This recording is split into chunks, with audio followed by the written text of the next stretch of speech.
Hey, that's good shooting, little Jim. Clean a back shot as I've ever seen in my life. Called for another one.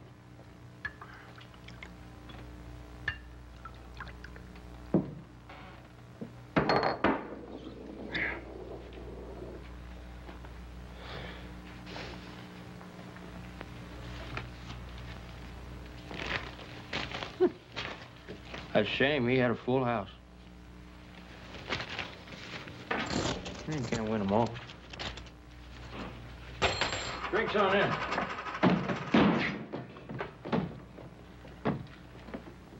Them's the meanest, toughest killers I ever saw. Who are they?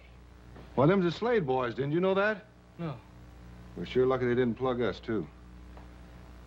The Slade boys.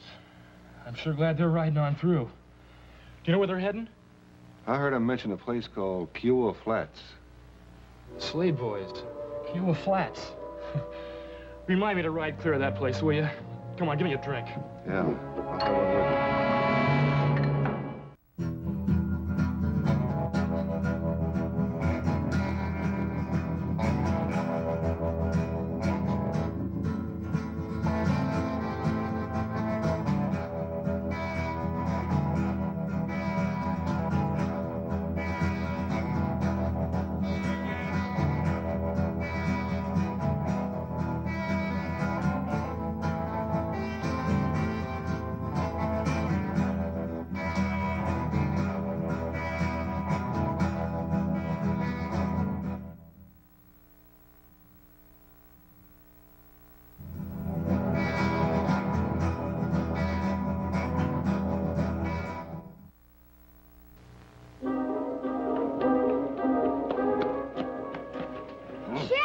I'll have one with you. What? They're coming. I seen them up by the forks, Mr. Brown. One of them's about 9 foot tall. Well, who's coming? Them! You say one of them's a great big tall man? About 9 foot tall and half as big around. And the other fella is a little bit of a fella? About half as big as his brother. And mean looking? Meaner than rattlesnakes. It's them, all right. It's them. Now, Sonny, you get in off the street. Get in the house, you hear me? Keep off the streets. Now go on and get.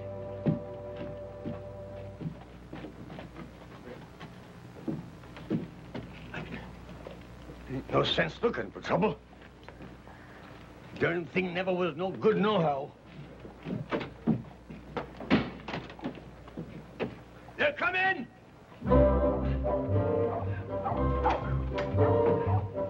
They're coming! They're coming. They're coming, ladies. They're coming. They're Franco. They're coming.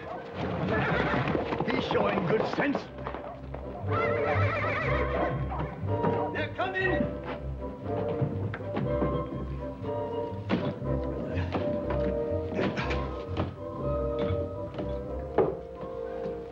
They're coming.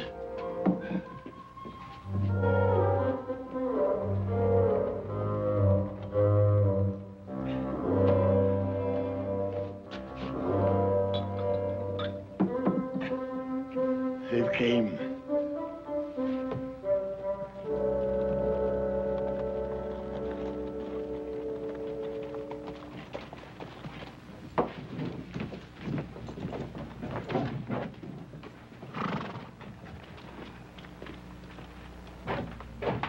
Now, don't nobody start nothing.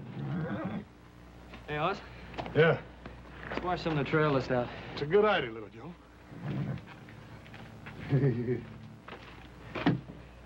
Howdy. Howdy. Howdy.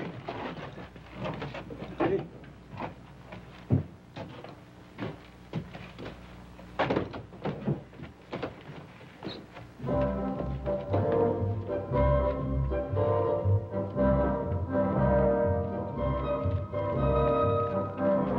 Get up, get up. Get up, Twilly.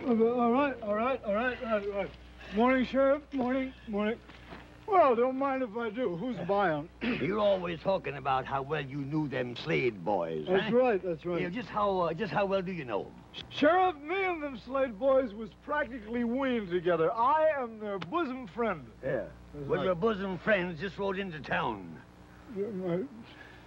Sheriff. Yeah, all right.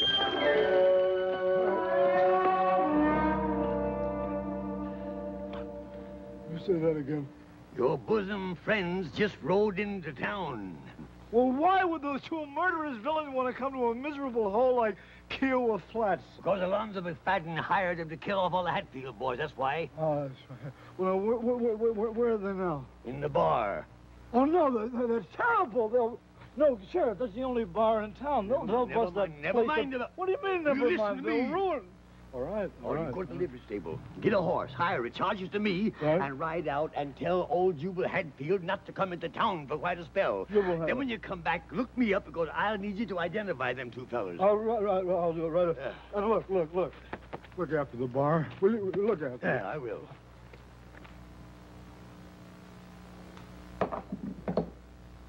Hey, little Joe. Is something wrong with me? Do I smell or something? Oh, you smell about the same. How about me? About the same. Say, mister, Yes, sir. is there something wrong with us or something? Oh, no, sir. No, you're just fine. Just fine. Bring us another beer. You want another beer? Yeah, this is fine here. Nice day, eh?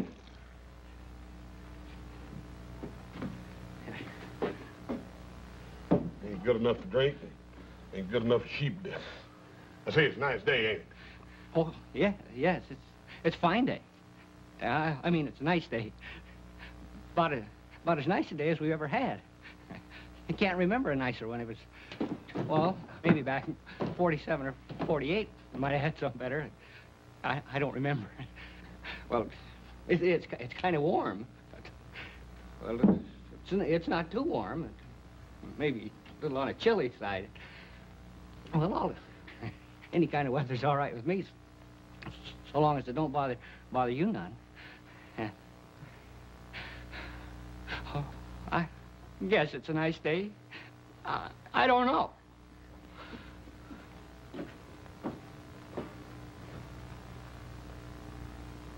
I reckon they ain't used to strangers or something, little Joe. Yeah, something. Let's get out of here.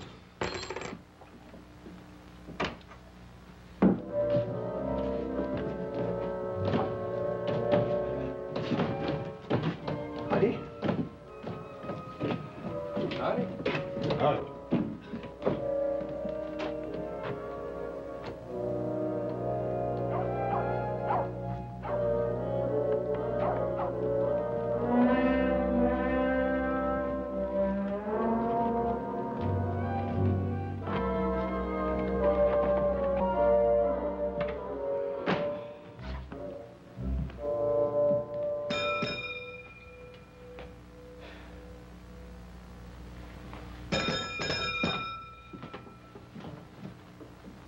Don't look like nobody's here.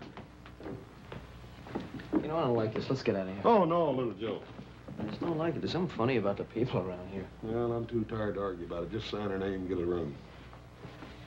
How am I going to get a room? There's nobody here. Just sign her name and pick one. One with a lock. Hang the expense.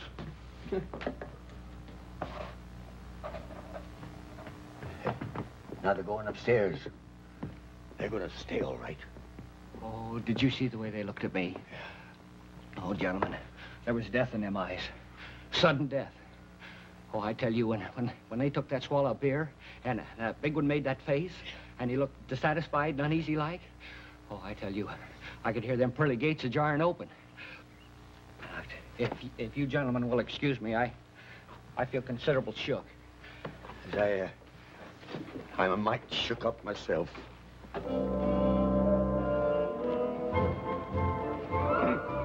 Miss Lorne and Doone and ladies, if I was you, I'd get in off the streets. It's apt to be a mite dangerous. B. Bannerman Brown. Well, there's some in this town have a sense of duty, if others that oughta ain't. Now, where are they? They're, Stand aside, B. Bannerman Brown. Will you get out of the way? Come, ladies.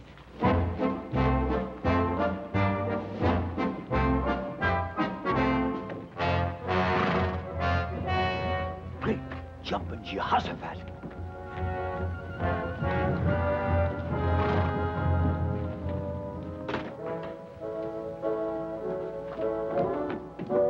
Repent, sinners. The day of retribution is at hand. Yes, ma'am. I reckon it is. Us poor, frail females have come to throw ourselves on your mercy. Come to do what, ma'am? We want you should spare us our men. Amen. Well, there ain't enough of them to go around as it is. Amen. Don't you worry none, ma'am. We'll spare you men if they're worth sparing.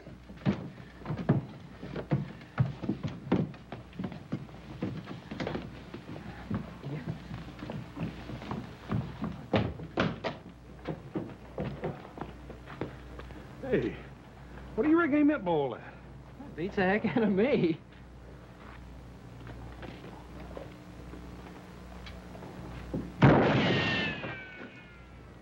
Hey, somebody's shooting at somebody. I think it's us.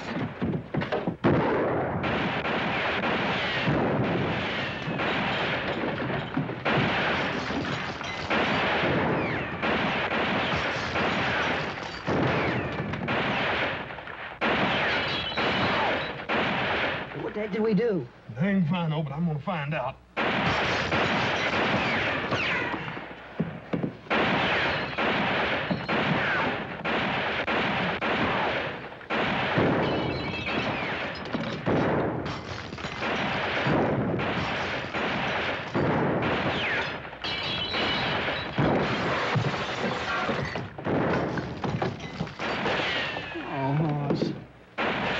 $2 for this. Sure ain't worth much now.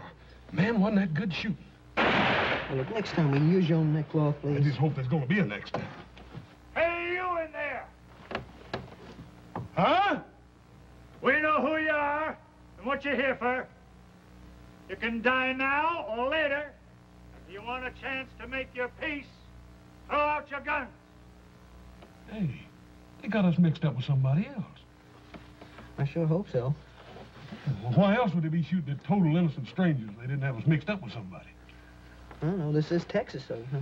Yeah, well, reckon we better go ahead and do what he says. Throw our guns out and then go out and see what it's all about. Come on.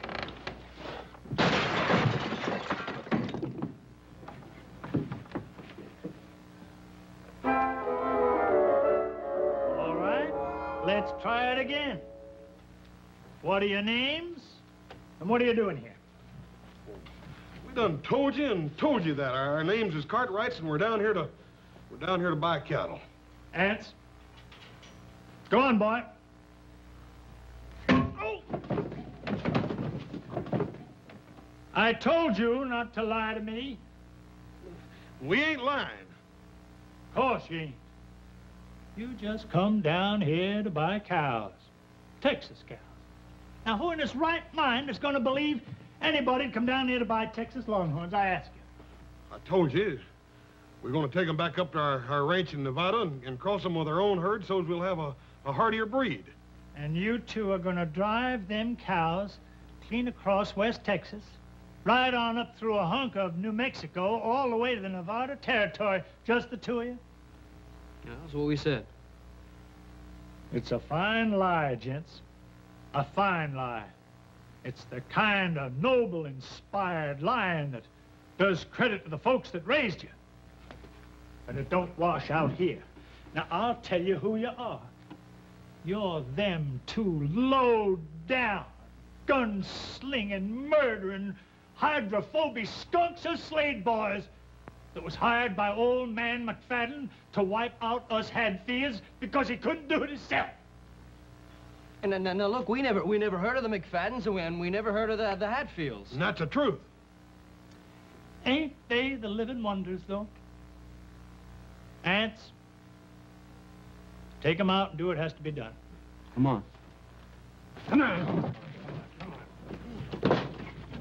Hey, what in time is going on here anyway? What are you fixing to do to these fellas? Kill them? They're the Slade boys. You can't do that. You ain't sure they're the Slades. Ain't sure. Ain't sure. You see him, don't you? Sure, I see him, but I never see the Slades in my life, and neither did you. He's right there, Pa. Yeah, Twirly Boggs, he says he knows him. He says he knowed him a long time back in Austin. Oh, Twirly? Yeah. Fine. Fetch him in here. Let him identify him, and then we'll kill him if it'll make you any happier. Oh, well, you see, Twirly ain't exactly around right at this moment. Oh. Ants, take him out. Now, wait a minute. Won't do no harm to wait till morning, will it? Where are we going to keep him until morning? Pa, why don't we just stick him in Brown's jail and let him take responsibility for him? You leave me in my jail out of this. Ants, take him out. Wait a minute. All right. Just get somebody to help me get him over to jail, that's all. Say, Bannerman Brown. On your way. You make sure they're there come morning. Or I might just take it into my head to vacate your office. I'm getting sick of you. Well, Joe, I got a funny feeling the law in this town is sure easily influenced. Yeah, all you need's a Navy Colt. Oh, you fellas comfortable and happy? I mean, can I get you anything? A bottle of whiskey or a couple of steaks or something? When are you going to let us out of here? Well, tomorrow morning, one way or another. What do you mean, one way or another? Well, if I can find Twirly Boggs and he says you ain't the Slade boys, I'll turn you loose. Yeah, but what's going to happen if you can't find Twirly Boggs? You get hung.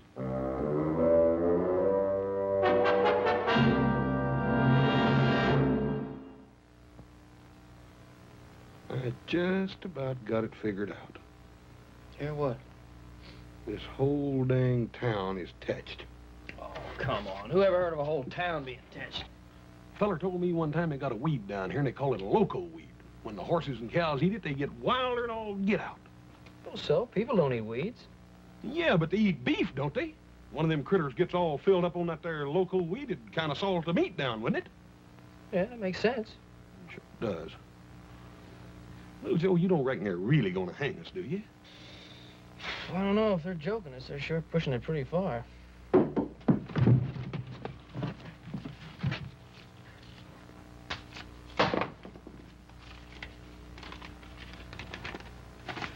Hang on. Don't blob. Blab. Oh, don't blab. Rescue is at hand. Signed, Black Alonzo, the Red-Handed Avenger.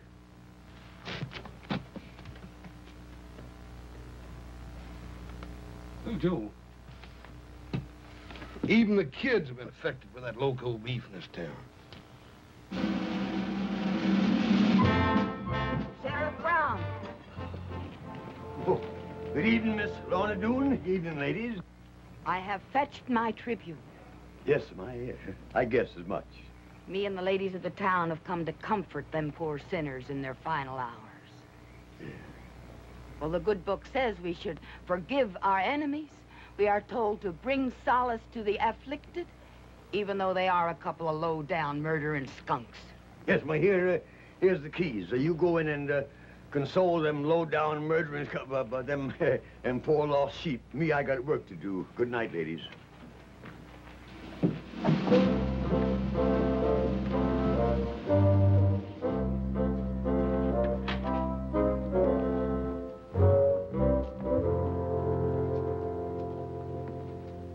Oh, poor doomed prisoners, it ain't too late. Down on your knees as you face your awful fate. Repent your crimes before that trap is sprung. And you, like a side of beef, are hung. Poor soul. If when you come up close and scooch against the bars, you could kind of rest your po head on my shoulder. It ain't fair hanging men when there ain't enough to go around as it is. If you don't mind, I'd like to finish my little tribute whilst there's time. Ma'am, did you have many more of those? No, just 10 or 12 more verses. Well, I didn't have enough time to do a real good job on it. That's a shame. Now your poke is spent, and you can take my word. We'll remember the gent that went riding herd, a-fighting and shooting like desert rats, to come to their end in Kiowa Flats. Now toll the bell, their souls are fled. There'll be much more of this, Hoss. Them two poor boys are hanging dead. Somewhere their kinfolk will weep and pray. Oh, this is worse than hanging. For them that got heisted up today.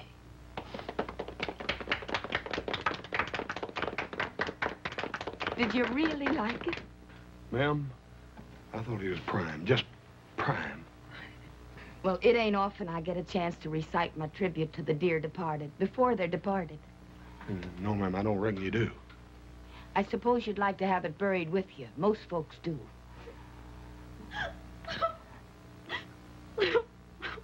Oh, Clara Lou, stop that noise. I can't help it. There ain't enough men to go around, and here they go, wasting two at the same time. Amen. It's a woman's place to endure, Clara Lou. Well, I don't mind enduring if I got a man to put up with. Speaking of which, Lizabelle, I notice you've been hanging on to a certain hand half the livelong night. Clara Lou Kinsey. Well, I can't help it. She's just a selfish thing, that's all she is. Well, I never. I guess a certain person can hold another person's hand if they choose. Well, a certain person didn't have to choose the way another certain person grabbed onto it. I wouldn't act like such a hussy if I was you, Clara Lou Kinsey. Well, at least I ain't a flipperty gibbet like some Lizabelle Jones. Get loose from them pesky females, boys, and get a move on. We're busting you out. Who are you? Alonzo McFadden, you dang fool, the one that hired you. Well, come on. Oh, Alonzo McFadden! Bring him out here! Bring him back!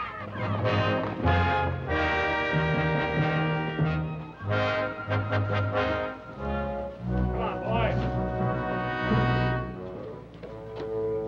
Women, I want you to meet my friends. My good friends. Big Jack and Shorty Jim Slade. Boys, say howdy. My wife, Wheezy, and my daughter, Manda. Howdy, ma'am. Howdy. Mr. McFadden, you're making a terrible mistake. You see, we ain't really the... Never mind that now. We'll talk in the morning. Hey, but look, Mr. McFadden, we're... Adoration. How you boys go on and on. Dad burn it, Mr. McFadden, we ain't the Slade boys. You ain't? No, we ain't. That's what we've been trying to tell you all the way in from town. Look, we're the Cartwrights. What's the matter? You scared? No, we ain't scared, and we do appreciate you busting us out of that jail, Mr. McFadden. That burn it, if it'd make you feel any better, I almost wish we was the Slade boys, but we just ain't. So if you don't mind, we'll just mosey on back. Bye, ma'am.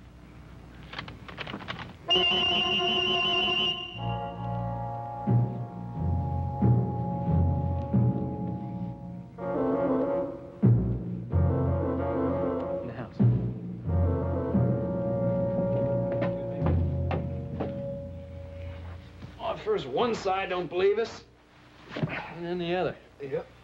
We got ourselves in the middle of something, and I don't like it. That's for sure. What do you think we ought to do about it? Well, I'll tell you, Little Joe.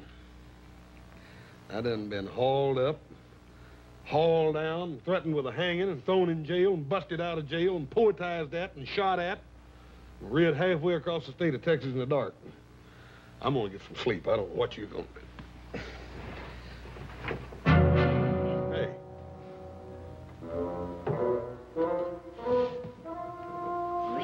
3 in the morning. Who are you? Turn him around, Little Joe. Yeah. I thought I'd recognize that patch. You wouldn't be Black Alonzo, the red-handed Avenger, would you? I was gonna bust you out. Only Pa and the boys got there first. Yeah, well, just how was you figuring on busting us out? Figured to dig a tunnel. That's a good way to bust out of dungeons. Yeah, you're pretty well posted on things, ain't you, fella? You just bet I am. I'll bet you even know what we're doing here, don't you? Shucks, half the country knows Pa hired you to kill Ann's Hadfield. And, just why are we supposed to kill Ann's Hatfield? He's the fastest gun around here, ain't he? None of us McFadden's can hold a candle to him. We gotta get rid of him before we can kill the rest of the Hadfields. Well, how come you gotta kill all them Hadfield? Don't you fellas know anything? It's a feud. He's kind of dumb, ain't he? Why, you little... You just touch me and I'll holler for...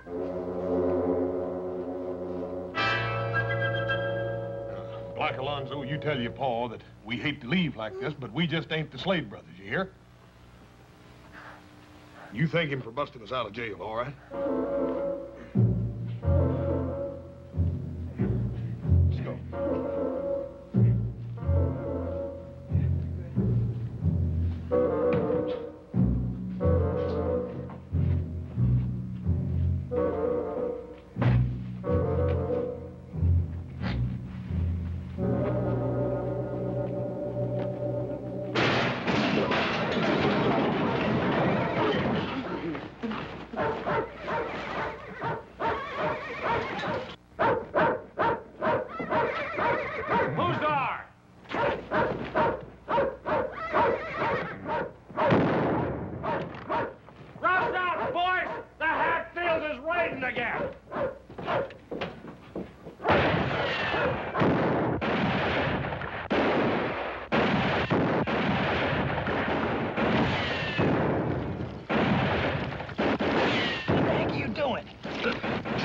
Shot at.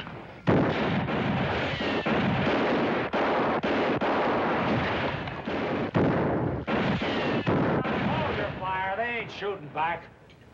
Come on. Let's go collect the bodies.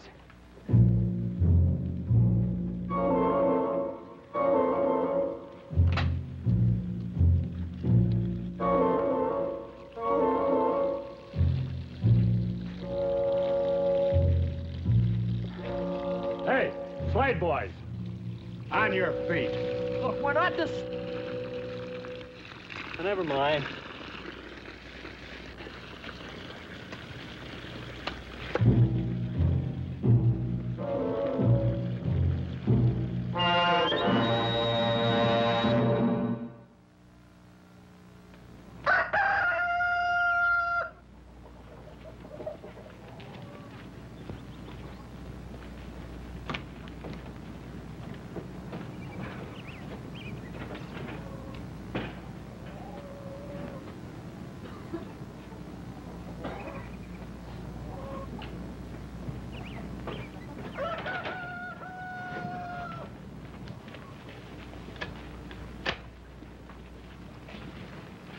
I want you two to listen and listen good. I hired you to do a job for me, and last night you tried to run out on your obligations. And Mr. McFadden... Shut up and listen. I'm giving you fellas a fair choice.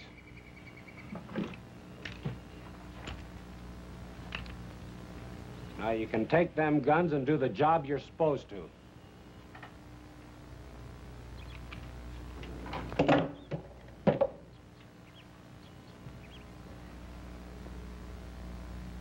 You got another choice.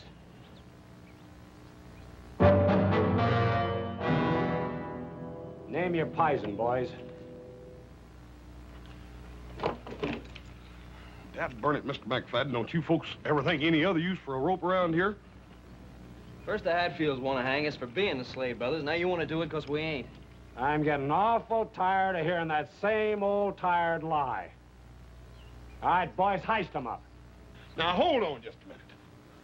Dad burn it, Mr. McFadden, I'm getting sort of tired of being called a liar, too. We ain't the Slade boys. All you got to do is ride into town and look up a feller named Twirly Boggs.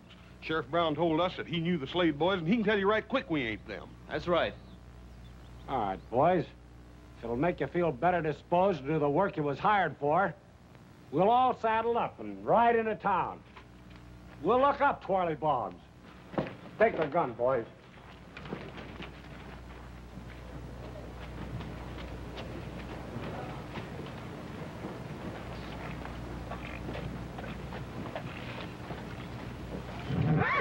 Morning, horse.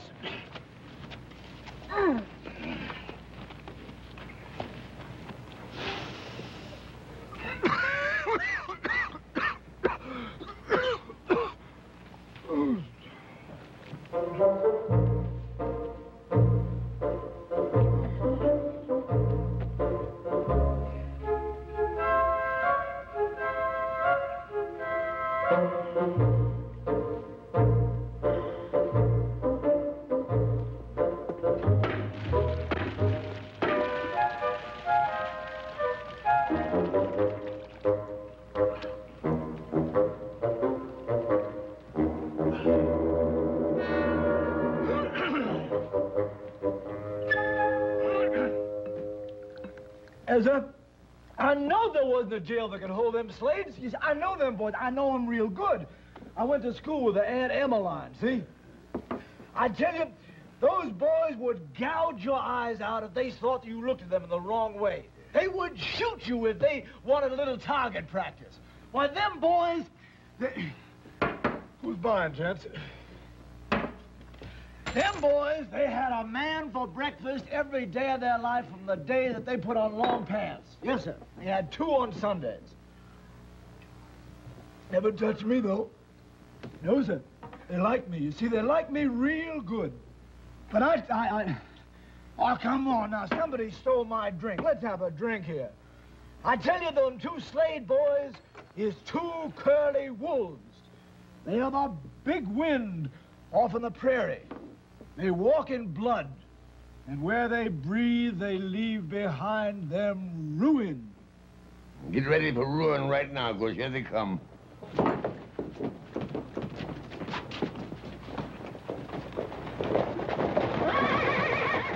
Oh, hallelujah. They look mad. I'm getting out of here. No, wait a minute, fellas, wait a minute. Wait a minute, help me save the whiskey. Wait a minute. You know.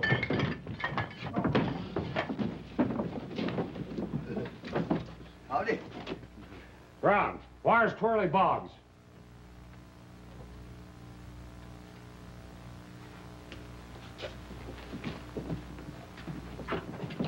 Come out of there, Boggs. No, wait a minute. No,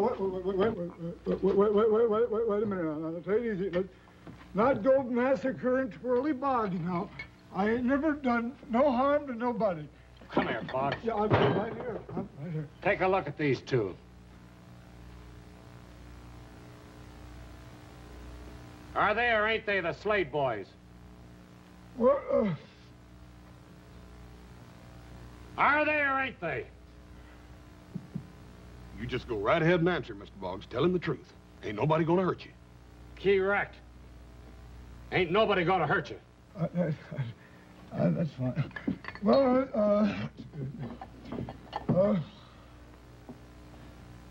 you know, that Slade boy's all right. I seen a lot of them down in Austin. Hi, boys. What's the matter, boys? Don't you know me? I'm Twirly Boggs. Remember? I used to go to school with your old Aunt Emmeline. That doesn't. Take these and do the job you're supposed to, or you won't be around to taste air come tomorrow morning. Thanks a lot, Mr. Boggs.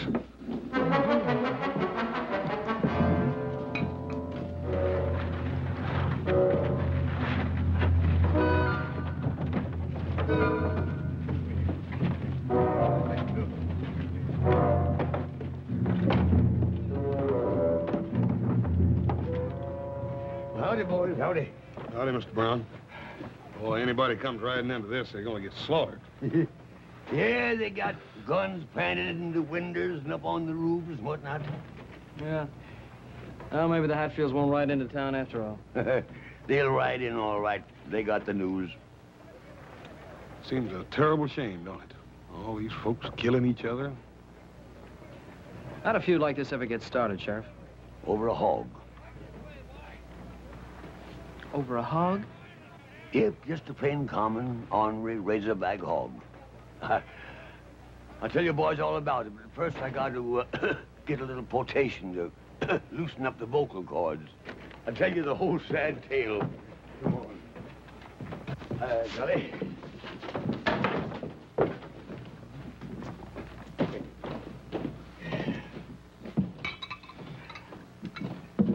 Thanks, son. You gentlemen care for some more sheep dip? I mean, beer? Yeah, give us a couple of bears. Yeah, well, as I started to tell you out there, see these here Hadfields and McFaddens, they've been slaughtering one another, man and boy, for the last 30 years. Yeah, well, how did the hog get mixed up in it? Well, come on, sit down, boys, I'll tell you all about it. See, Lance Hadfield, he was fattening him a razorback shoat, you see, for his winter meat. Well, one morning, that shoat turned up missing. So he got his gun and saddled up and went out looking for her. Couldn't find her.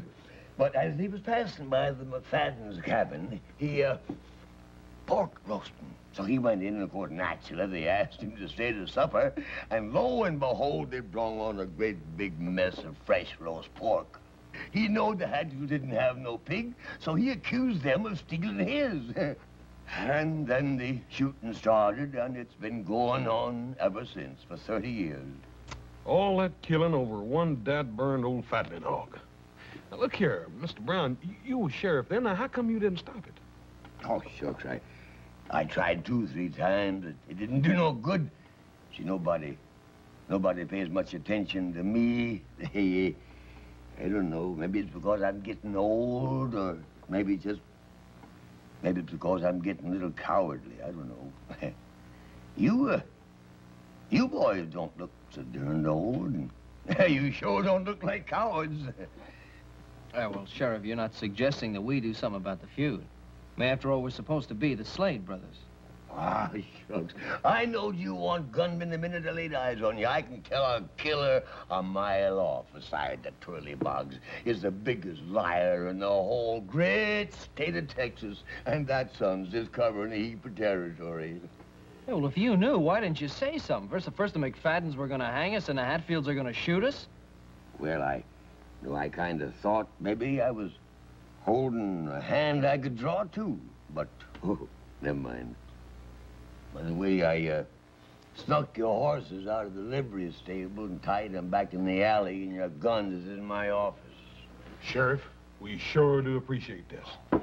Come on, Little Joe, let's get out of here. Thanks an awful lot, Sheriff. It's all right, boys.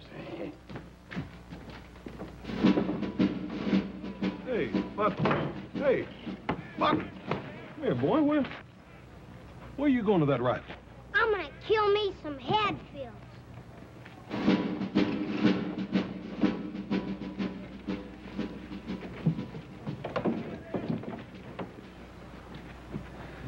Yeah, even the kids are thinking like that. That seems like a shame, doesn't it? Yeah. Well, let's go. Come on, who you joking? That's what I like about us as a family, Little Joe. Pa always taught us to never do nothing the others be ashamed of. I'd like to keep it like that. I just wonder if there's anything we can do, like B. Bannerman Brown said. Well, I don't know, but let's try. Come on. You boys change your minds about going? Well, sir, you might say we had our mind changed for us. I don't know what we're going to do, but whatever it is, I think we better get started. Hey, listen, you got any ideas, Sheriff? Yeah, got one. Lorne Doone Mayberry. Lorne Doone Mayberry. See, my grandpappy always told me, he says, son, you get the women on your side, and the battle's won.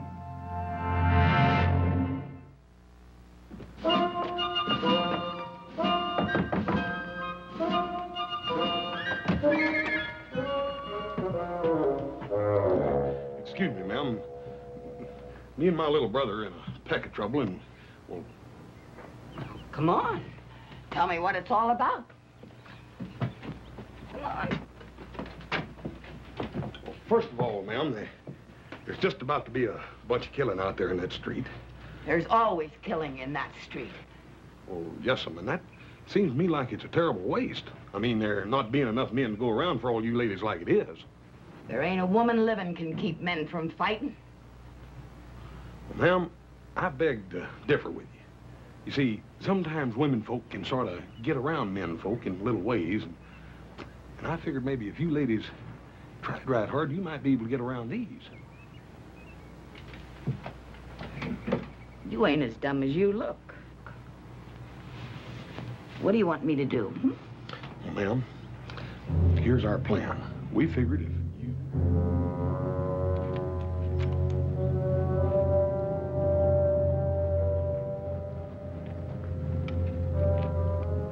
All right, hold your fire, man. Hold it, get that wagon. Hold your fire. Hold it. Hold it.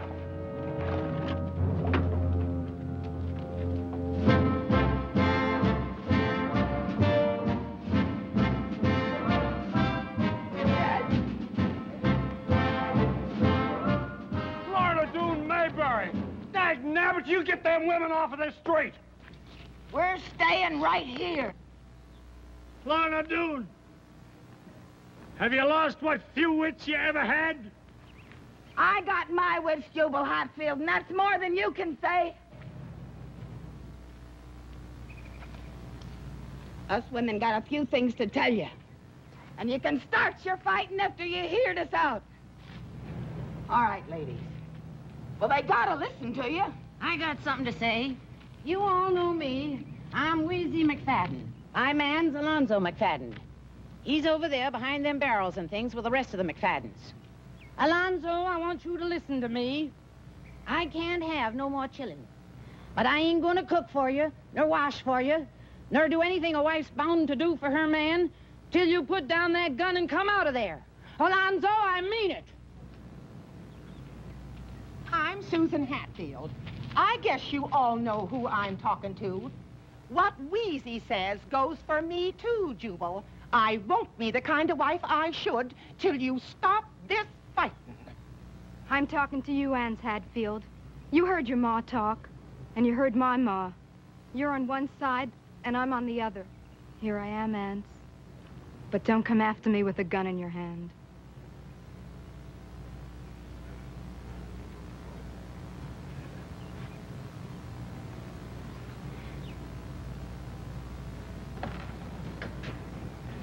Boy, you get back here. You hear me?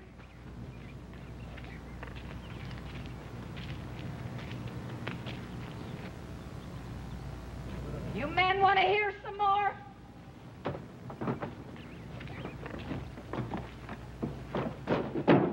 Just a dang minute. What tarnation's going on here? Hey, confound it, get back here.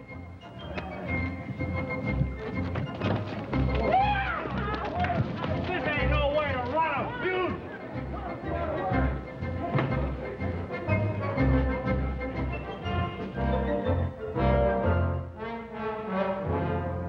And it was such a nice day for it, too.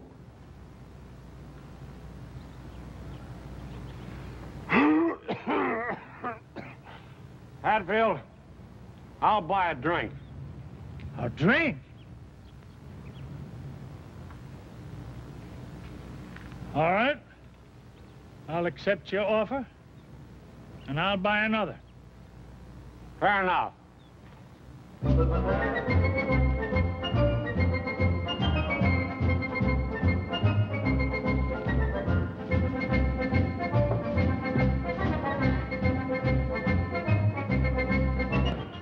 Whiskey. Whiskey.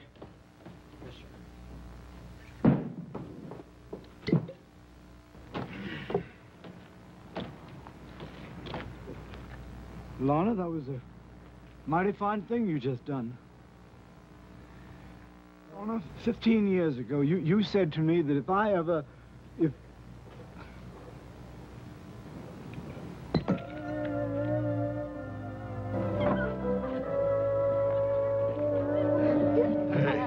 Hey, Little Joe. Little Joe. I think we done hung around here long enough. We better be just riding on and tending our business, and that's buying cattle. Oh, Hoss, take it easy. A guy has to have a little chance to relax. Boys, here's your hats and here's your own guns. Well, Sheriff, we were just beginning to enjoy this town. Yeah, but don't forget there's a silly heap of folks around here that still thinks you're the Slade boys. Now, word to the wise?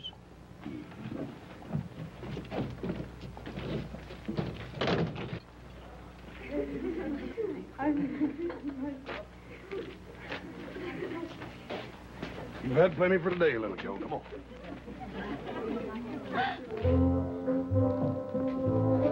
Jubal Hatfield, you put her there. Alonzo McFadden, you're a good old sot. Thank you, Jubal. The best. Except for one thing. What did I do wrong, Jubal? Bringing in them hired killers to settle a dispute between two Texas gentlemen. I'm ashamed of you. Jubal, I'm a dirty dog. Oh, now, don't take on. I'm a dirty dog. Jubal, this has got to be wiped out in blood. All right. Whose blood? Who do you suppose?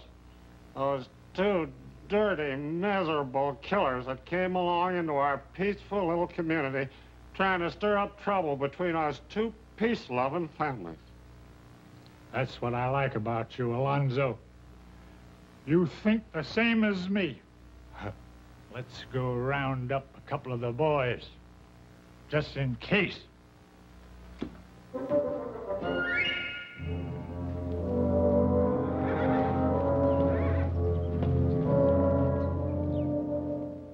Hey, how far is it to Kiowa Flats? Just a couple of miles back down the road.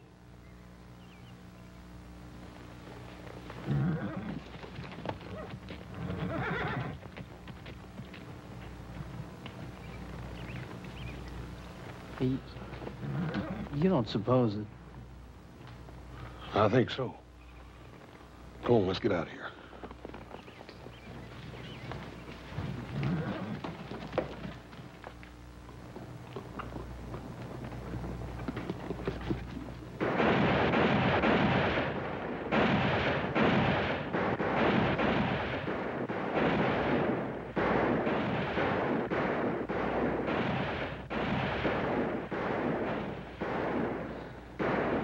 You don't reckon?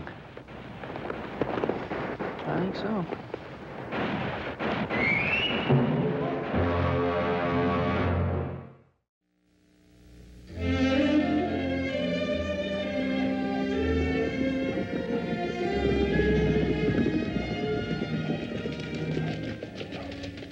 Go in the house, Mary. Stay where you are.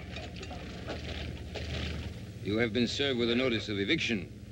Why are you still here? This is our house, mister. We've got no other place to go. That is your concern, not ours. You can't go in there! Leave her alone!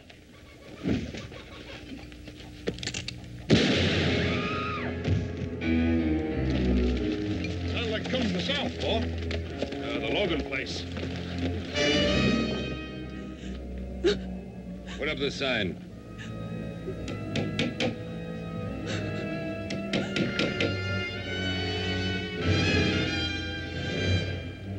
You'll be off this land by nightfall, Senora.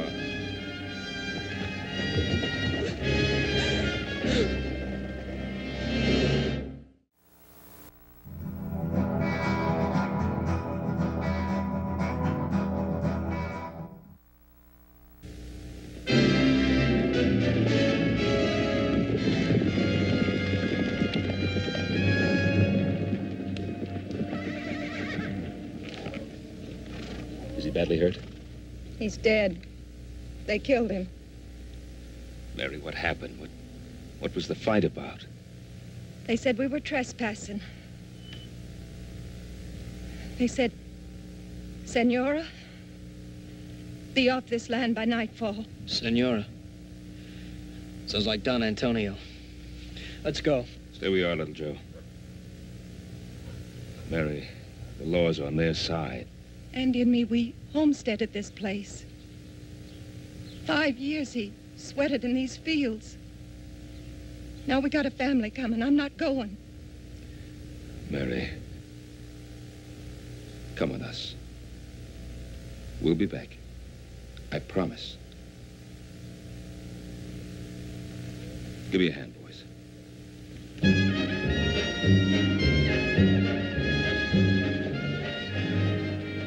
You boys stay here.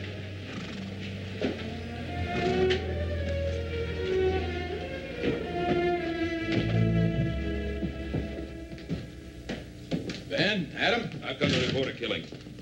Andy Logan has been shot down in cold blood. As a matter of accuracy, he was killed in self-defense. Sheriff Hawkins has all the facts. That's right, Ben. Senior Logan has already made a complete report on behalf of his men. Well, did he report that it was his men who committed the murder?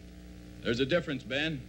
Logan was given a notice of eviction, so he had no legal right to be on that land. And a couple of witnesses saw him attack Senior Luger's man. All he was doing was defending what was his. There's no evidence of that. Well, there's Mrs. Logan's word. Do you think that'll stand up in court, Adam? Stand up in court. They talk of lawlessness of the West. Well, this is lawlessness backed up by law. They're evicting families, throwing them out of their homes, killing men, and you protect them. Now, keep your shirt on, Ben. I don't like this any better than you do. This is not really your fight, Senor Cartwright. Why do you insist on interfering? Interfering? Of course it's our fight. You're trying to take part of our land, too. Technically speaking, yes. But although the De La Cuesta land grant takes in a few hundred acres of Ponderosa property, it is such a small section of your great rancho, you will hardly miss it. We happen to value every foot of our property, Senor Luga. Your pardon, senor. It is the property of my niece. Perhaps she will be gracious enough to permit you to retain it, if your attitude is cooperative. Well, you know what you can tell your niece. Some respect, sir. You are talking about Isabella Maria Inez y Castro de la Cuesta, descendant of one of the oldest and noblest families in Spain.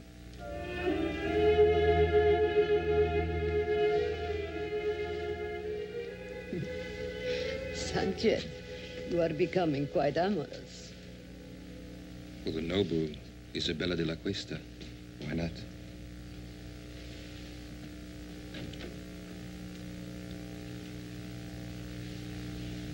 Why don't you knock? Since when do you require privacy? One man meeting another in your presence. It's a common thing.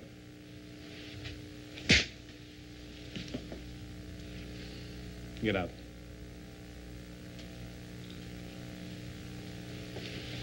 My respects, dear lady.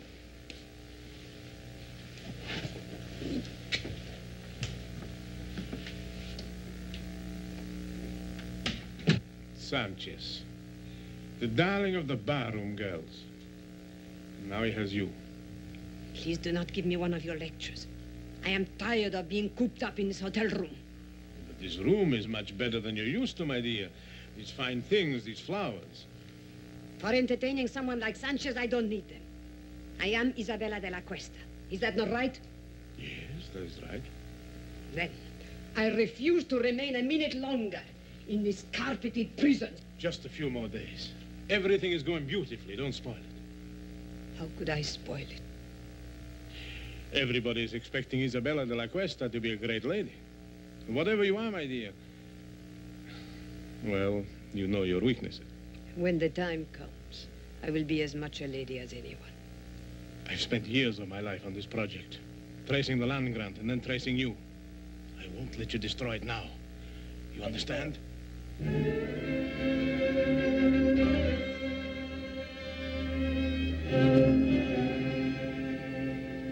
Why, you mean this Luca can just come in and throw homesteaders off their land and there's nothing we can do about it? Well, the Spanish land grants go back hundreds of years. Mexico recognizes them, we recognize them, and the De La Cuesta claim has been examined and validated by the Territorial Land Office. Apparently, it's in perfect order. I would suppose it wasn't all in perfect order. Well, then we could go to court and try to stop them.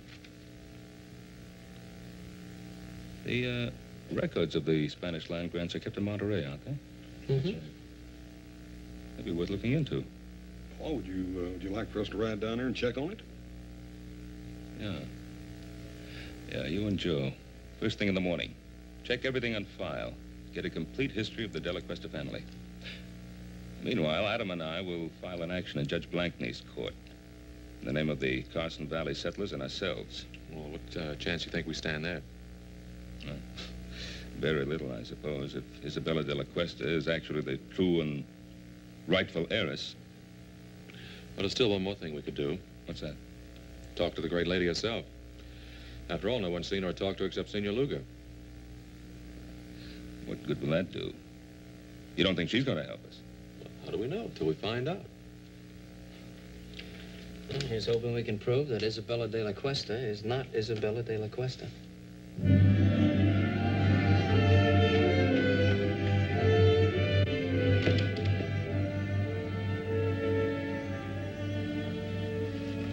All right, Bill, where'd you put her? What are you talking about, Adam? The great lady.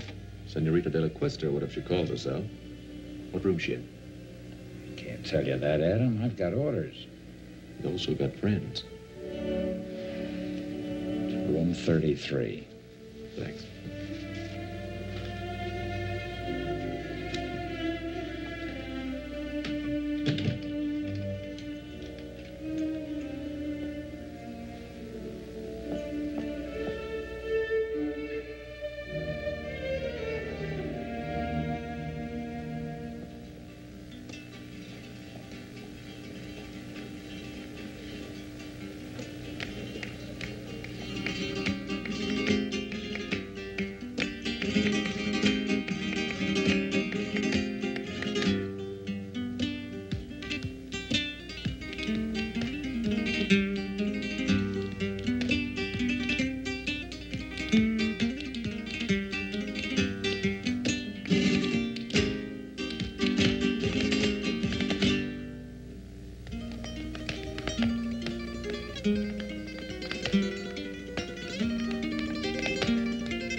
Very, very, very nice, Rosita. How about a drink? You must be mistaken. The name is not Rosita. No?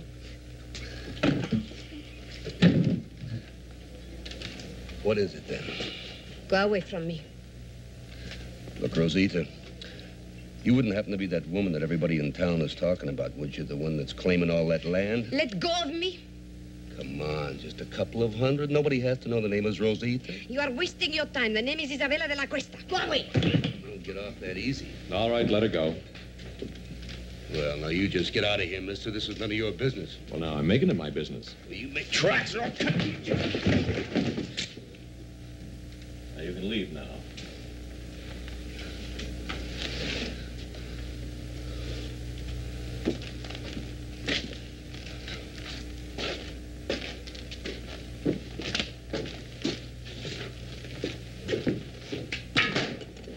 exciting place. Is he hurt? No, he'll get over it. I appreciate your fighting for me. It was not your fight. No, but you are my fight, Senorita de la Cuesta. Oh. Why? Who are you? My name's Cartwright. Adam Cartwright. Oh, yes, I've heard my uncle talk about you. It seems you are giving him some trouble. Oh, I hope to give him a lot of trouble. Then why did you help me? A gentleman always helps a lady. At least you consider me a lady. And a very beautiful one. Well, in that case, perhaps you would walk me back to my hotel. It'll be a pleasure.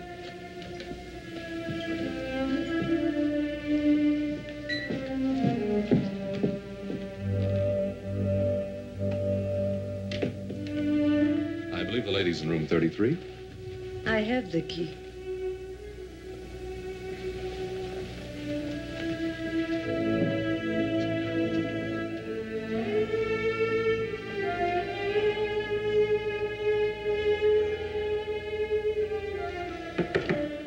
Come in.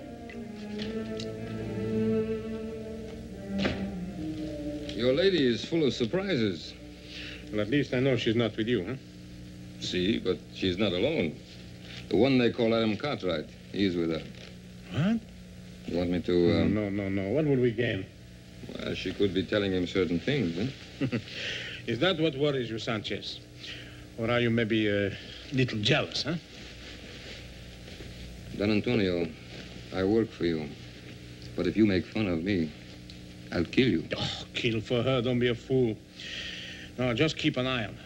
And let me know when this young Cartwright leaves. Then I'll have a talk with our little lady.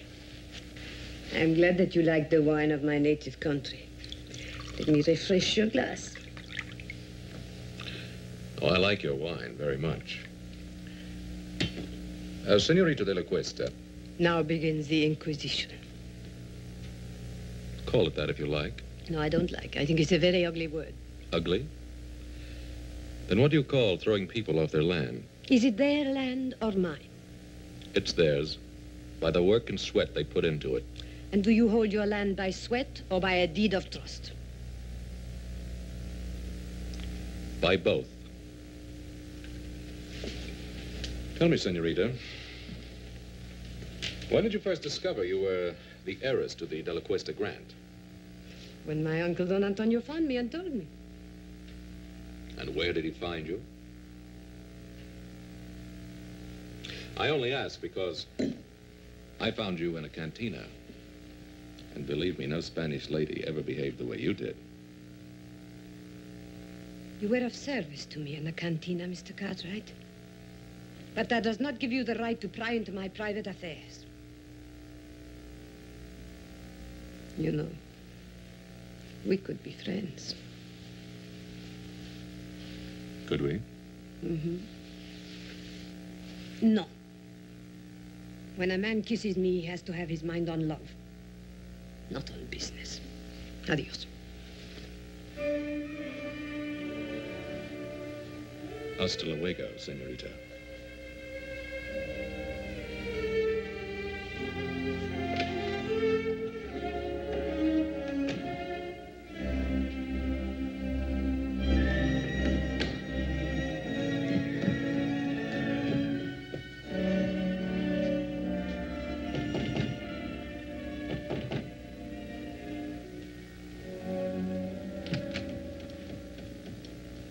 At least you have learned to knock. Of course. You've had a visitor? That is my business. Young Cartwright. Where did you meet him? That is also my business. It's mine also. Cartwrights are our main opposition. They will do everything they can to stop us. Supposing we had the Cartwrights on our side. Impossible. Supposing we had one of the Cartwrights on our side.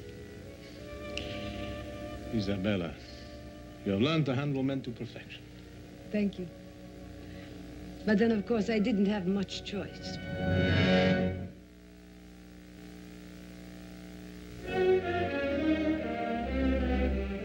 Adam, well, bring well-bred Spanish ladies don't usually spend their time in a saloon. I know. I thought the same thing myself.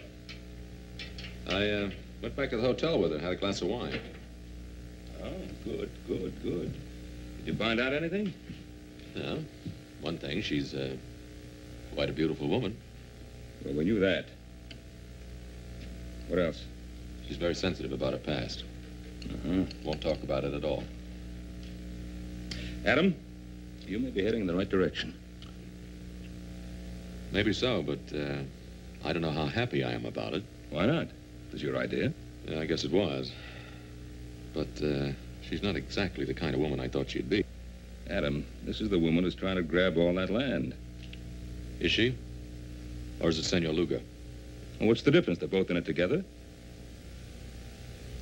Why are you defending her? Well, look, I'm not defending her. I'd just like to know more about her.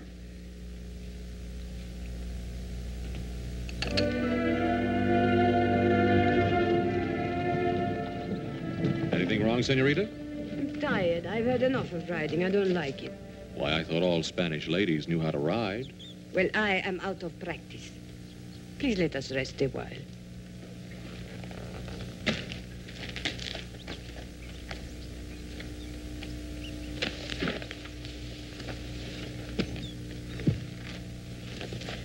Why did you bring me out today?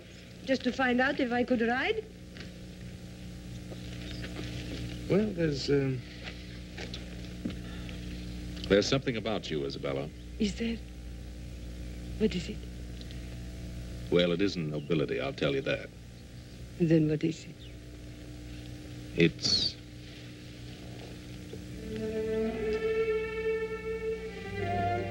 Adam, why do we have to be on different sides? Maybe we don't. Come on, there's something I want to show you. But I'm very happy here. It's very important.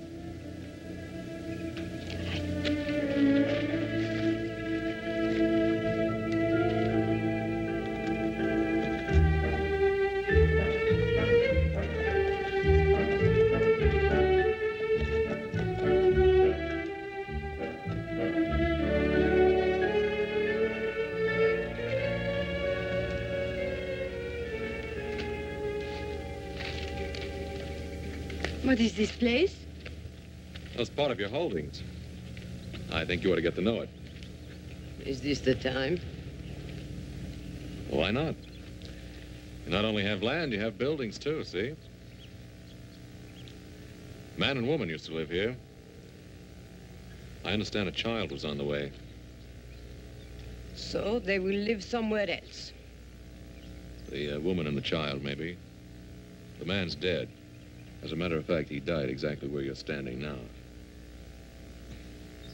He was murdered by Sanchez. They never told me. He won't be the last to die either. They're trying to evict settlers all over the valley. There'll be lots of fighting, lots of widows. Then let them not fight. Only you can stop it. Oh, no, Adam. You cannot blame that on me. I do not want people to get hurt, and I do not want them to get killed. But I have to think of myself, too. They cannot have what is mine. Well, you know you'll never enjoy this land. There'll be too much blood on it.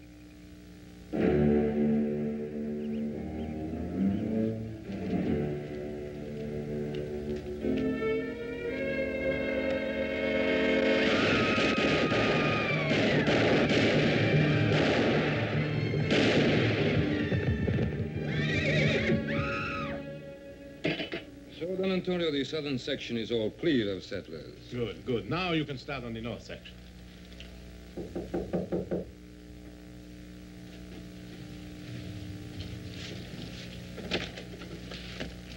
Yes, who are you? The name is Smith. High Card Smith. Yes? I'm an old friend of Rosita's. Show the gentleman in, Sanchez. Come in.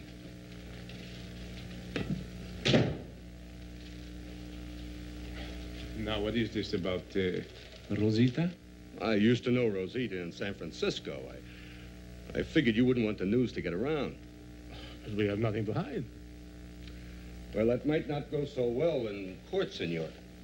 After all, people are liable to get all mixed up between Rosita Morales and Isabella de la Cuesta. I see. You want to avoid confusion, hmm? That's a very good way of putting it. Clarity is a laudable aim. You're a very generous man. Very generous indeed, sir. You know, I want to tell you something. Just as long as you keep scratching my back, I'll keep scratching yours. Thank you, senor. Gracias. De nada. Adios. He'll be back, senor. Yes, I know. Unless something happens to him first, huh? You expecting trouble, Mr. Cartwright? No, not really, Hobson.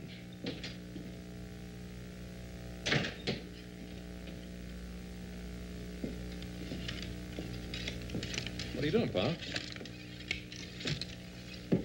I'm getting ready, just in case. Well, I thought we decided there wouldn't be any fighting. Well, if the settlers decide to fight against their evictions, I'm not going to stand by and watch them get shot at. Did you talk to him? I talked to them. But I don't think they'll stand for much more pushing around. And neither will I. Well, now, there's just a chance that there may not have to be any pushing around. Why? Well, I went riding with our Senorita de la Cuesta this afternoon. Huh? What happened? I took her out to the Logan place. Did she like it? I told her what Senor Luga's men had done. I think she was honestly upset about what happened out there. That's nice, Adam. That's real nice. Was she upset enough to call off her hired killers?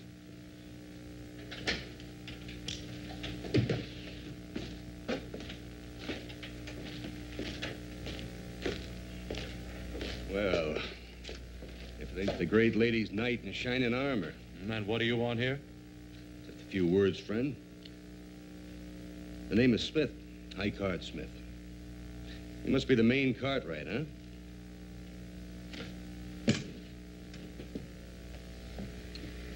You have something to say, say it. Hospitality. Western hospitality, friend.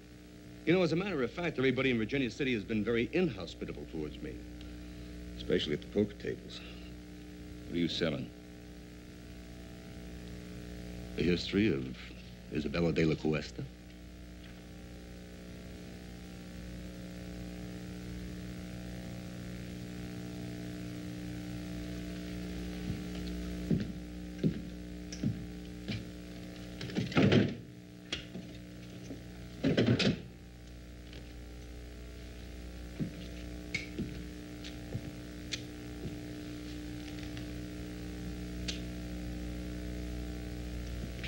Mr. Cartwright? Well, her name is Rosita Morales. Used to be a barroom girl and a dancer in a cheap waterfront dive in San Francisco. And just how do you know that? Son, I was there. I'll bet you were. Just a minute. Just a minute, Adam. That's what we wanted to find out, isn't it? You know who her family was? Family. A comanchero, Pedro Morales. He runs a little store in a dirty little spot a few miles south of here called Los Altos. I want you to stay in Virginia City till that trial comes up. You know I can't do that. Make it worth your while. All right, friend. But don't you try to find me. I'll find you. I'll find you often.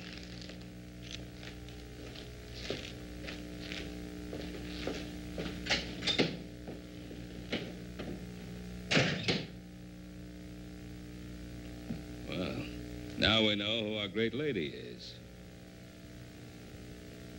Well, I'm going to get some fresh clothes. And then you and I are riding into Virginia City. We're going to see Luger. We're going to tell him exactly what we know, and we'll put an end to this thing right now.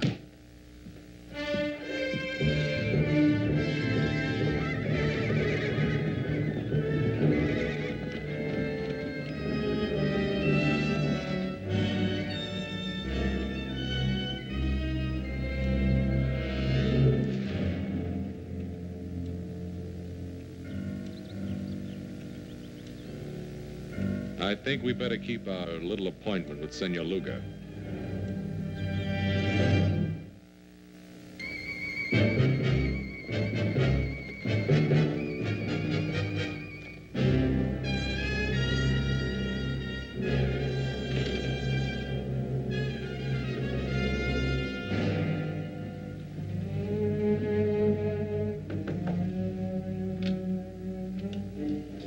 I was just riding. I need a glass of wine for refreshment. Try the saloon. You wouldn't deny a friend a glass of wine, eh? Get out of here. No, what's on your lips is sweeter. Let go of me. Perhaps you prefer young Cartwright, huh? Go away. Still good, huh? No, no, go away.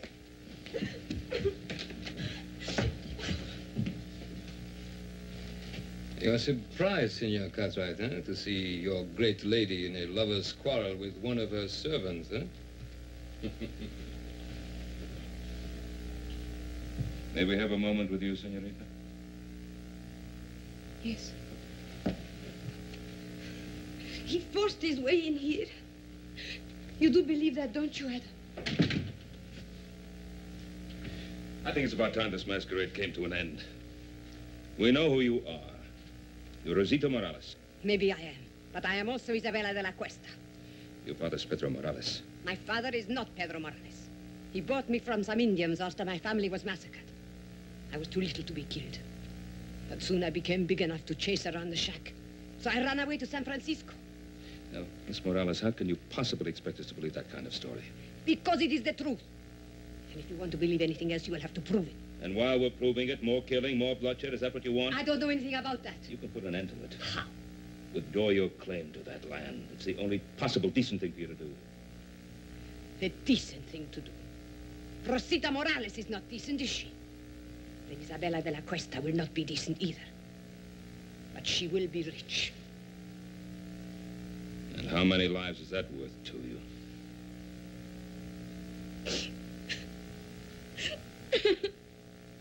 Oh, that's enough. What do you want me to do? Help her? Feel sorry for her? What? I don't know, Papa. This is getting us nowhere.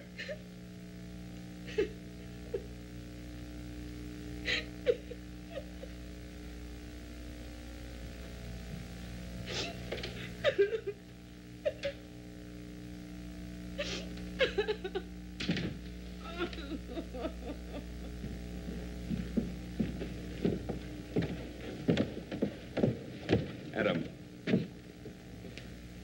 think it's up to you to find Morales. And if you can disprove that story of hers, bring him back here. And if not? Well, then do whatever you think best. But whatever it is, do it quickly. All right, Pop. But I don't want to miss anything, so don't start shooting till I get back. How much do they know about you? They probably go after Morales. I'll take care of it. No. No, what can poor Morales do? He can't help us. I'll be the judge of that. Don Antonio, I don't want any more killing. Please, no more killing. Yes, no more killing. Why are you crying? Those Cartwrights have an unfortunate effect upon people, huh?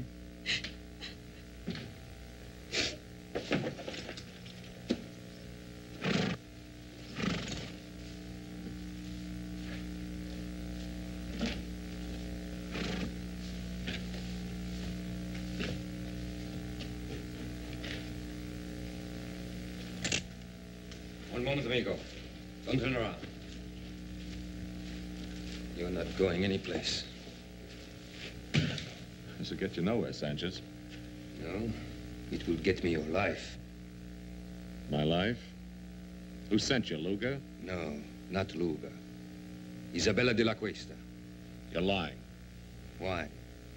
You think she cares about you? I don't think she'd send you here to kill me. You presume too much, senor. Do I?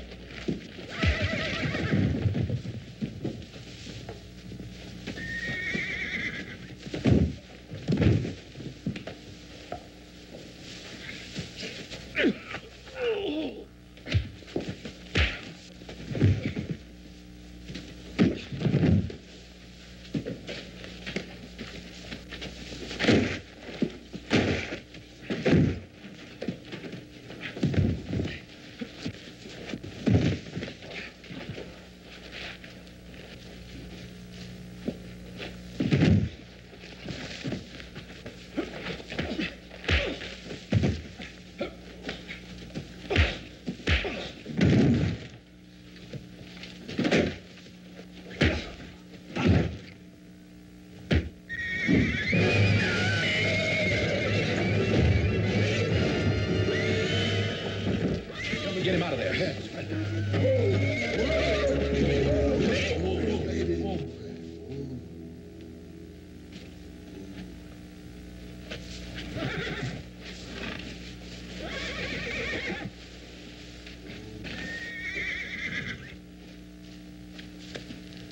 He's dead. Look, Jack, I'm in a hurry. Tell the sheriff I'll explain this to him later, will you?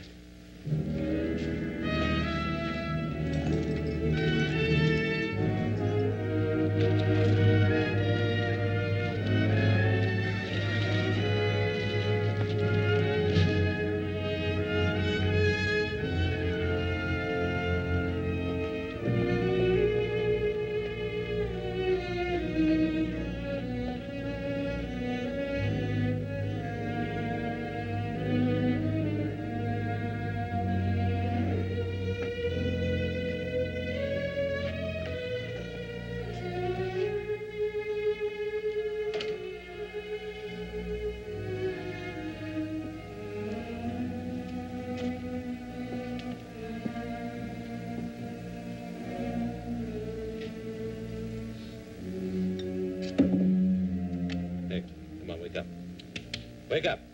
¿Qué pasa? ¿Quién es usted? Come on, wake up, wake up. Why? Who are you? What do you want? Now listen. I'm looking for a girl named Rosita. What do you know about her? Rosita. She remember Morales? She remembers. A year ago, a man come and ask about her. But he gave me a bottle of whiskey. What'd you tell him? Senor, you give me money. For whiskey, I tell you more. What can you tell me that I don't already know? 5 years back, a woman come, very old, from Mission San Jose. She say she looking for a little girl. Who was the old woman? Whiskey, senor. Come on, who was she and who was she looking for? Whiskey, senor. All right. Who was she and who was she looking for?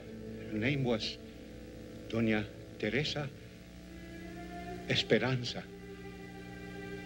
She was looking for a girl named Isabella Maria de la Cuesta.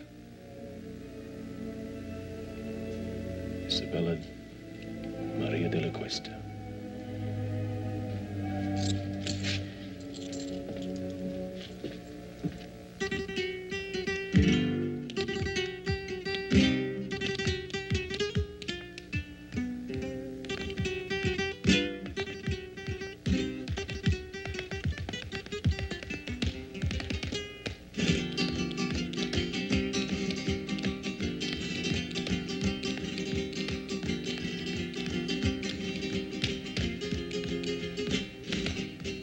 Might have known I'd find you here again.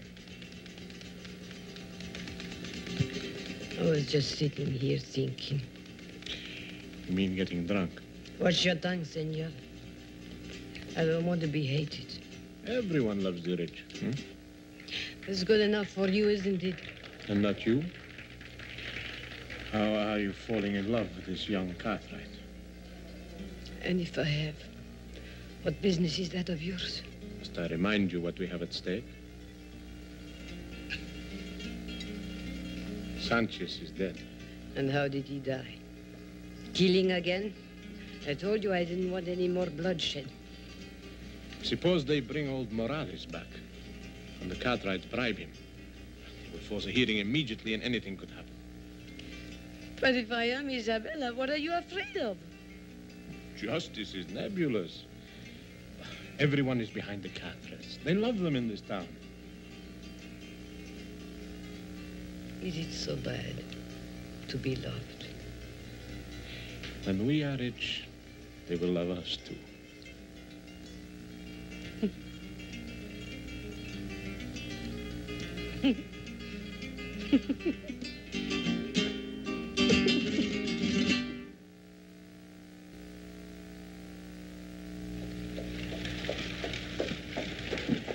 Howdy, Judge. Oh, hi, Ben. Come on in for some refreshment. I can't, Ben. I'm just rushing back from Carson Valley. Oh. But I did want to speak to you for a second. It's about that hearing. Ben, I'm afraid I can't delay it any longer. Well, Judge Blank now... Tell me, when do you expect the boys back from Monterey? Well, they should be back real soon now. It's a long ride over the Sierra. Yeah, I know. What about Adam? When do you expect him back, Ben? Well, it should be any day now, maybe tomorrow. Now, I'm counting on you holding off that hearing till he gets back, Judge. Ben, I can't. I can't hold off any longer. For the good of the people in the community, this thing has to be settled one way or another. Ben, I've got to call that hearing for 2 o'clock tomorrow afternoon. I'll see you then. Come on, boy. Come on.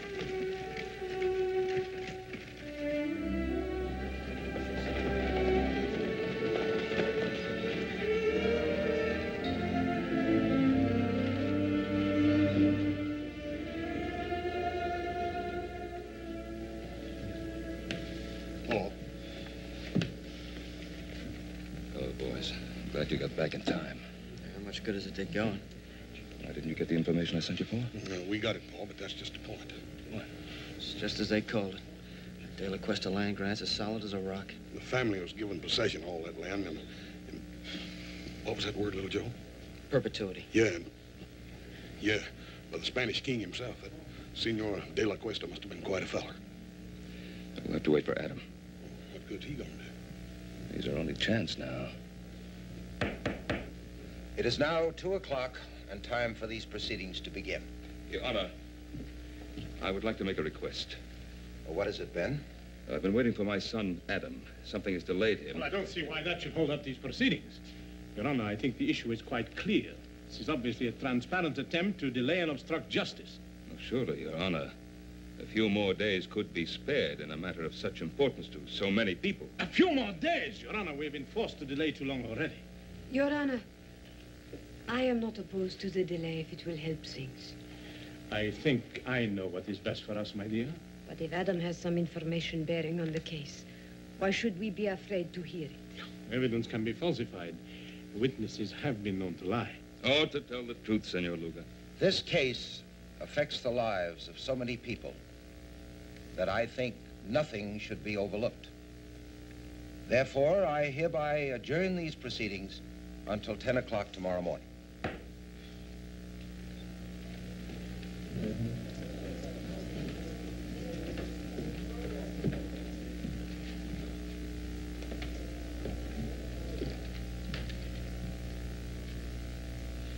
It was a very foolish thing you did, my dear. At this point, all I want is the truth. Don't be so noble, Isabella. That saloon on the waterfront, it's still there.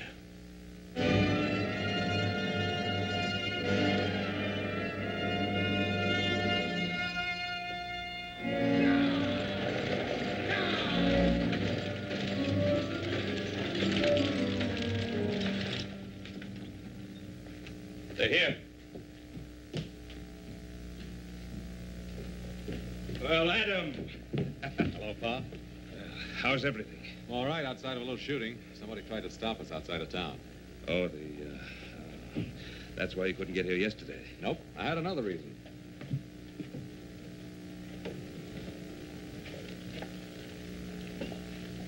May I present Donna Teresa Esperanza? Donna Teresa, this is my father, Ben Cartwright. I am honored, Senora. Thank you. I'm sorry you had to take such a long journey. If at last I find my grandniece, no journey will have been too long or too difficult. Well, may I?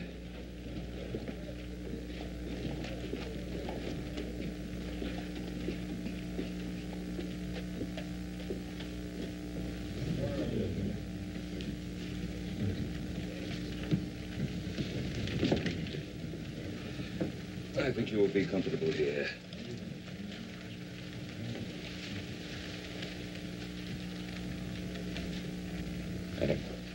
Who is she?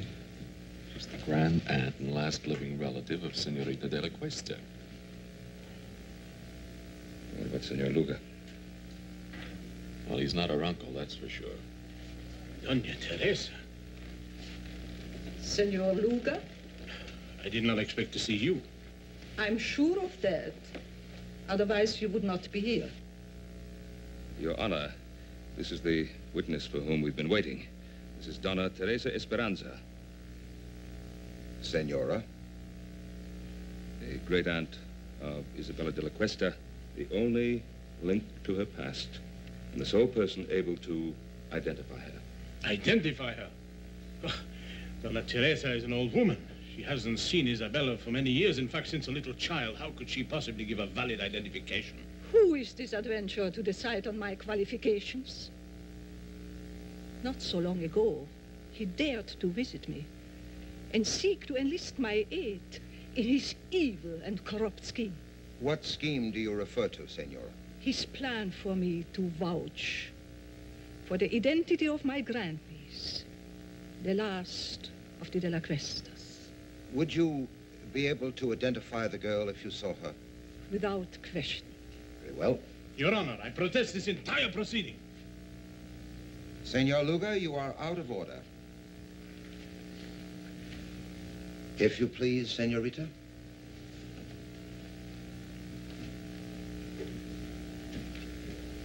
Senora, this is the girl to be identified. Would you tell us if you know her? Turn around, young lady. Raise your head, please. The carriage, the tilt of the head, the dark eyes. Your Honor, if I might see this young lady alone, I shall be able to tell you whether she is indeed my grandniece. That isn't necessary. It is obvious from Doña Teresa's reaction that this is her grandniece. Your Honor, I would like to talk to this lady in private, as she suggests. Sheriff, will you clear the room, please? All right, gentlemen. Step outside.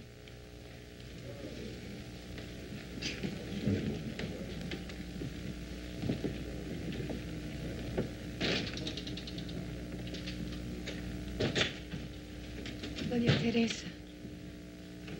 Doña Teresa, is there some way you can identify me? Some way? I mean anything definite. I have lived so much of my life with uncertainties. What is it you seek out of life? Is it riches or power? Do you want to be a great lady? That's such a very bad thing to want. No, nothing at all. But let me tell you about the De La Cuestas. The outstanding characteristic of the De La Cuestas was generosity. Generosity? I'm an old lady, and perhaps sentimental. But I know in my heart that the De La Cuesta would have not taken the land from the people who bought it with their blood and sweat. You seem to know a great deal about the situation. That must have been a very interesting ride you had with Adam Cartwright. Most interesting.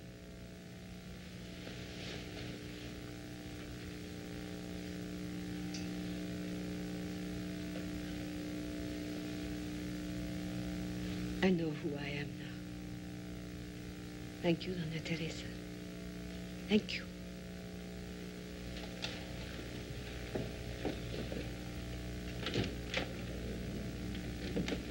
Your Honor, there is no need to go on any longer.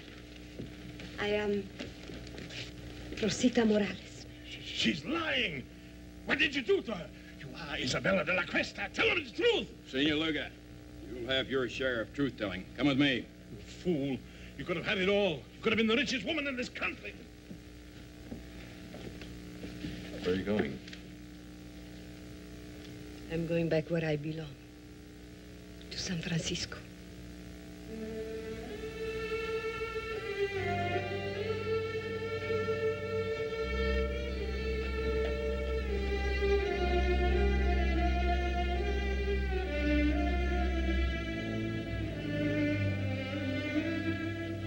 This must have been a difficult thing for you to do, to expose an imposter. An imposter? What makes you think she's an imposter? Donna Teresa, is she Rosita Morales or Isabella de la Cuesta? Who knows?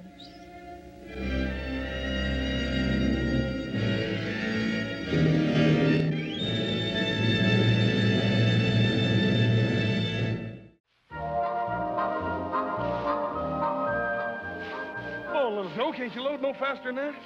Can I load it any faster? Why don't you try pitching and let me stack for a while? You must be forgetting. I did the loading this morning, you did the stacking. Now it's your turn to load a while. No, I ain't forgetting. I'm just complaining. Now I ask you, do you ever see two guys work so hard and accomplish so little? I'll have to admit they're a bit on the slow side, Adam. But then they're pretty puny. Especially the one on top of the wagon. Yeah. Well, what are you doing? Oh, I thought I'd give him a hand. Well, we're going to make that dance in Virginia City. We don't have much time. Won't take but a few minutes. Well, as long as you're such a fool for work, Dave, be my guest.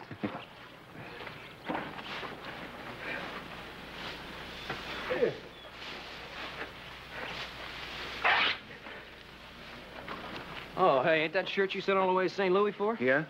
It's pretty bad shape now. Well, I can send for another. Come on, we better get the rest of this hay loaded before your paw skins us alive. And he can sure do it, too.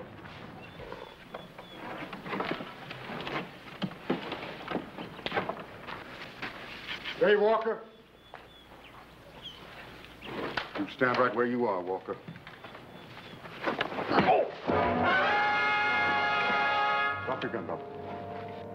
I don't know who you are, mister, but you're gonna go home in a box. I'm a United States Marshal, and this is my prisoner. Well, what'd Dave do? You got the wrong man, mister. Now, hold it. I'll kill the first man that tries to interfere.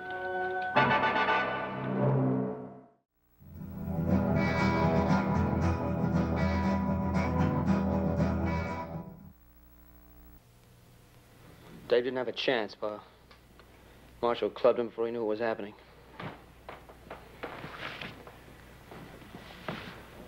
I'll have a look at your credentials, Marshal, if you don't mind. A tin star and a shotgun won't get you off the Ponderosa alive. I said your credentials.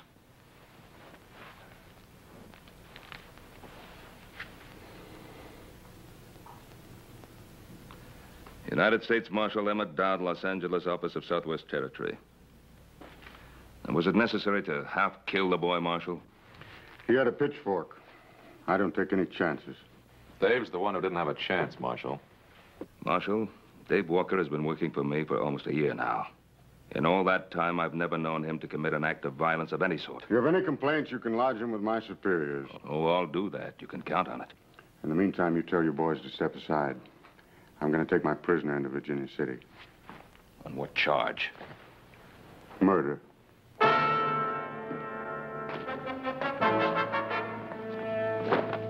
Let's go.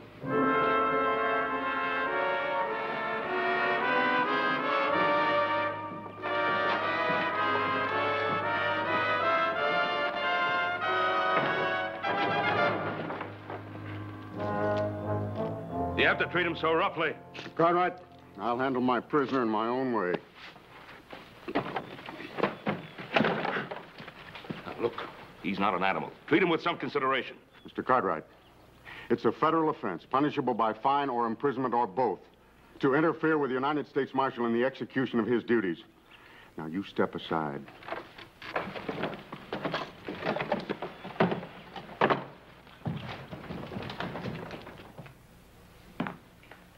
Don't you fellas think you'd better get dressed if you're going to make that dance? After what happened to Davy, I don't feel much like dancing, Pa.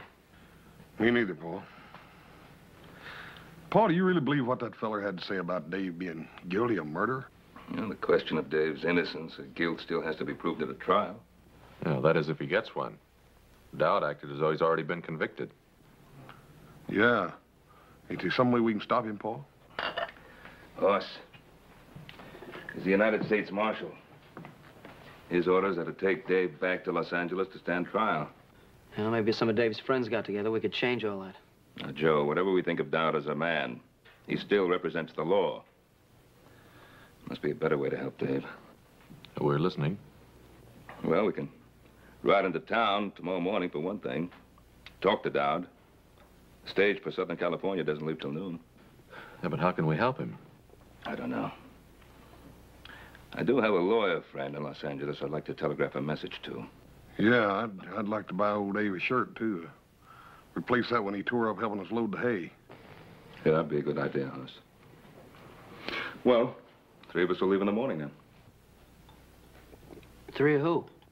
Well, Hoss, Adam, and myself. No, what about me? I think you'd better stay here, Joe. Well, somebody has to get the rest of the hay in. That'll keep him busy till spring, Paul.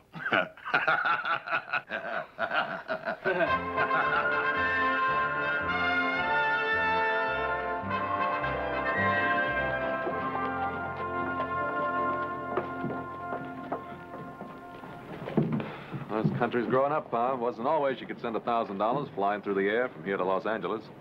Well, at least it'll provide Dave with the kind of help he'll need.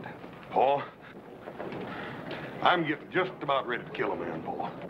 Oh, what now? Well, I just took that new shirt over to Dave, and you ought to see what that marshal's done to him. What about the sheriff? Didn't he try to stop him? No, he's up at Pyramid Lake or someplace. Ain't nobody over there but that deputy, and Dowd just shoved him aside. We better get over to that jail, see what we can do.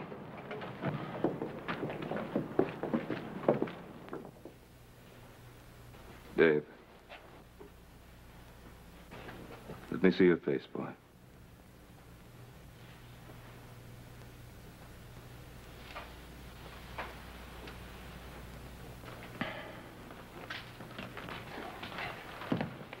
Dan, how did this happen? Dowd brought the boy in last night and then demanded a cell. I couldn't refuse to cooperate with the U.S. Marshal, Ben. He did this to Dave. Well, I didn't see it happen. Curly had the night duty. He said Dowd came back to check the boy's chains. Paul, I'm gonna kill him. No, that wouldn't help matters. Now, Dave, did you give him any provocation? Do you think he needed any, Mr. Cartwright? But why? You didn't offer any resistance. Why would he want to do this to you? Maybe because he's just that kind of man, Mr. Cartwright. Yeah. I guess that's so. Dave, Paul's wired $1,000 to a lawyer friend in Los Angeles. Make sure you get a fair trial. Adam, you think Dowd's going to let me reach Los Angeles alive? David, did you commit this murder? Mr. Cartwright, I don't even know what Dowd is talking about. All right, Dave. We believe you. Where's the marshal now, Dan? He's over at the hotel packing his bags. The stage leaves in 20 minutes. Well, that'll give us enough time. Come on, boys. Hoss? Thanks for the shirt. Nicest one I ever had. That's all right, Dave. Mr. Cartwright, thanks for everything you've done for me, but don't bother trying to talk to Marshal Dowd. It won't do any good. Well...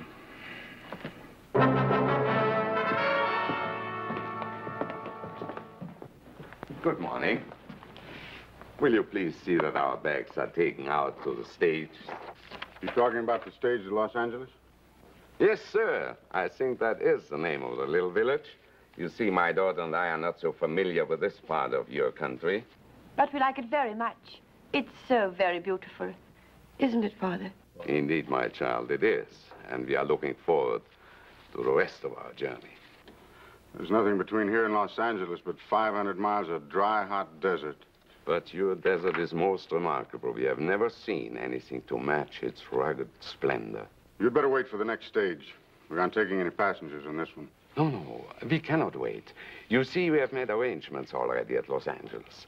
There will be a sailing vessel waiting for us on which we have reservations. I said no passengers.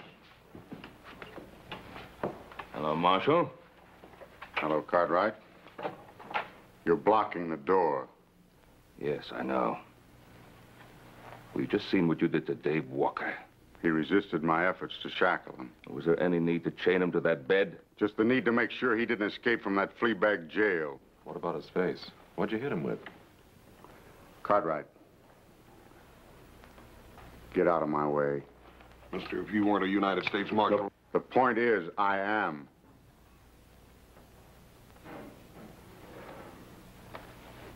Let him out, Adam.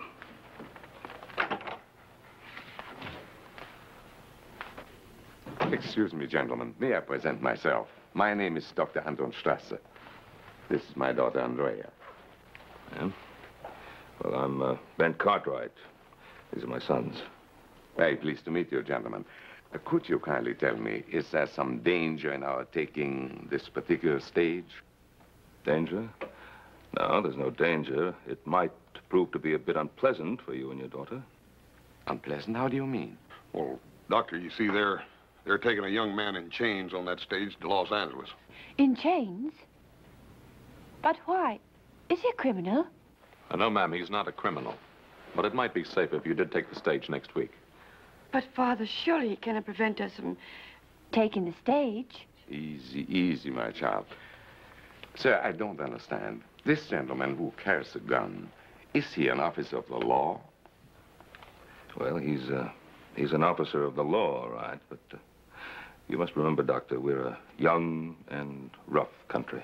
Well, we have seen men like this who carry guns and abuse their power. It happens everywhere, even in my native Vienna. But, Father, we've got to get on that stage if we're going to make our connections. We'll see what can be done. Thank you so much, gentlemen. Alles wird in Ordnung sein.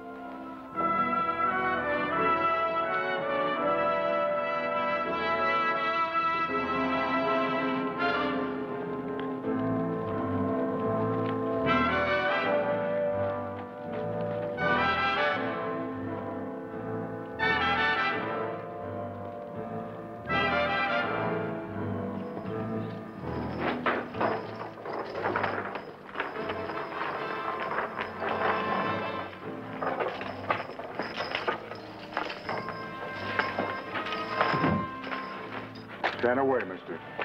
He doesn't need any help. On your feet, Walker. I said get up.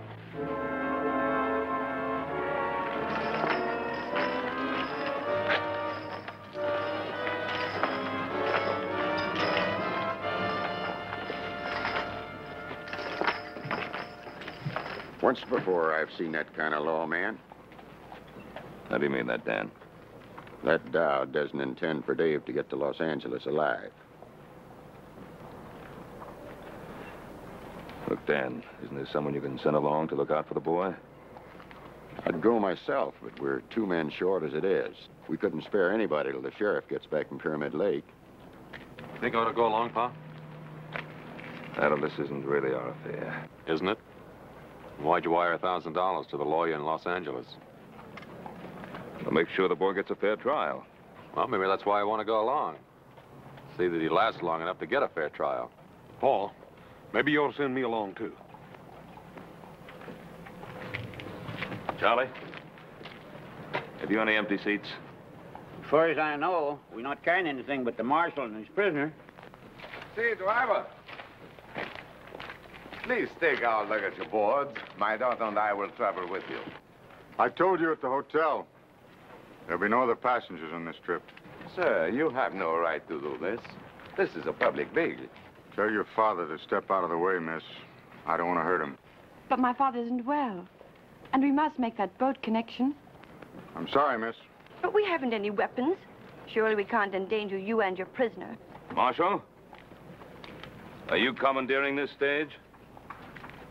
I said there'd be no passengers on this trip. Well, you know you can't take over a public carrier, Marshal Dowd. It's for their own safety. I can't be responsible for what might happen on this trip. Well, you can just not bother yourself about that anymore, mister. Me and my brother here are going to go along with you to make sure nothing peculiar does happen. That's right, Marshal. If you've any objections, you can telegraph your superiors for instructions. All right. Hand your guns to the driver. Hand up your guns, boys. You won't need them for what you have to do. Lock them up.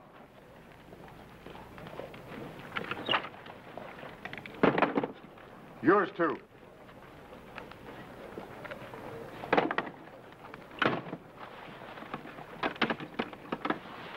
I'll take the key.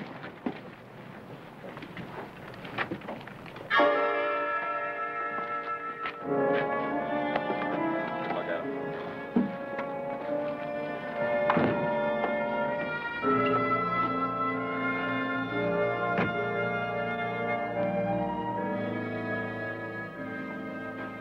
It's all right, Marshal. You just keep your seat. I'd just soon ride up there at Charlie anyhow.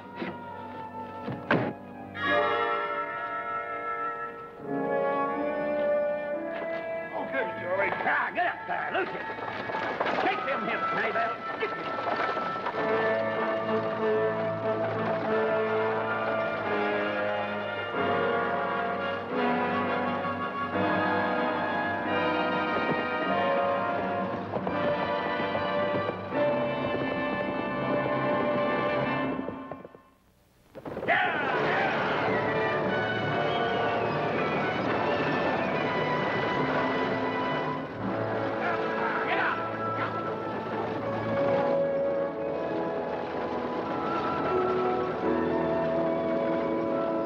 Forgetting my manners, Miss Strasser.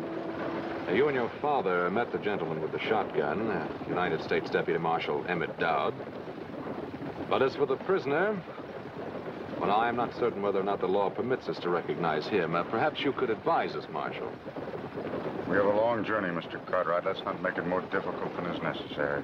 Well, looking at your prisoner, I would say you're making it a lot more difficult than is necessary. Since you're so well armed, Marshal, why is it necessary that your prisoner remain chained? Does it disturb you to see a murderer in chains? I don't go to see any man in chains. Particularly an innocent one. Walker's guilt will be established when we reach Los Angeles.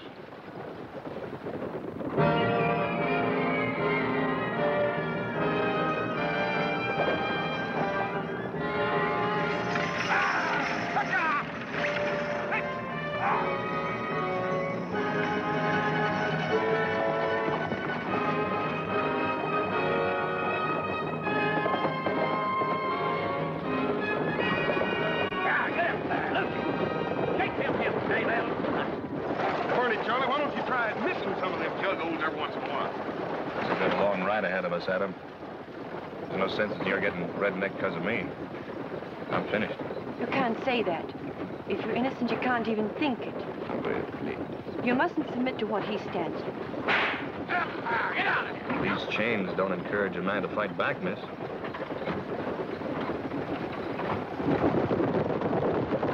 Here, baby. Charlie, I sure am going to be happy to get my britches off of this torture rack. Well, we'll be stopping to water the horse in another mile or so. Get up there, Lucius.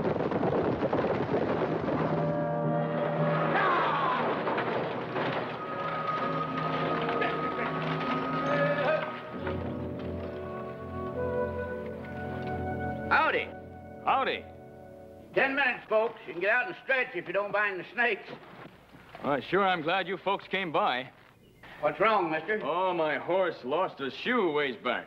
That's bad luck. Where are you headed? West? Which shoe is it? Oh, it's that left front foot.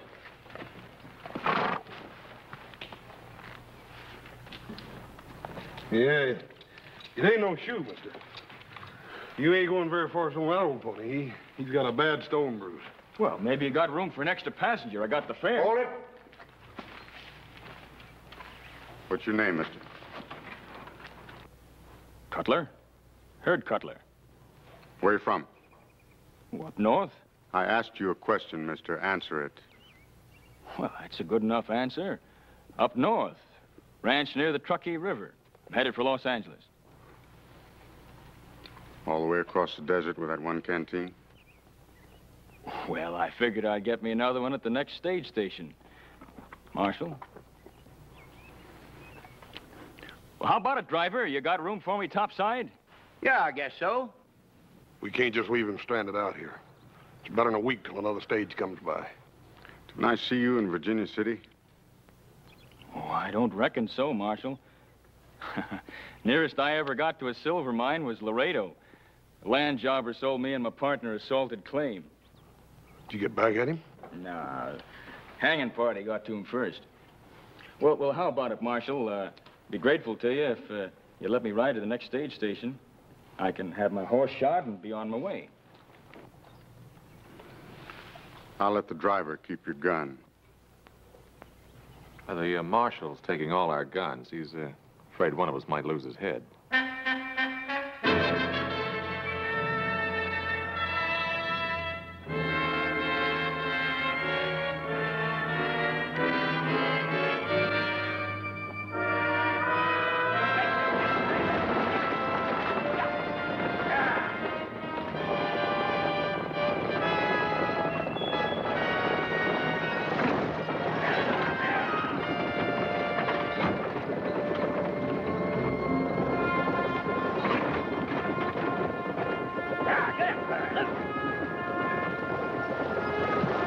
Thank you, miss.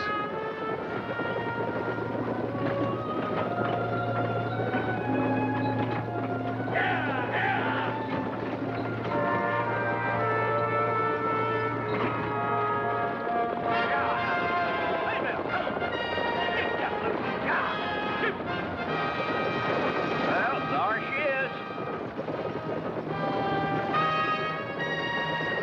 Oh, what is it? The beautiful state of California. That godforsaken desert's California? You ain't never been to California before? Yeah, I've been to California. I've been to San Francisco lots of times, Charlie, but it sure didn't look nothing like that. Well, this is Southern California. Stationed right beyond those hills there. Southern California, huh? Yep. Well, I can tell you one thing, Charlie. It sure ain't gonna ever amount to much. Yeah.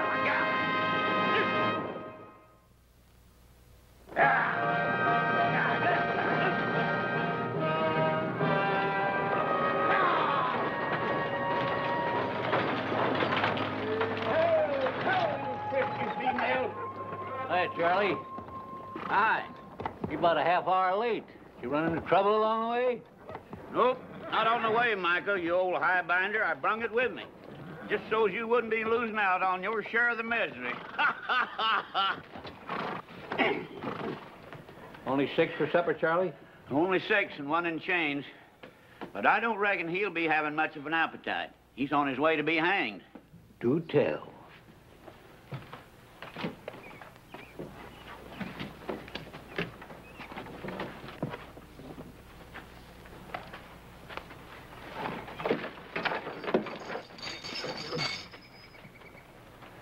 Well, a young one, huh? I bet you some gal's gonna be crying her eyes out. Maybe more than one gal, eh, Sonny? I'd like to think so, old-timer. What are they gonna hang you for? Horse thieving or card sharping? For twisting the arm off a nosy old desert rat. Oh, say, I like this boy, Marshal. Yes, sirree. Say, are you plumb set on hanging him? I suppose you're the station master. Yeah, me. That's me, Micah Bailey. Now, the gents will bed down in the dining room, and the ladies in the parlor. Don't you have any private accommodations? What's he talking about? Well, I reckon what he means, Mike, is that he wants a private room. Well, I'll tell you, mister, the only thing private out here is the hole that a man gets buried in. And even that Sly will be stolen out from under him by thieving Apaches. Breakfast at daybreak, supper at sundown. If you're late, you don't eat. Everybody hold it just a minute.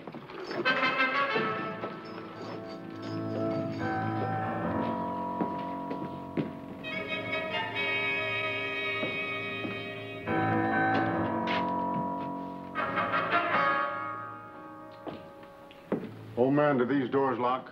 Yep. I'll give these back to you before we leave in the morning. Dr. Strasser, you and your daughter will occupy this room tonight.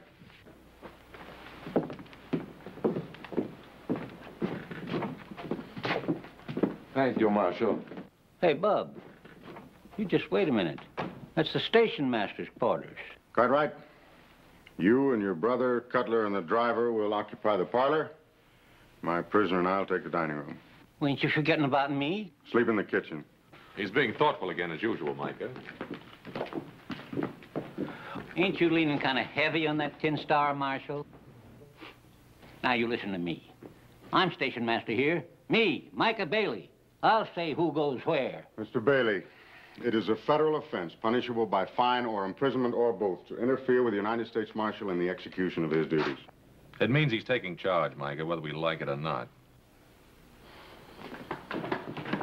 Oh, put that strong box over by the stove. Mr. Bailey, how many firearms do you have at this station? Half a dozen rifles locked up in the liquor stores, and this. Are the keys on here? Yeah.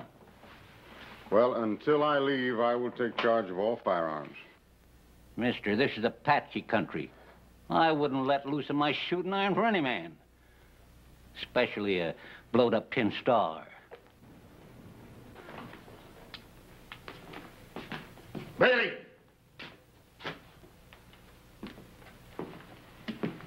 That's an order, old man. Can he do this to me? Oh, dadgummit, Mike, I reckon he thinks he can. You better go ahead and do like he tells you. For the time being, anyhow.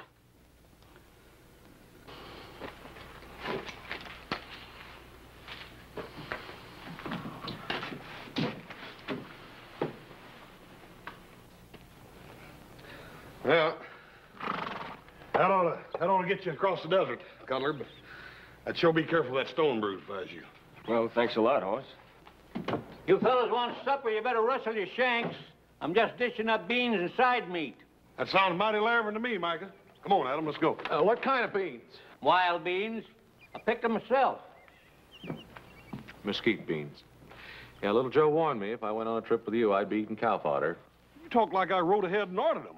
Well, if you didn't, how come they're on the menu first night out? You don't come to think of it, it does sound a little strange, don't it? Oh, I don't think so. It's sort of like bees and honey. You and cow food just seem to go together. Yeah. Here's some more coffee, folks. Yeah.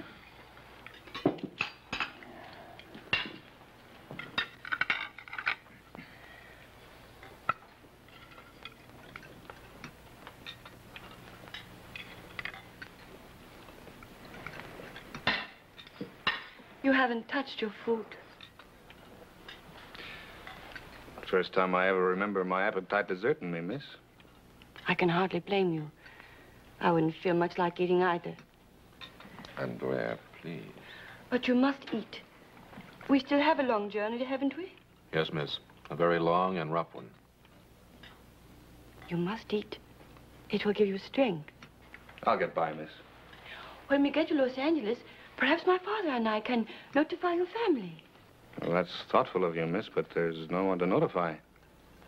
My ma died when I was no bigger than a pollywog. Never knew my pa. Ma said he was a man with restless feet. I think she loved him more than he was worth. And you took after your father? No, miss. I always tried to stay put for as long as I was allowed. Looks now like I'll get my wish. I'll be settling someplace for good. Well, look, Dave, you're not convicted yet. You're going to be back on the Ponderosa in no time, don't you worry. A lot can happen between now and the time I get tried. Lady, you'll forgive me. I think I'll finish my cigar in the other room. The rest of you are through with your meals. I'd be obliged if you'd all go to your rooms. Is that a request, Marshal? No, Miss Strasser, that is not a request. Good night. Andrea, please. Nothing to be gained by arguing with authority. But, Father... Come along, child.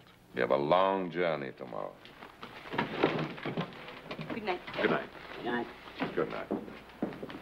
Good night, Dave. I'll be all right, Adam. Don't lose no sleep over me. Night, Dave.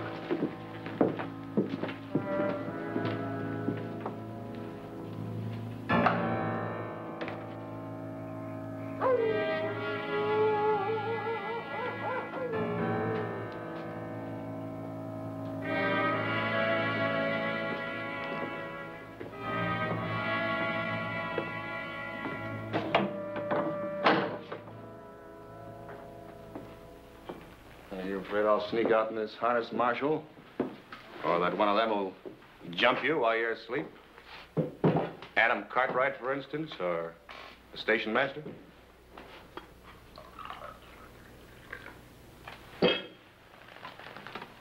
How long has it been since you slept, Marshal? Almost a year. Has it really been that long? I can't imagine what keeps you going.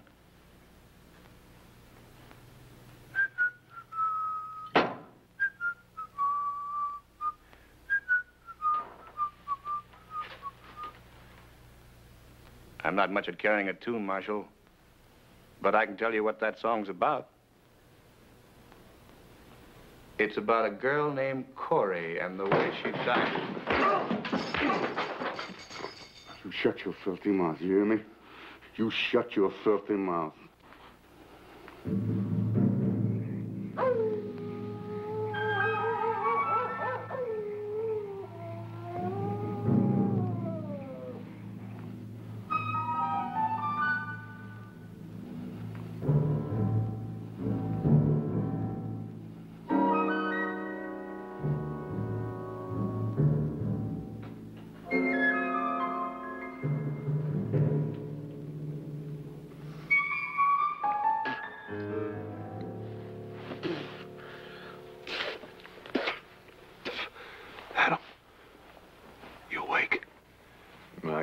Sleep with you rolling and tossing.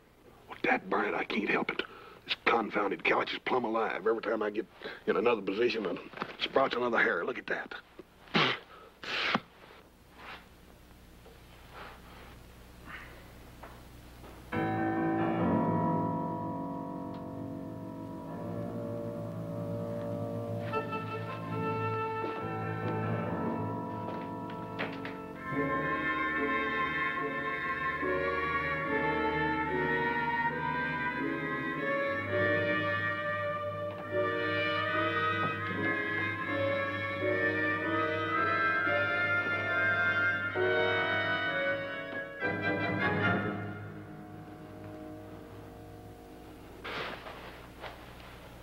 Color's gone.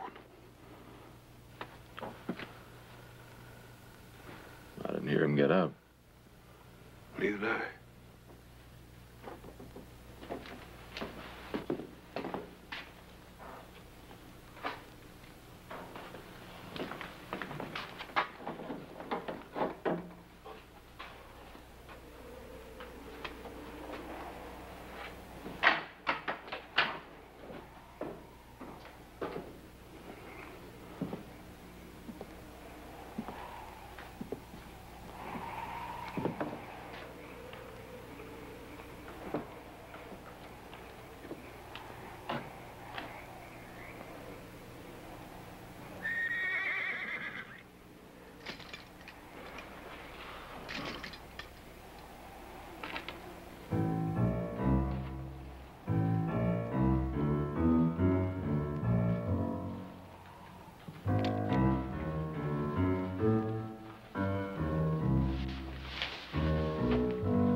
Cutter, come on out.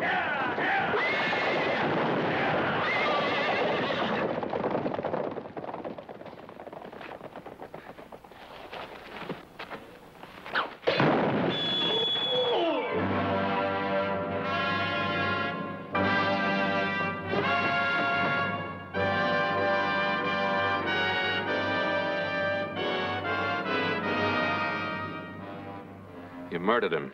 He tried to kill me. He was Walker's accomplice. We knew he was hiding out near Virginia City.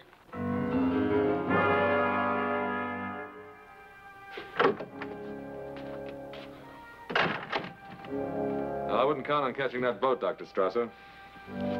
Why? We lost the horses. Well, my brother and the others are trying to find him. How's he? His collarbone is shattered, several ribs broken, and he may have serious internal injuries.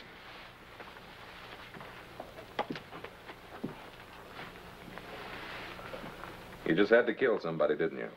He was trying to help Walker escape. I had my eye on him ever since I spotted him in Virginia City.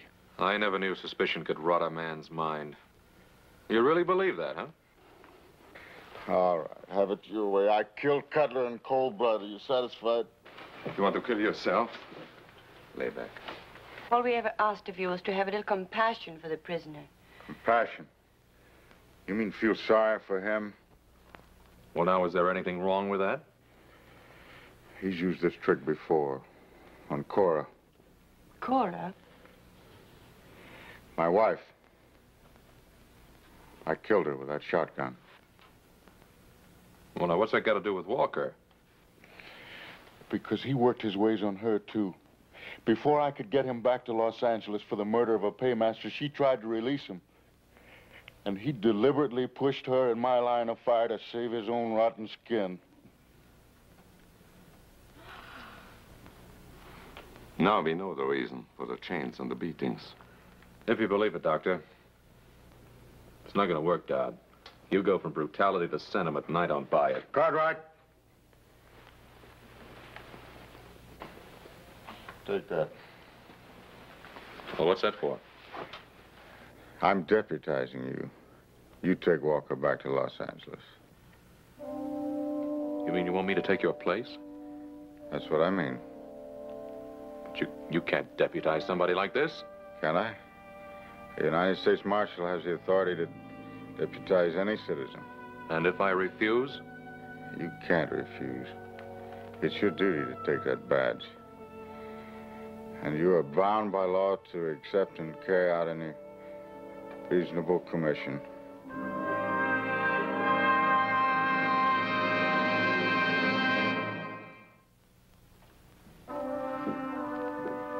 Well, how's Mr. Dodd? I hear he almost got run over by some horses. He was trampled, almost killed. Oh, now ain't that too bad? And to such a nice fella, too. Dave, you have anything to do with it? You hear that, miss? Adam, you don't mean that, do you? Look, I'm asking if you had anything to do with the attempt to kill Dowd. Why, Adam? Why are you asking me that? Because he gave me this, his badge of office. We'll give it back to him. It's his, not yours. I can't do it. It's mine now. He deputized me to act in his place. He did what? Dave, I'm a deputy United States Marshal now. Sure, and I'm Billy the Kid or Jackass Sam. Look at him. I'm the same man I was an hour ago. I'm Dave Walker. I'm your friend. I know that, Dave. Well, for a minute there, you had me worried. You started to sound almost like the Marshal himself. This badge is mine. I can't give it back. That was pretty funny. Yeah, I guess it was. Well, now that's settled, Adam. Well, what about these shackles? Well, what about him? Well, I want them off. Like you said, Adam, I'm not an animal. Why should I be chained like one? You did say that, didn't you, Adam? Yes, I said it. Well, then take them off. I don't like the idea any better than you do. I think the Marshal would rather they stayed on. The Marshal? Who cares about the Marshal? You've seen for yourself what kind of man he is.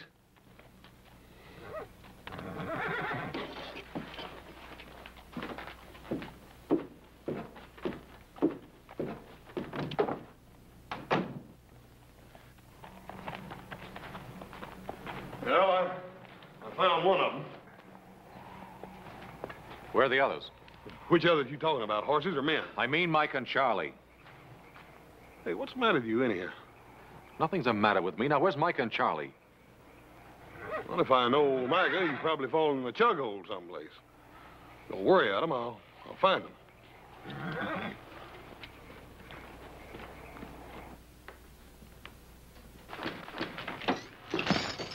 You heard him, miss? Yes, I heard him. I thought he was my friend. Oh, I think he is your friend. Oh. Then why doesn't he do something about these shackles? It's up to him now, nobody else. Perhaps he'll do it in the morning. Perhaps all he wants is wait until morning. Why? Why would he want to wait until morning? Oh, I don't know, David. I don't know.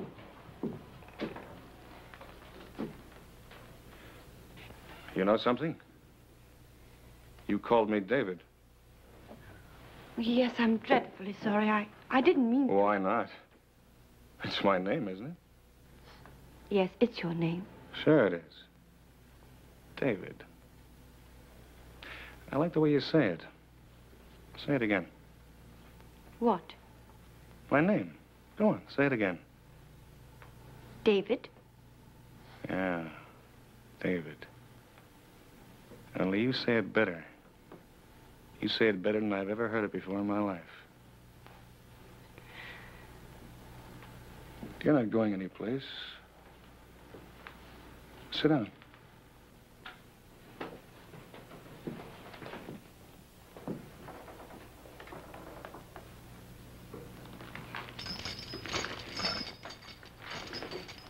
That's better.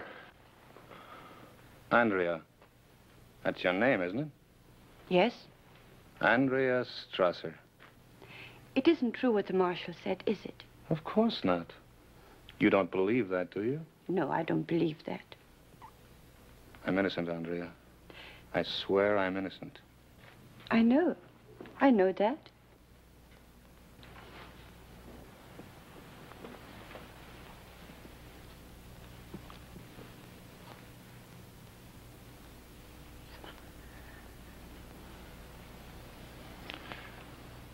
Andrea? Yes, David. These chains. I can't stand to be in them any longer. I know, but you'll have to wait until morning. No. No, we don't have to wait until morning. What can we do?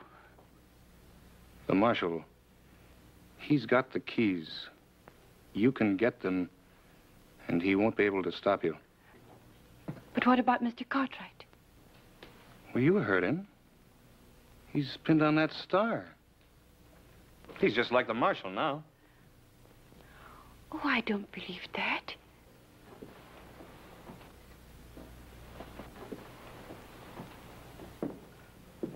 All right, I should have known better. I guess a back-fence stray like me doesn't have the right to ask people for help.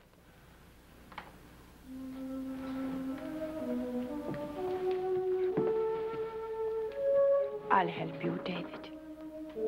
I'll do anything you ask. You know, I was right. The way you say David, I've never heard a sound as beautiful as that in all my life.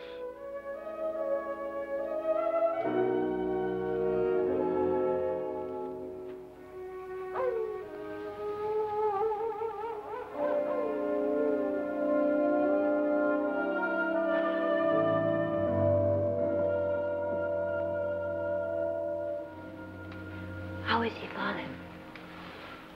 He's asleep now. Fortunately, I had some pills in my case. Poor man, he must be in terrible pain. Strange, isn't it, how one can feel sorry even for a man like him? We are in a strange land, my child. Yet it isn't so strange. A man is a man, and unfortunately, a doctor is also a doctor. And so he helps, whether he wants to or not. Yes, Father, and so he helps. Let's go back to bed. How about the marshal? Him? He won't move an eyelid until morning. Then you go to bed, Father. How about you? I'm not very sleepy. I'll be in soon. Good night, my child. Good night, Father.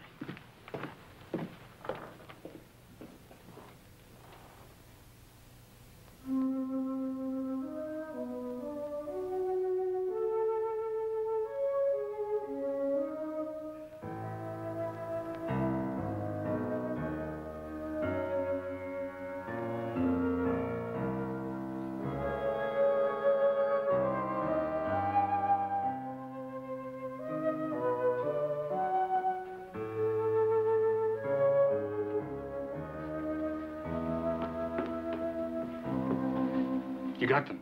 Yes. Here. That's it. Not here. That's right. Give me.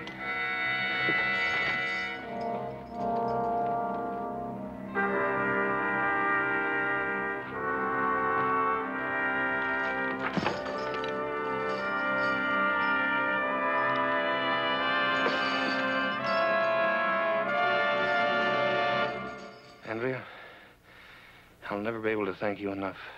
David, you're free. Yeah. Yeah, I'm free until the next time I run into Marshal Dowd. David, what are you going to do? I'm going to give the Marshal a taste of his own medicine. Oh, no, David. No, you mustn't. Mustn't I? I killed his wife, didn't I? You think you'll ever be able to forget that? No. Hold it right there, Dave. You shoot me, Cartwright, you'll have to kill her first. Is that the way it happened to the Marshal's wife? No, I'm not going to shoot you, Dave. That's right, I forgot. The Marshal put all the guns in the strong box. You don't have anything, Cartwright. You're wrong, Davy. You still don't have nothing. Out of the way, Cartwright!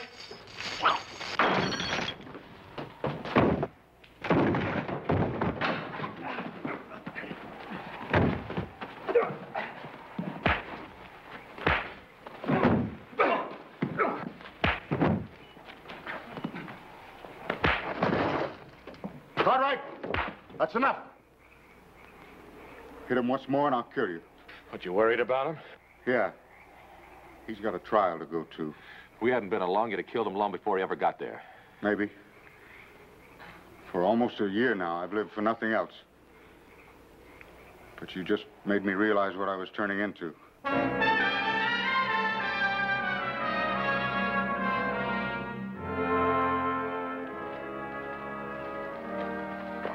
Get in.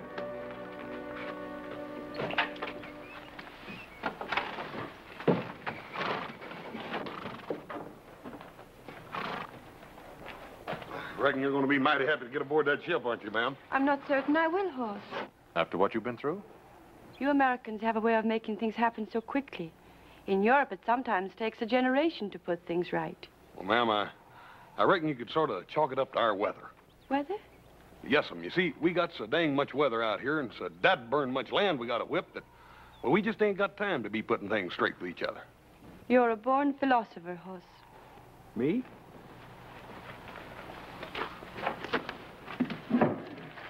What's she mean by that? She means that if you was any smarter, you'd still be the second dumbest man in creation. And you're looking at the first. It's a toss-up. Let's get going.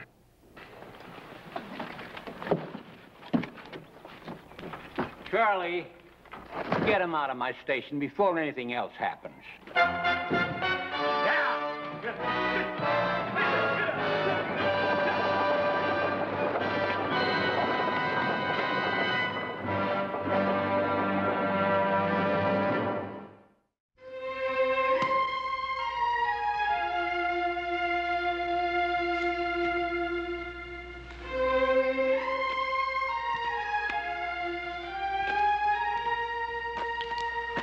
Doggone shame, ain't it, Charlie? Yep, sure is. Doc said she had pneumonia. Time he got here, wasn't much to do but call the sheriff. Well, didn't anyone know she was sick? First thing anybody knew was him riding all the way in for the doc by himself.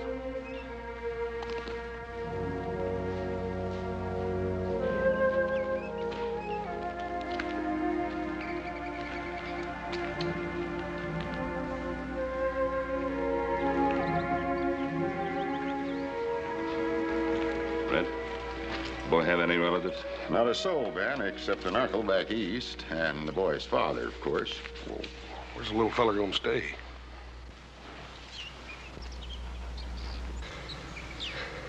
Well, how about it, folks? None of you want him? We got our own to worry about. Well, I guess I could put him up in one of the cells till his uncle can come get him. He's only a little boy. He's all alone now. He needs a home and affection. He's tainted, that kid. Bad stock, the whole tree goes rotten sooner or later. I don't want him around my home. Come on, Sarah. Well, I can't stay here all day, Ben. Sheriff, send for the boys, Uncle. I'll keep the boy with me on the Ponderosa. All right. He's all yours, Ben.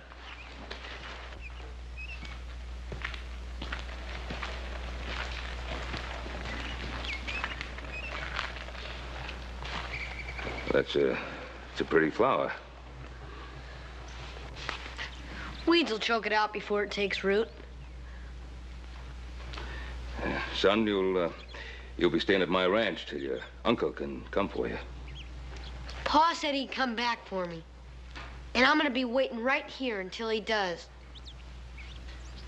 Well, we'll see. We'd better get your things from the cabin.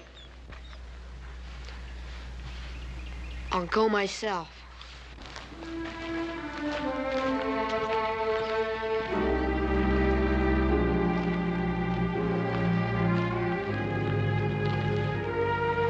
Us, there's a lot of hate piled up inside that boy. Yes, sir.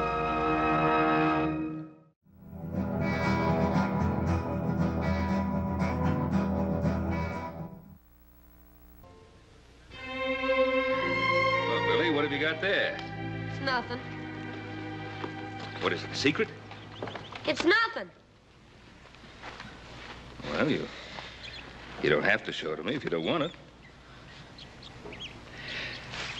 Let's just have a little talk. Mr. Cartwright, look, you've let me sleep here and you've let me eat here. All right, thanks. But I can do chores. I can help Now, with hold on there. You don't have to pay me back. We're friends. I want you to trust me. Well, there's no one else left, son. There is two. My pa.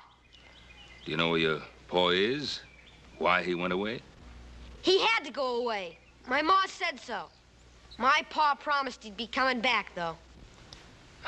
Well, you know, Billy, sometimes we promise things and we mean to keep the promise, but, well, something happens and we can't. My pa promised he'd be coming back, and I'm gonna be waiting here until he does. He doesn't tell lies.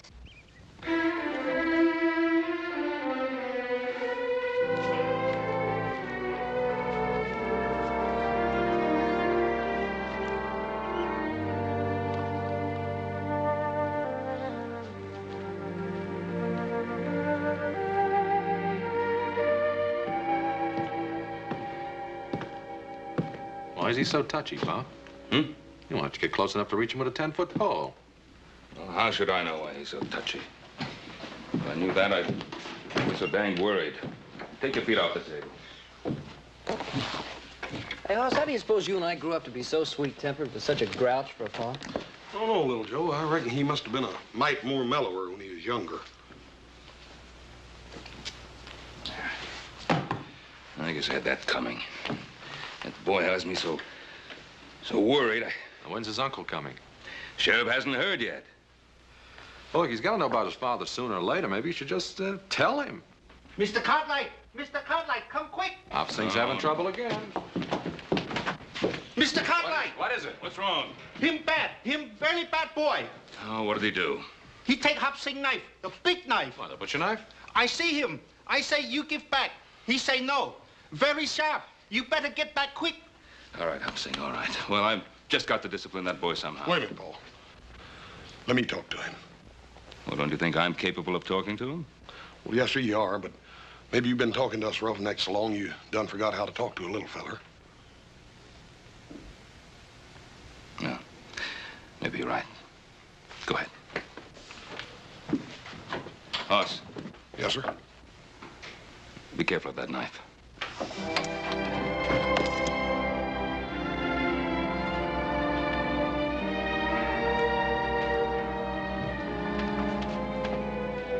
Billy, did you find one of Hopsing's knives out here? I didn't find it. I took it. Oh. Go ahead, let me see you chunk it. Go on.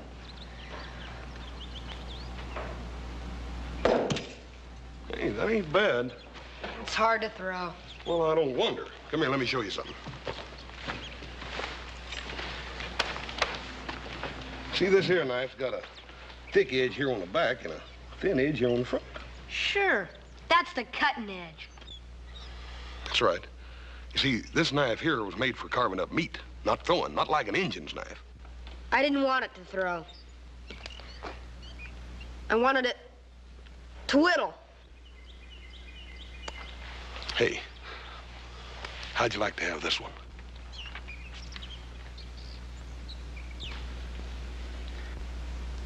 No, thanks.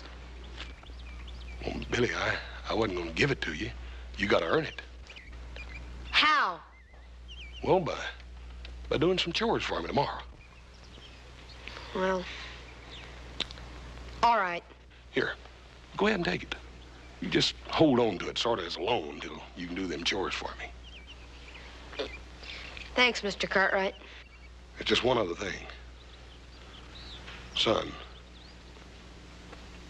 it ain't right to take something that don't belong to you. Let me take that knife back. Let me take it in to him. Old Hop Sing's pretty riled up right now. Won't you let me take it in to him, then you can go by and tell him you're sorry later. All right, if you want it that way.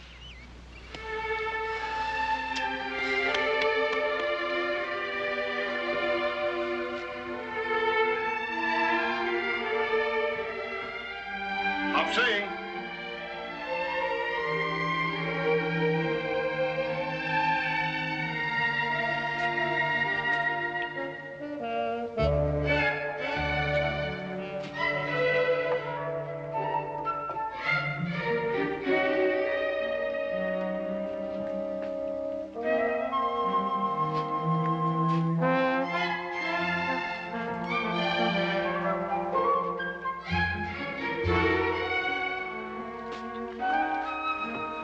Mr. Hoss, what happened to little boy? What you doing in Hop Sing kitchen? I just brung your knife back, Hop Sing. That's so? The little boy take knife. The big boy take a donut. Bad boy. Very bad boy. I got some real important things to be doing, Hop Sing. I'll see you.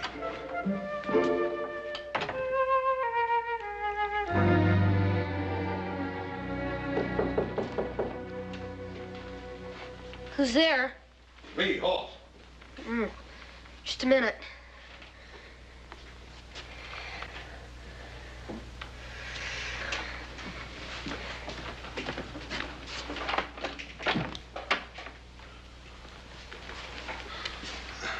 I sort of thought I'd come up and show you some real fancy whittling. I'm sort of busy now, Mr. Cartwright.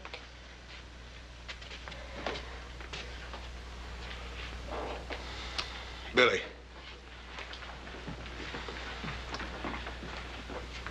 Where'd you cut yourself, feller? What do you mean? Bill.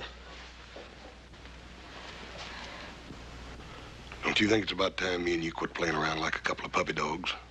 Don't know when they're fighting for real or just funning. Let me see it.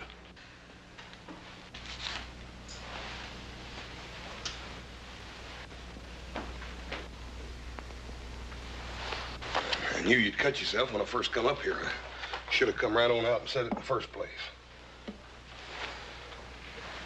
It hurt? Nah. Yeah, I got some medicine here for it. Will it sting? It's not a bad cut. They always seem like they bleed a little bit more when they're on the thumb, though.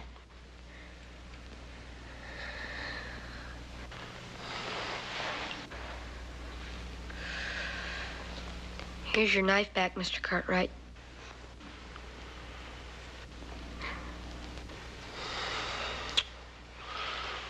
Billy, that wasn't your fault. It was all mine. Any fool ought to know better than to give a man something that he don't know how to use right. I shouldn't have told you I knew how to use it. Everybody makes mistakes, Billy. But it takes a real man to admit it. You go ahead and use that knife till I learn you how to use it. Gee, thanks, Mr. Cartwright. Hoss. If that thumb don't get to feeling better, you let me hear, you know? Billy, you hungry? Yeah, I guess I am. Well, what do you say me and you go down and get us a couple of them donuts while Hopsing ain't looking? Well, would that be all right? All right. Well, you'd be downright insulted if any of them things was left by supper. Well... Besides that, I'm bigger than he is. You're about bigger than anyone, Hoss. Come on. Hey, Hoss, you want to see something? Well, yeah, I reckon I do. What?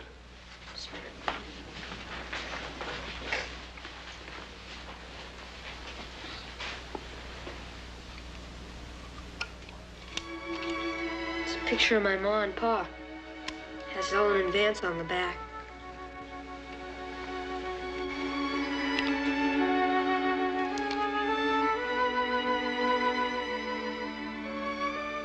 Your ma was a real pretty woman, Billy. That's the only thing that's really mine. Except for this knife now. You know something? It sure is gonna be fun when my pa gets back. Ain't it? Yeah, Billy. It's liable to be a while, though. I can wait. Come on.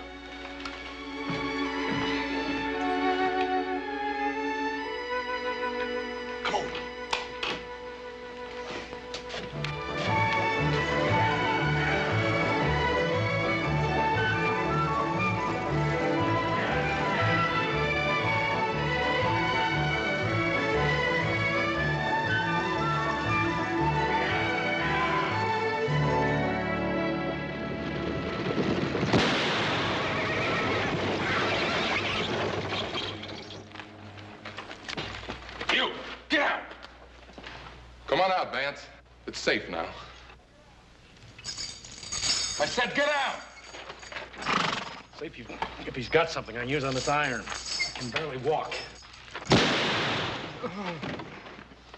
Old fool. You've come too far to play games.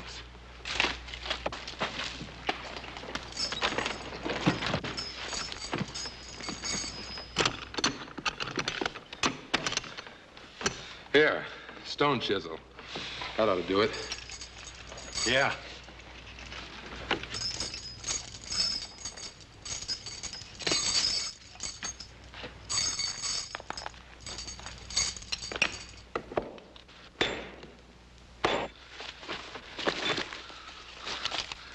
Look at this.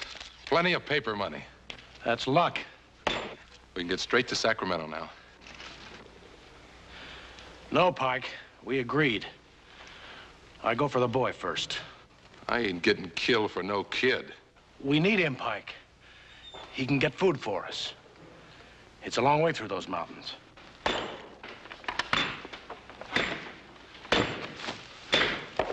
You wouldn't try and lose me, would you, Vance? You know these mountains and I don't. How do I know you'll come back for me?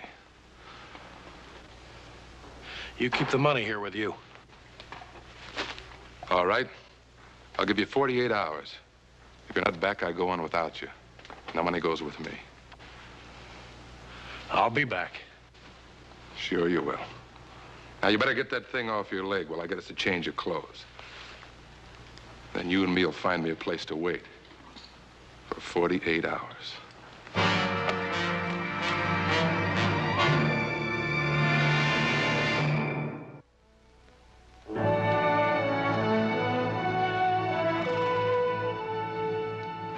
Morning, Ben.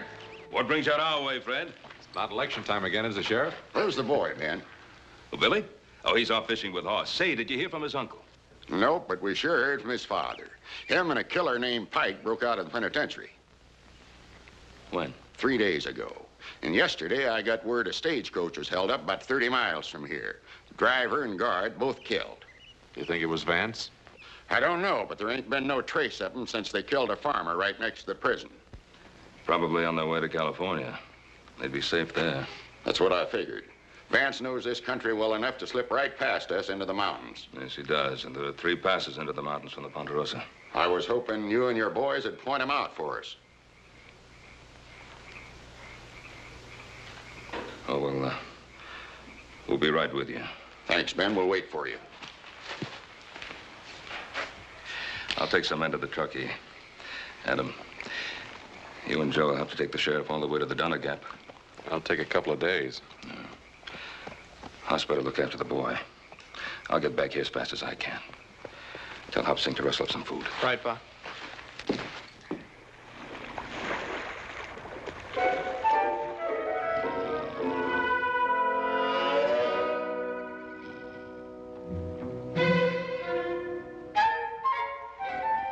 Hey, Hoss! Hoss! Got me another one, Hoss! Look. Best fisherman west of the Mississippi. Ha!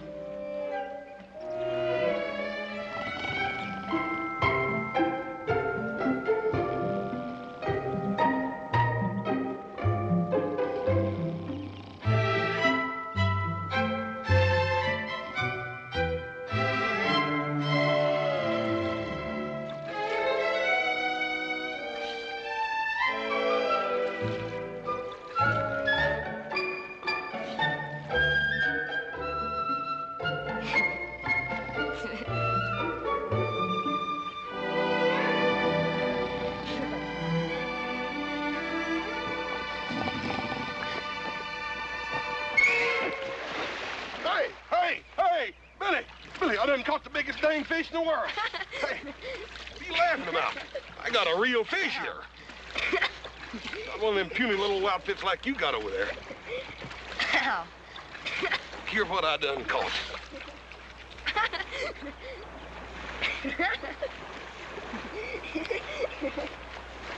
Well, I ain't never seen no fish like that before. You're not sore, are you, Hoss? Pistol, you know I ain't sore at you. I told you I'd catch something, didn't I? Even with my eyes shut. Now, I'll tell you what else I'm gonna do. I'm gonna throw you out there with the rest of them things. 1, 2, and 3.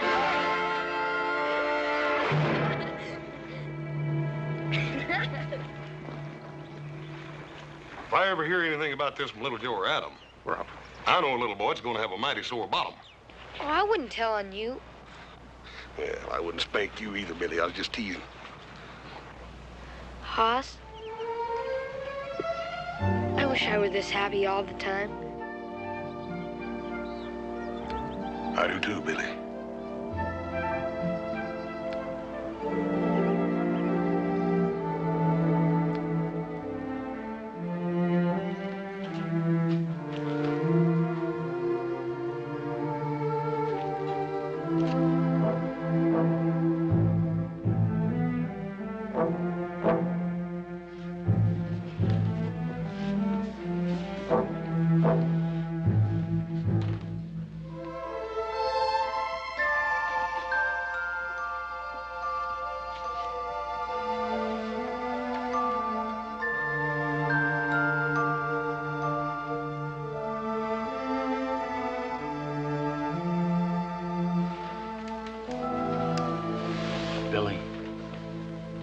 Billy? Hello, son. Pa! I'll come back for you, just like I promised I would. I knew you would, Pa. I just knew it. Easy, boy. We can't talk much. I need your help, son. Sure, Pa. Do you think you can keep a secret? Just between the two of us? Yeah, but there's something I gotta tell you. About your ma? I know. I heard before I got here. I couldn't help it, Pa. I know. Listen, you gotta pretend you ain't seen me. You mustn't tell nobody, here? This is what I want you to do. Tomorrow night, I want you to make sure everybody's asleep. Make real sure. Then get some food. Now, do you remember the cave on the back hill up Spider Creek that you and me found? You mean our secret cave? That's right. I want you to bring the food to me there. In a couple of days, you and me are going to California. California? I can't stay no more. Pa? You didn't tell me where you were all that time. Son, I kept my promise, didn't I? Like I said I would. You sure did, Pa. Trust me, son. I'll tell you everything later. Pa?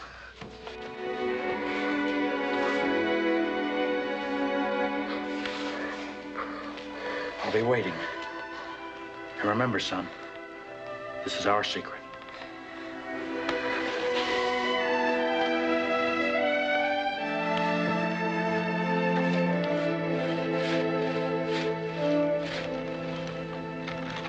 Hey, Billy, roll out. We got company.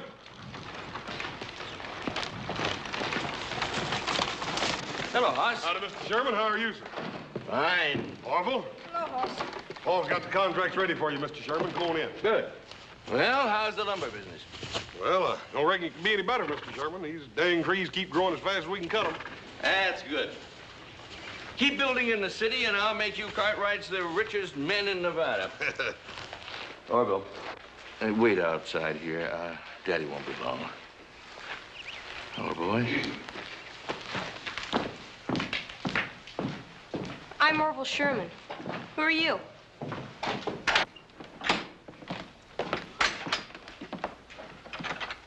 Over here at the desk.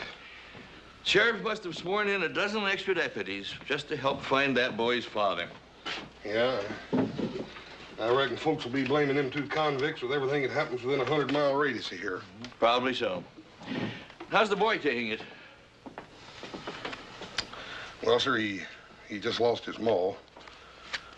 Don't seem hardly fair to me to have to tell the boy about his paw right after that. I suppose not. My father told me he broke out of jail. You're a liar. Your pa's nothing but a dirty old convict. He is not. He is not. Murder. You liar.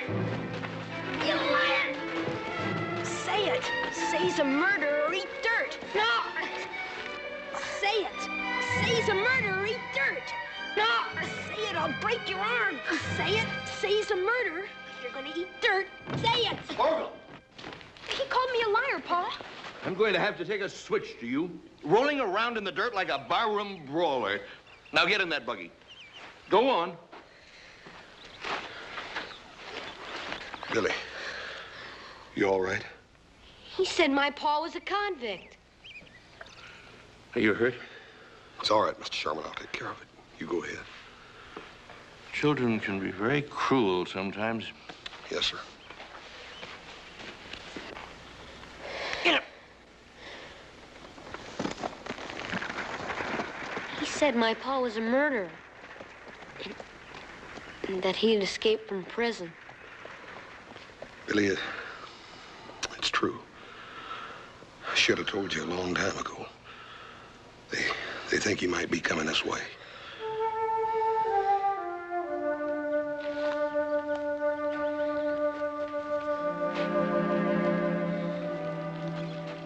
Couldn't make me eat dirt.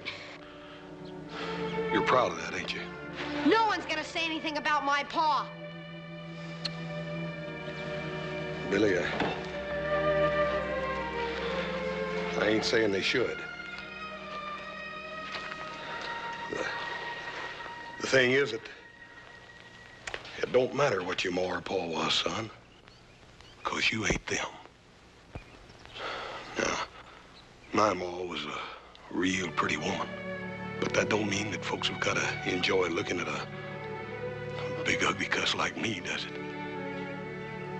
Don't you see what I mean, Billy?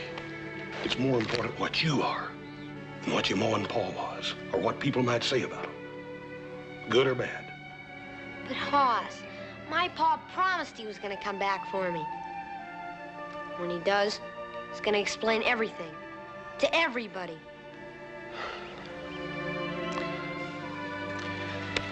We better get you fixed up.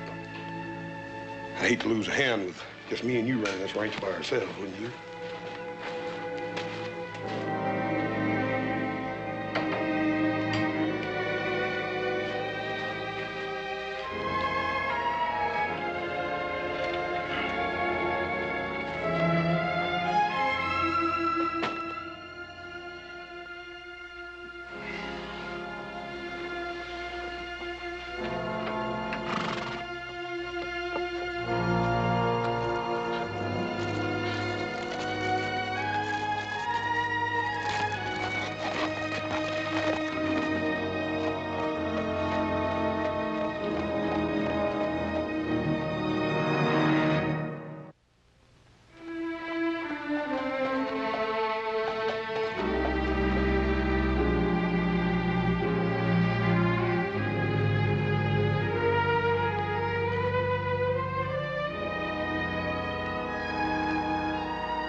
From now on, it's just the two of us. We haven't got any friends? Folks ain't interested in you and me, son. They never was, and they ain't never gonna be. Nobody? Nobody. Pa? Would it be all right if I said I love you? Sure. That's a good thing. For a man and his son. To say to each other. We better get back to the cave. Pa? Yeah? You said you were gonna tell me about where you've been. You don't know? A boy said you were a convict and a murderer. Billy, I shouldn't have been sent to prison. But nobody cared. So that's why they sent me. It was pretty bad there, son, so I got out. And I come back for you like I promised I would. I knew you would, Pa.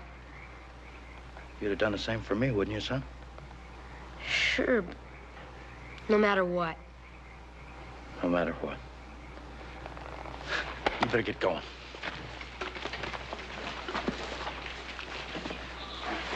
Pa, do you have to go back to that cave? Yeah. But maybe by tomorrow night, we'll have enough food so we can go to California. Now, you hurry. I don't want no one to find you gone. Be back tomorrow, Pa.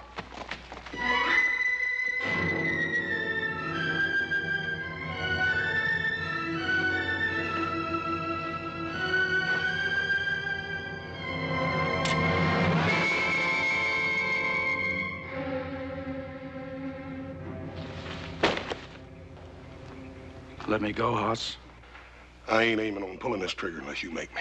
Don't you remember me, Hoss? I'm Vance Allen. I rented my farm from your pa. I remember you, Vance. You could say you never seen me. I can't do that. I can help you turn yourself in and then do what I can for you. I got a bad deal once, Hoss. Vance, you got a fair trial. A jury found you guilty. Now, busting out of prison ain't gonna help you none. I'll go to California. Nobody knows me there. I'll go through the mountains. Nobody's got to know. What about the little boy? I won't wait for him. I'll go now. I'll send for him later. He brought you that food, didn't he? Yeah, he's a good boy. You could tell him, Hoss. He'd understand. Vance, it just ain't no good. Come on, let's go. Can't you understand? They kept me in a cage like an animal. I had to get up when they say, eat when they say, sleep when they say, work when they say. I can't go back!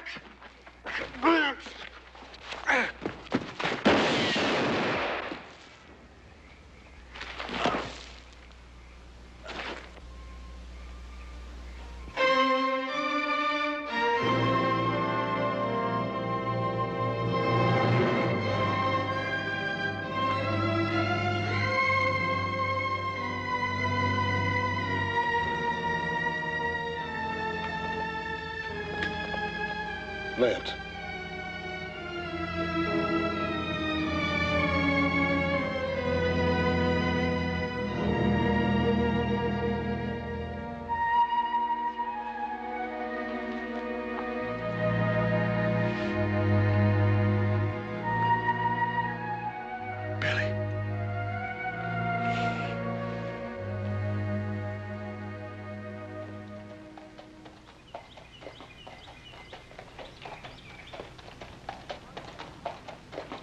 Good morning, Mr. Cartwright. You take enough food along? Yes, everything was fine, Hobson. House up yet? He never get up until he smell cooking. The other boys get back? No, sir. Well, I'm hungry enough for 3 people. Unsaddle the horse to see that he's fed.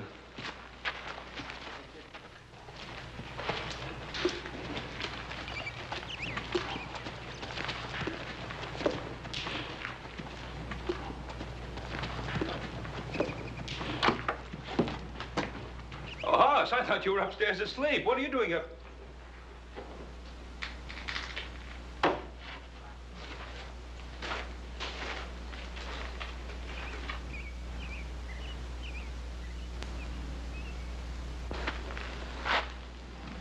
Vance.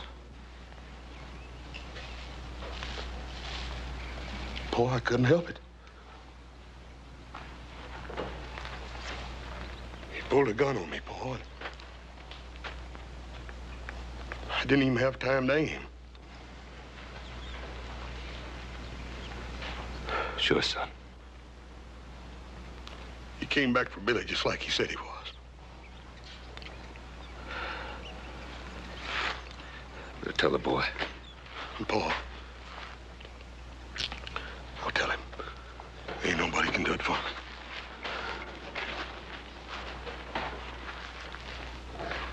Billy? Oh, Billy.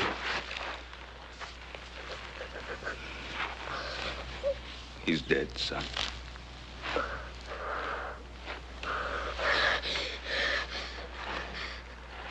It's your horse. I'm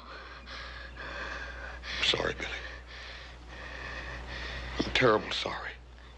You said you were my friend. You knew he was coming back for me. You killed him. Billy, he didn't leave me no choice. I'm terrible sorry, Billy. I'd do anything to bring your Paul back to you, but I can't. I'm sorry. I hate you, Aunt. I hate you. I hate you. Kill my Pa. I hate you. You killed him. I'm sorry, Billy. I'm terrible sorry. I hate you. Billy.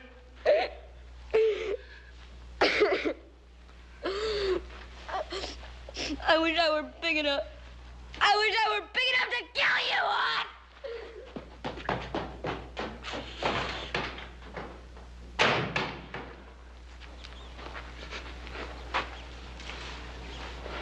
Oh, it's not your fault.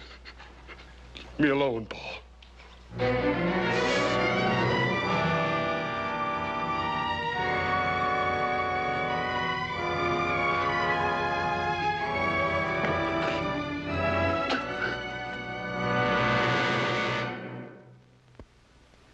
Boss,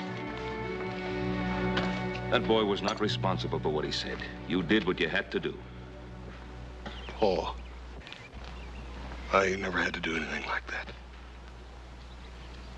I hope I never have to do it again. I didn't even sight my gun, boy. I just pulled the trigger. And if you hadn't, he'd have killed you. If I hadn't butted in, he never would have drawed on me, Paul. Hoss Vance was a fugitive from justice. You obeyed your duty to the law. There ain't no law that says I can go out and take a man's life away from him. I ain't got no tin badge that says it's all right for me to kill a little boy as Paul. A little boy that trusted me. I wish I had some words to take your pain away, Hoss. What am I gonna say to him? What's he gonna think about trusting folks and letting folks be his friends now after what I done to him? What did you think when your mother died? I thought the world had come to an end. But you got over it. And so did I. Paul, I can still feel him little fists hitting and hitting me. And it hurts, Paul. It hurts worse than anything. I know, son, I know. I've been sitting here praying as hard as I know how that God would tell me what to say to him. We was friends, Paul.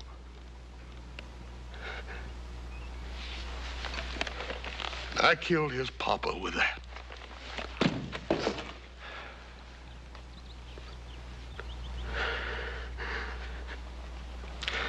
Paul,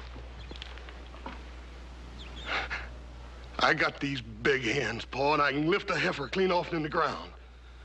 And I can whip most near any man I ever met. But I'd cut them both off. If it'd make that little boy quit looking at me like he wanted to spit.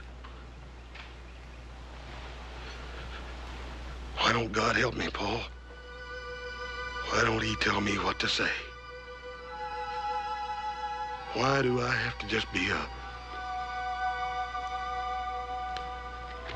big, dumb horse?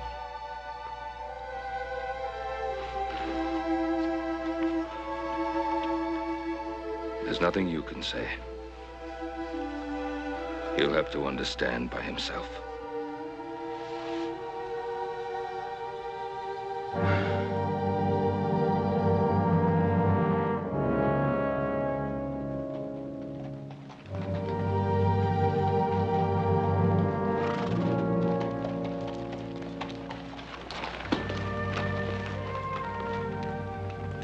Hoss, do you want me to go along with you? No, thank you, Paul. All right, I'll go on ahead. I'll try to find Adam and Little Joe. What about the boy? He's gonna come along with me.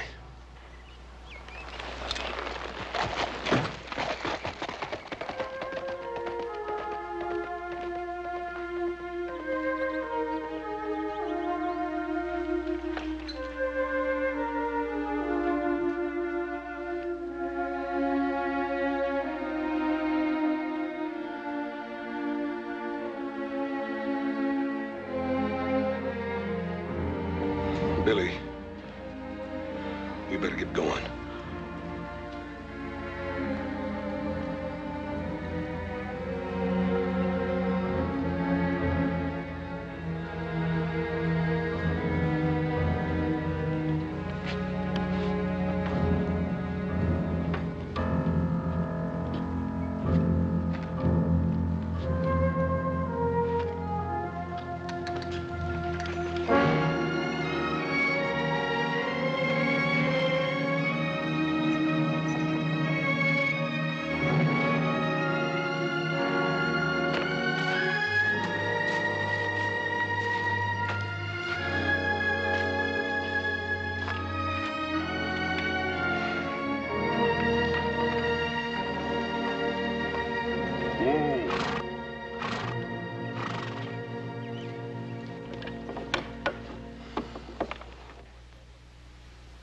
I reckon we ought to let these old ponies rest here a minute.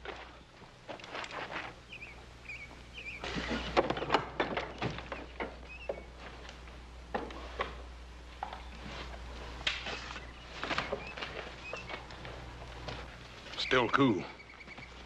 Howdy.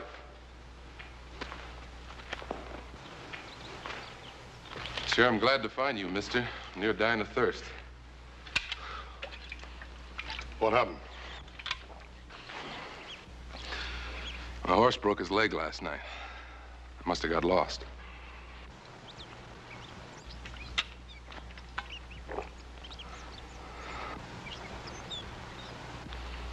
Who you got under there? It's Vance Allen. He's one of the two escaped convicts the sheriff's looking for. What about the other one? I don't know. Well, you sure are lucky, mister. You just found me. Don't try anything. Now put your hands in the air. You, kid, keep your mouth shut. Mister, the sheriff's got every man in this country looking for you. You ain't got a chance. Oh, you're wrong. I've got every chance now. I've got all this and you to show me through the mountains instead of Vance Allen. That's where you got it wrong. I ain't helping you. Oh, you're gonna help me, all right. Or I'll kill the kid right here. You what? I ain't no pushover like Vance Allen. Now, what's it gonna be? The kid? Or are you gonna show me through those mountains?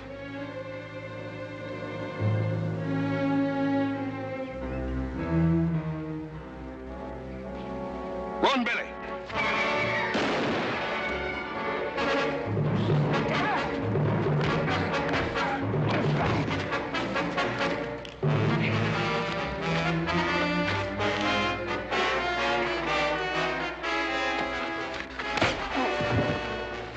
You're the one I need now. It may take me a while to convince you, but you'll show me through those mountains, won't you?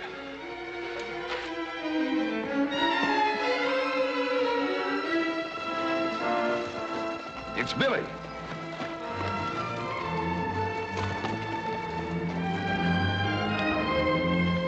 Well, Billy, what are you doing out here? Where's Hoss? He's with that other man, back in the woods. What other man? The one that was with my pa. Where are they? Can you lead us back to where they are, Billy? Now, listen to me, boy. That man is desperate. Now, he could kill Hoss. I want you to lead us back to where they are. Hoss killed my pa. I hope he does kill Hoss. I hope he does. Did you hear what I said, Billy? Take it easy, Pa. Billy! Billy!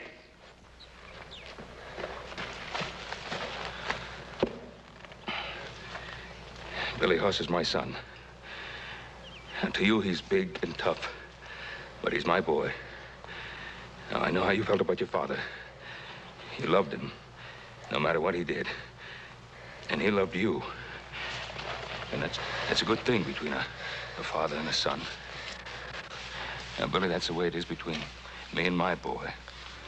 No matter what you think of him. I love Hoss, Billy. He's my son. Now, you understand how I feel? And I'm begging you to save his life, Billy. You're the only one who can. I'll show you. That man, he's beating her.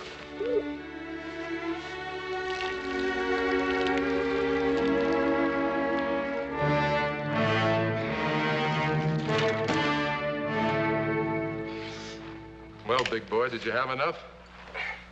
You gonna take me through those mountains now?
Easy, boy. Easy. You took quite a beating. I reckon I'm lucky. My old head's as hard as it is, Paul. We'd have never found you if it hadn't been for Billy. He's a good boy. He's gone. We better go after him. Wait. Let me go.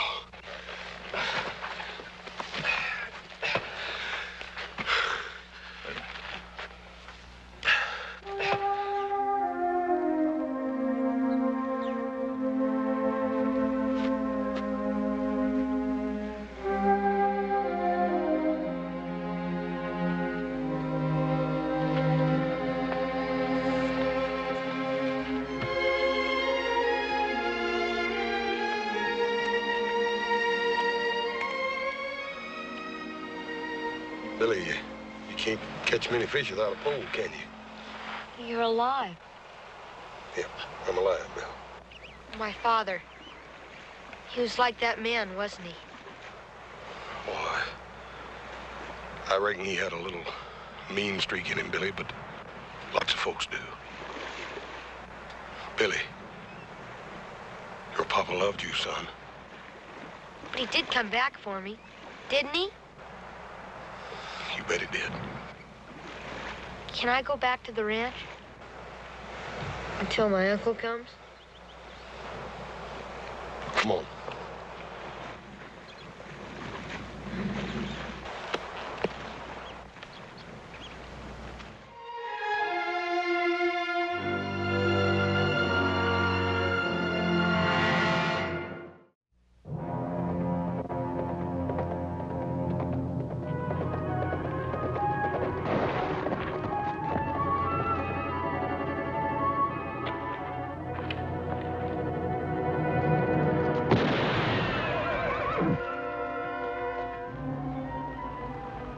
We got the wrong man, Bob. That's Adam Cartwright. Come on, let's get out of here.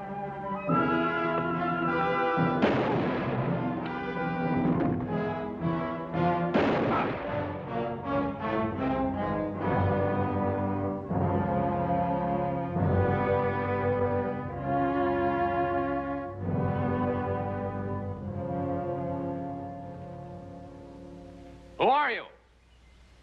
A friend. A friend? You're sure a feather-footed one. Who are you? Gerald Escott by name. Here. Perhaps this will relieve your mind. U.S. Deputy Marshal. I can't say I'm sorry to see you. Who are they? The Clevenger brothers. Friends of yours? Hardly that. But you may have made a terrible mistake. Just be thankful that you're still alive. And I'll be thankful that I've reached the end of a long trail. The Clevengers were wanted in California for bank robbery. I had the unpleasant duty of killing their older brother. He was caught robbing sluice boxes. So you were the one? I was only performing my official duty.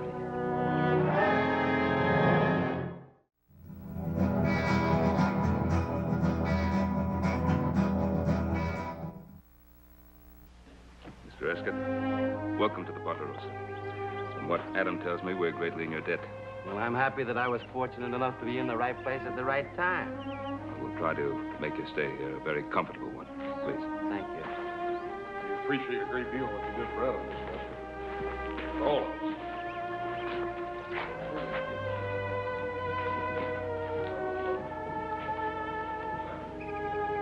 Adam?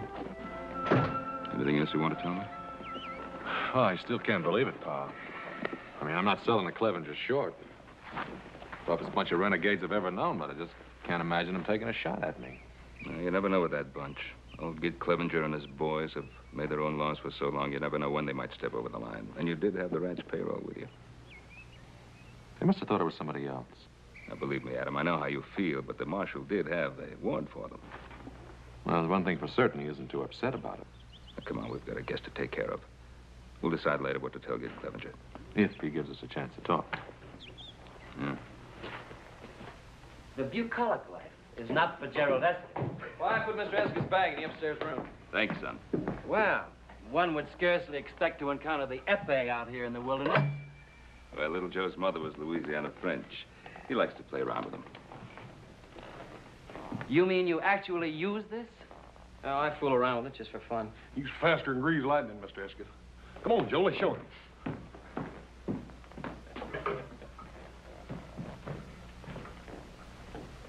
On guard, brother. You should never have given those two a chance to show off. Oh.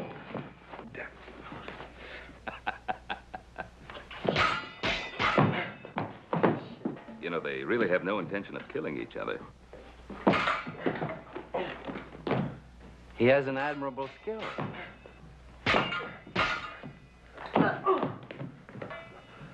Whack him over the head, Hoss. You'll never get anywhere poking at him. Touché. Nevertheless, your technique is not quite flawless. When you feint to the left, you're a bit off balance.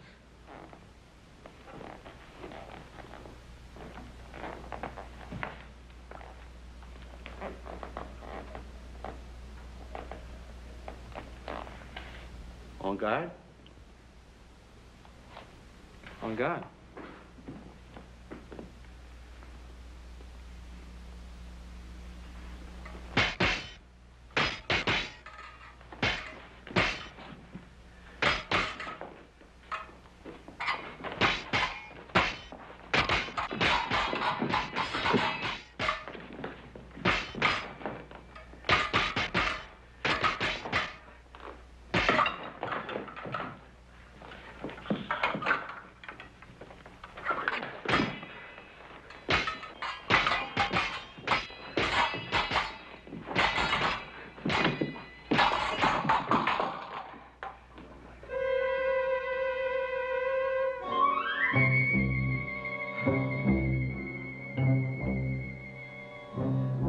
you could hurt somebody with that. You lost the button off the point.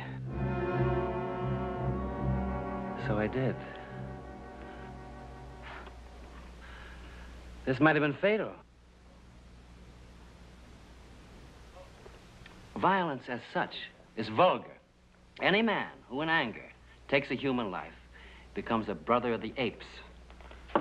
He's an aesthetically impoverished man. Don't you think so? Oh, yes, sir. I reckon. And yet the skills and rhythms of disciplined violence have beauty. Like a painting by Rubens or Botticelli, unfettered by personal emotion. Yes. There, to that simple word, can be traced the downfall of most artists and many human creatures. Emotion. Yeah, that's a very interesting observation, Mr. Escott. I don't think I could cast you in the mold of an average lawman. I've been told that. Well, I think the elegance and hospitality of your home have made me forget my original mission. I'm here to visit an old friend. Would you happen to know a Mr. Jason Blaine? Oh, do you say? Yes. Oh, yes, know him very well. And his wife. Wife? Jason married? Oh, yes, about a year. They were married right in this very room. Then you do know him well. Well, Jason has always been a little hard to know, but Mariette is practically a part of our family. Mariette? What a charming name. Yes, her father was a very dear friend of mine. When he died, he left the raising of Mariette almost entirely to my supervision. Jason Blaine married. How very, very interesting. Is she a pretty girl? Well, we always thought so, but of course we could be slightly prejudiced. Oh, no, my dear Adam. I have a feeling I can trust your judgment in such matters. Time to eat, please. Oh, good. Could I freshen up a bit before supper? Oh, of course. I'll show you to your room.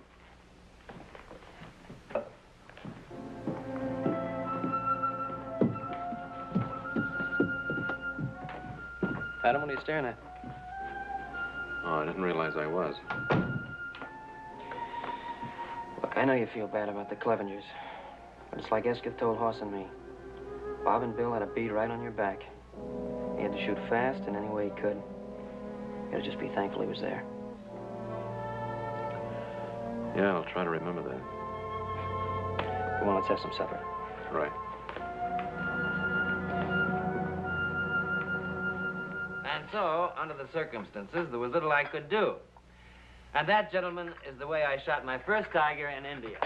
Oh, for heaven's sakes, number one cousin, can't you do anything right? Here, let me do that. Mr. Cartwright, take you long time to know San Francisco. Take me long time to know Ponderosa. I help you in San Francisco, you help me in Ponderosa. All right? All right. Thank you.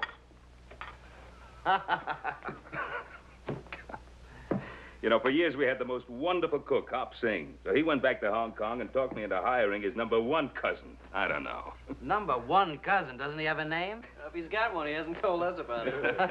I'm sorry about this, Sheriff. Think nothing of it. The same thing happened when I was dining with the Prince of Wales in Paris. Dadgone, Mr. Escott, you ain't been just about every place. And there's one place I never cease to enjoy going to. Where's that? Bed. I've had a long ride, and I'm afraid I'm not much of a night owl. Joe, this has been an extremely pleasant evening. Extremely pleasant. I'm sorry about what happened at the end of it. Hoss and Joe, see that Mr. Escott has everything he needs. Yes, sir. Tomorrow morning, Adam and I will ride into Virginia City with you. We'll show you where Jason and Mariette live. Fine, fine. Have a good rest. Adam, I regret the circumstances under which we met, but I'm grateful that we did meet. A stranger in a strange community. It's heartening to have substantial friends. Good night. Good night. Mr. Escott, did you sure enough have that old tiger cat for the tail? Sure enough. That house makes the most wonderful audience, doesn't it?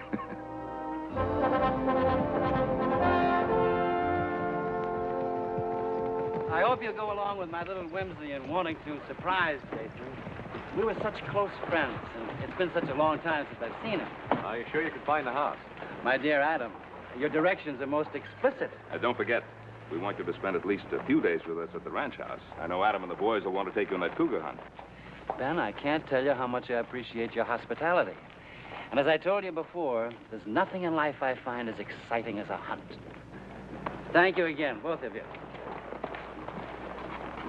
Adam, when you get through with the bank, meet me at the hotel. We'll have a bite to eat. Right. Go on.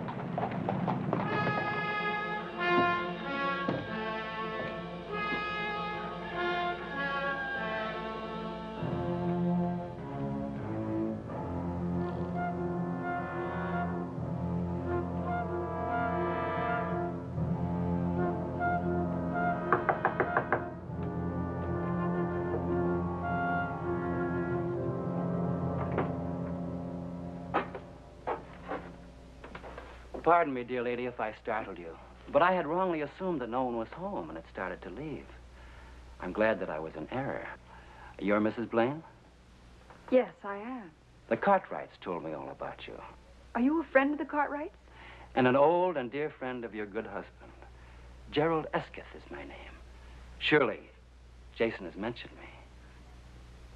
No, I don't recall it.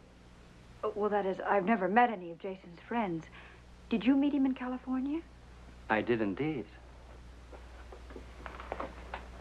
My dear child, Jason's mineralogy has surely been worthwhile. He's found a true jewel. I don't know if you're making fun of me or not, but Jason is not at home. Then perhaps you wouldn't mind if I waited a while for him. Ben and Adam have some business to transact in town, and I'm a total stranger here. Oh, yes, of course. How rude of me. Won't you come in, Mr. Esketh? Thank you.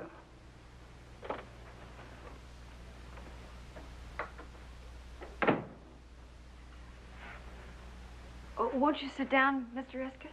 Thank you. I'll make you some tea. How very thoughtful of you. What a fine likeness of Jason. Yes, it is, isn't it?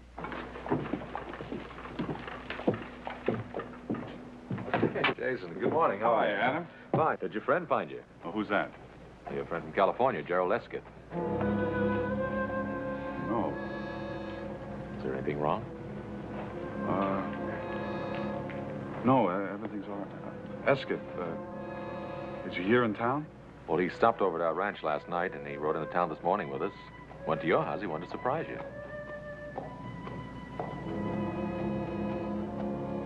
Thank you, Adam.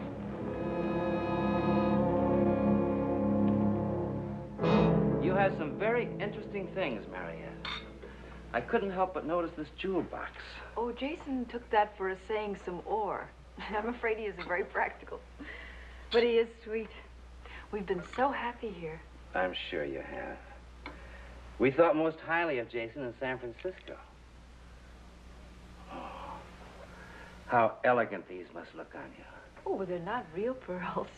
But your beauty would make them appear priceless. Please, may I see them on you?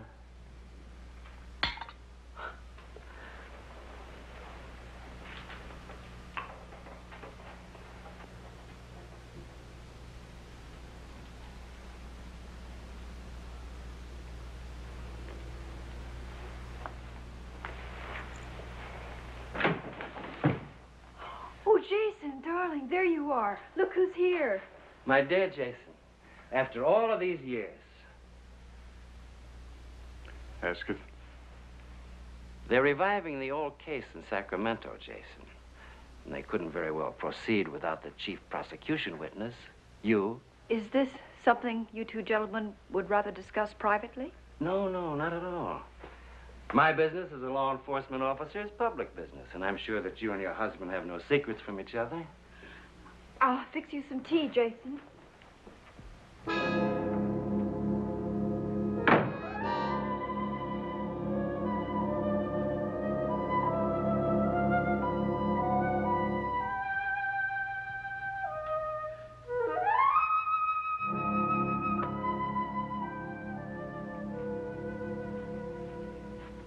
Have you told her of this matter? No. How could I? She's almost part of the Cartwright family. How much have you told her? Nothing. I detest emotional display.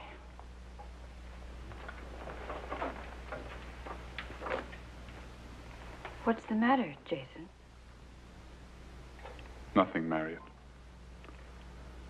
Nothing you'd understand. You're not aware of all the facts, Marietta. He has a right to be a reluctant witness. His testimony will be against the most sinister forces in Northern California. They may seek retaliation. Retaliation? However, he'll be in my protective custody. Jason, I trust you to be ready for the journey, shall we say, at noon tomorrow? Does that allow you enough time? You trust me? I amend that. I trust your wife to see that you're ready. Thank you for the tea, Marietta. It was indeed a pleasure meeting you.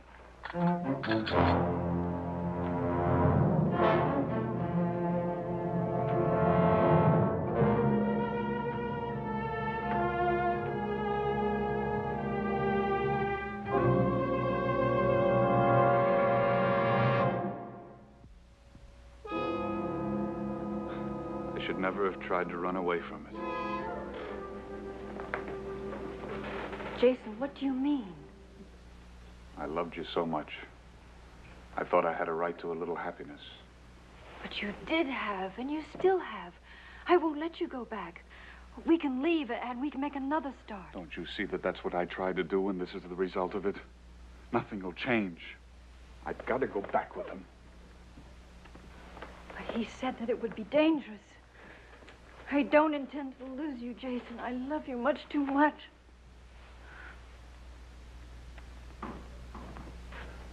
Pa? Oh. Have you seen Esket? Well, he's probably still with Jason. Did you get that matter straightened out at the bank? Oh, yeah. Good. But, as I was leaving, I ran into Jason, and I told him that, Esket was looking for him, and he seemed very upset about it. Oh? I think Esket is here as a friend to see Jason, or, is he here in an official capacity? Well, I don't know. Esket is the United States Deputy Marshal. Of course, what do we really know about Jason? Came in here, swept Marietta off her feet. Of course, he's done very well the year he's been here. He's been very good to her. I suppose that's all you could ask of any man. Yeah, well, I'd feel better if I had a talk with Marietta and Jason. Just ask them if there was anything wrong. What do you think? I think it's a good idea. And also remind Mariette that we still have family for as long as she needs us. Look, while you're over there, I'll go see Judge Rand.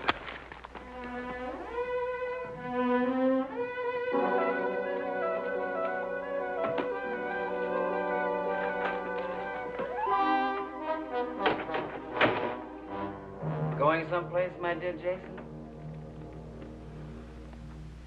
I was young, Esket. It was over 5 years ago. Time gets away from a man, doesn't it? I'm curious, Jason. Why didn't you go back to Ohio? My arm isn't quite that long. You know I'm a mineralogist. Yes. I traced you through Arizona, Idaho, and all over the Comstock lode. You changed your name a couple of times, but I found you. Well, you can't take me out of Nevada territory. Here are the extradition papers. I trust, Jason, you're growing tired of trying to run away. Everything legal and above board, huh, Esket? Always. Which reminds me, I must present my credentials to your local judge. I had a little official business on the way in. Billy and Bob Clevenger.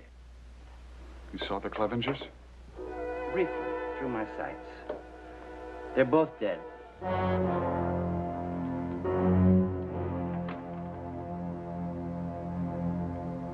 What about Gideon, the old man? Always a good friend to you, wasn't he, Jason?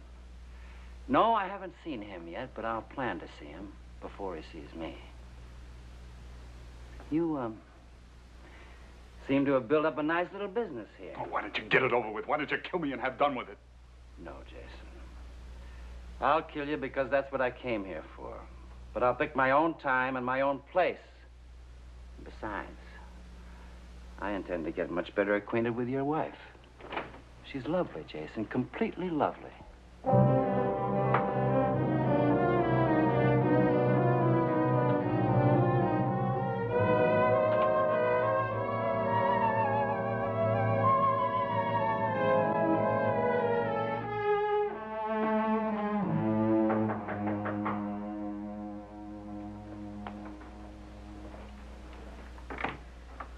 Hello, Mariette. Oh, Adam, I'm so glad to see you.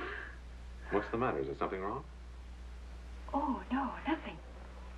It's just that I haven't seen you for so long. Where's Jason?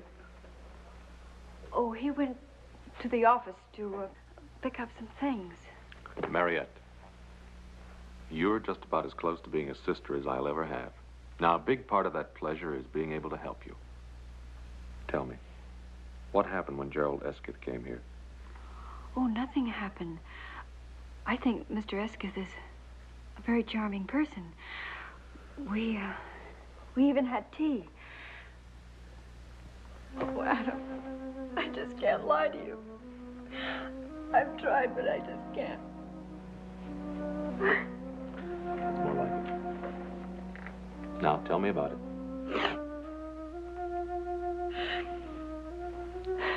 Jason has to go to California to be witness in a trial. Well, that doesn't sound so terrible. I know, but the men that he has to testify against, they threatened to kill him. You see, that's why Jason left California. I see. Did he talk to Judge Rand about this? Oh, that was my first suggestion, but Jason didn't think it would do any good. Well, Jason's upset. I think I'm in a better position to decide than he is. So why don't you and I have a talk with Judge Rand? I think we'll find that Jason can make a legal deposition right here in Virginia City. Oh, Adam, could we do something like that? Well, we won't know until we ask, will we? Come on, get your hat. All right. I'm sure when we know all the facts. Adam. My dear Mariette. What a pleasant surprise this is. Forgive me, Your Honor. I am United States Deputy Marshal Gerald Esketh. You're in my federal district, Marshal. If you have business here, you should have presented your documents to me. I fully intended to do so, sir. As a matter of fact, I was on my way to your chambers when your messenger intercepted me. Mrs. Blaine states that her husband's life will be in danger if he gives certain testimony in Sacramento. To some extent, she may be right. I myself will not feel too secure as his pledged bodyguard. Now, you will note there, sir, that this is the state versus Hadley Murdoch and a number of John Does, all of whom comprise a political machine known as the Murdoch Gang. Now, these are infamous men, sir, grown fat on terrorism and plunder, so rich and powerful indeed that they now have most of the state of California under their rule of dread and fear. Blaine is the key witness? We, on the side of the law, earnestly believe that Jason Blaine is the one man who can send these culprits to the gallows. Well, your husband's duty is clear, Mariette. And we can't very well call out the militia to guard him. Well, I was planning a trip to Sacramento in a week or so. I could change my plans, go along with you. It would make Mariette feel better. Oh, it would, Adam, it would. Anything to relieve this dear lady's anxieties. And rest assured, we'll be joined by other officers in Sacramento. Oh, I'm very grateful to you, to all of you. Mr. Esketh, I'm terribly sorry to have caused you all this trouble. There's no trouble, my dear. On the contrary, I was delighted to see revealed that jewel which money cannot buy, loyalty. Marshal, you and Adam both, I'd like to talk to you. If it's all right with you, Mariette? Of course not. Adam, Jason will be so pleased to know that you're going with him. Thank you, gentlemen. Thank you.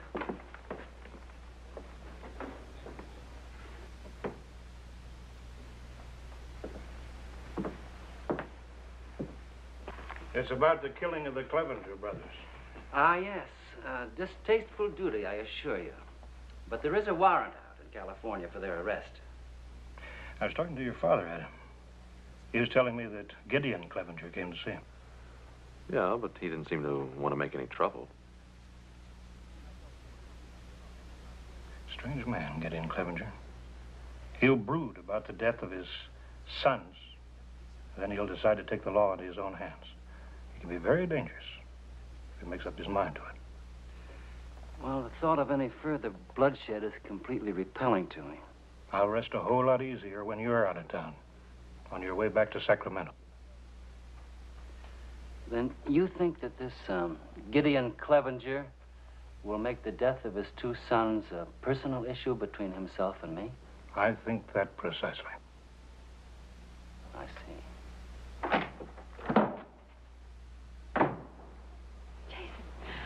Jason, I have the most wonderful news. I've just come from talking to Judge Rand. You what? Oh, it's all right, darling. He's going to write a letter to a friend in Sacramento, a judge. And then Adam is going to go with you. No, he can't do that. But, Jason, Adam only wants to help. Well, he can't go with me. But why? Tell me why. Because if Adam Cartwright goes with me, he'll never get there alive.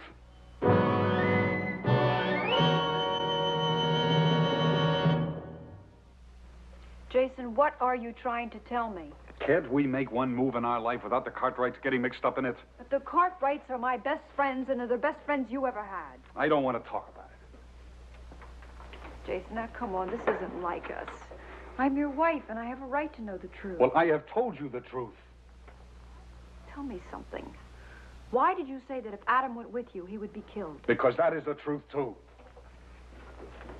Jason, I have never asked you anything about your past life before because it just wasn't important. But now it is. Now, do they want you as a witness for something you saw or for something you did?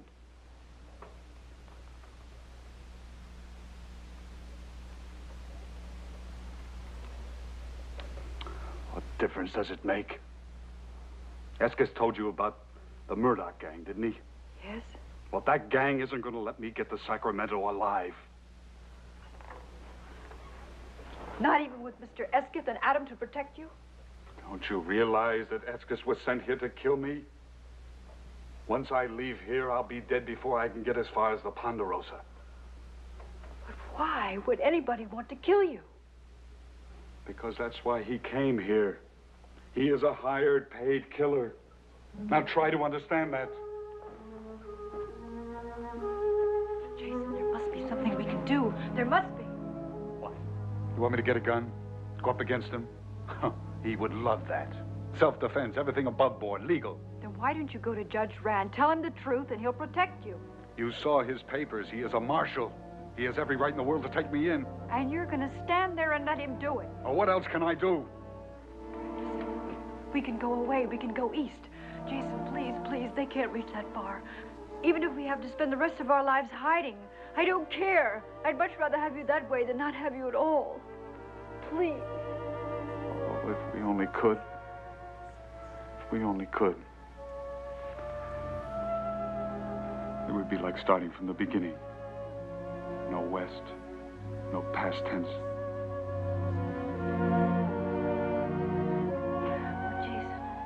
Jason, we must do it. We must. We can. I know we can. You get some things packed. There's still Escott. Don't forget I tried this once before. Oh, but don't forget, you didn't have me before. Now, I can handle him. I think I know a ladies' man when I see one. Yes, I know how to deal with him. No, I can't let you do that. He's too dangerous. Oh, no, darling. Really, he won't be with me. Please trust me. Trust me. Now, hurry. Hurry and get something packed, please. Adam, I find this a land of unexpected pleasures. Little did I dream that you'd be making the trip to Sacramento with me. Well, since I am, don't you think it might be a good idea to let me in on the truth? Well, isn't that a rather strange way to put a question, Adam? Well, as Pa and I both told you, we think a great deal of Mariette. And so do I think a lot of her. That's why I tried to spare her the seriousness of Jason's case. Then he's not just a missing witness. No. A missing criminal. But on your honor, Adam, this is to go no further in Virginia City.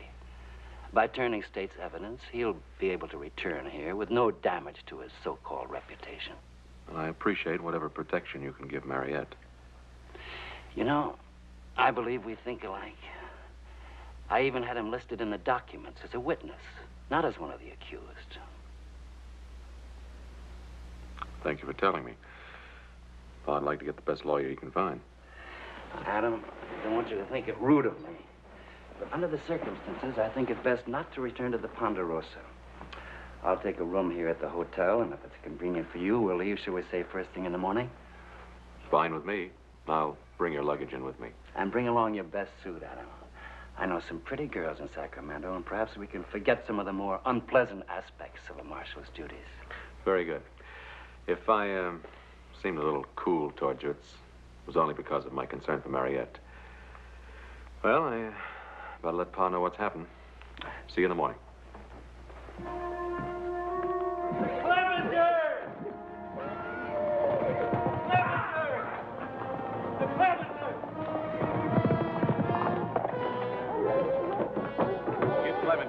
I'd hope this wouldn't happen. Well, maybe we can reason with him. No, Ben. Let me try it.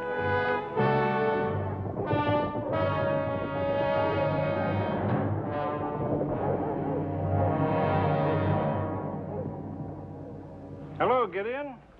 We haven't seen you for some time. Save your words, Judge. I know Gerald Escott's in this town. Now, where is he? I really don't know, Gideon. Look at me when I talk to you. I don't like fellers who can't look straight. You've lost 3 sons trying to fight a private war. Why don't you just find yourself a rocking chair and live to a ripe old age, huh? I've got a better idea that'll help a lot more people. You deliver Escott to me, I'll get out of Virginia City and stay out. You don't? I got 20 more men anxious to ride in here. You're not serious. I have offered you a fair deal. Get me that back shooter.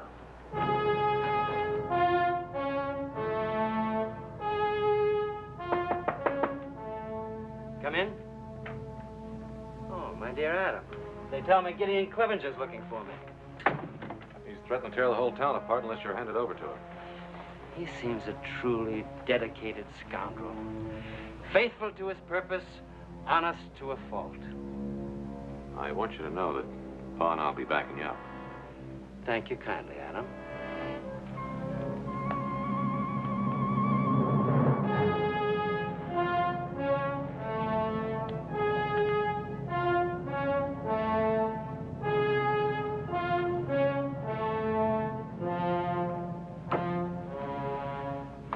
Shall we, look into the matter? Well, you're certainly a cool one. I'll have to admit that.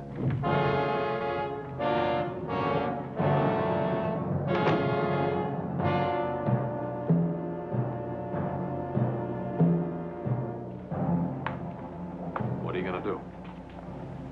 Make our friend a sporting proposition? He's in the saloon?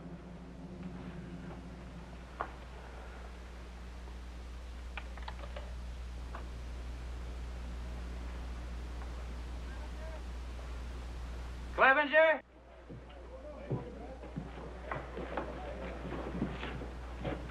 Can you hear me? I can hear you, Escott.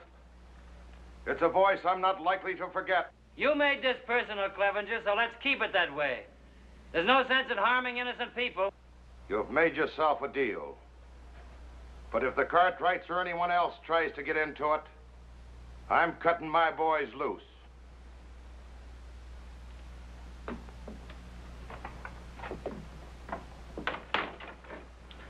You're free to change your mind any time. Thank you, friend, but I find the arrangement most satisfactory. I've already planned my strategy.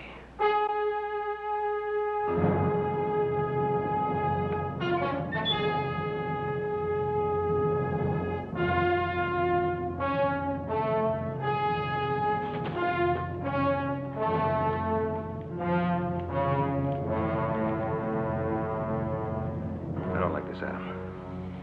I'm beginning to think Escott knows what he's doing.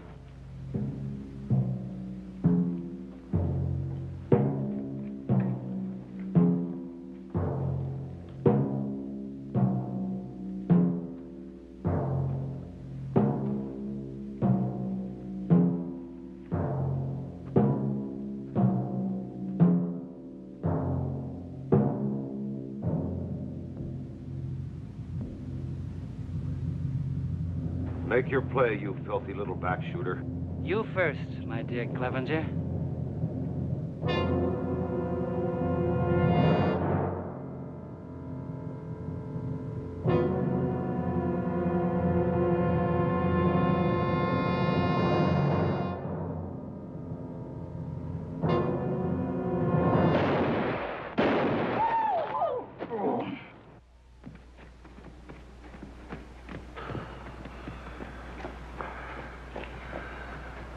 Better finish the job, Escott.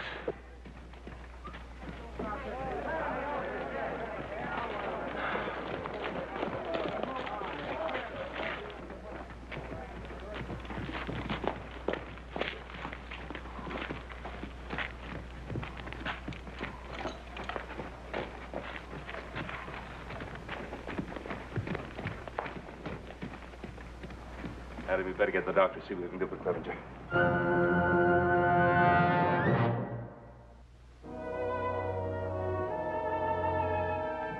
How is Clevenger? He'll pull through. He wants to see you.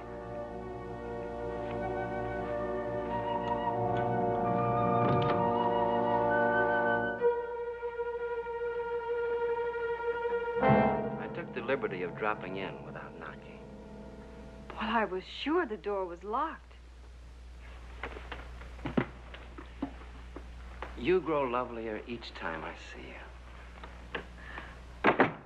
I must look a sight. A sight indeed. The very kind and inspired Wordsworth to rhapsodize. She was a phantom of delight when first she gleamed upon my sight. Now you know that you much prefer those sophisticated San Francisco women to a country girl like myself. I hope someday to prove the error of that statement by putting you beside them. A ruby in a diadem of glass. Oh, you mean the ones from the Barbary Coast? What lies has Jason been telling you about me? Why, none. It's just that I know so little about San Francisco, it was only a chance remark. And please accept my apology. I'm thin-skinned when it comes to matters of honor. Oh, I apologize, too. I had planned to look much more presentable the next time we met. Then it was rude of me to arrive so unexpectedly. But I thought I'd better tell you. The Judge Rand suggested that I start back to Sacramento immediately. Oh, so soon. You don't know how lonely it gets. I mean, Jason has to work such long hours. I've never met anyone like you, Gerald.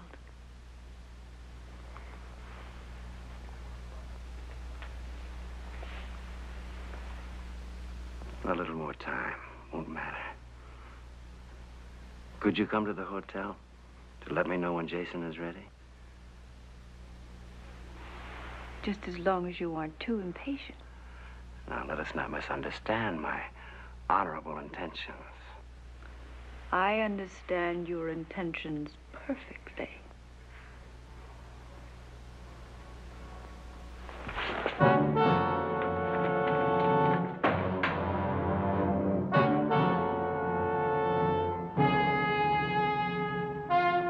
Little fool! You're gonna learn just who you've been playing games with. Who? What are you?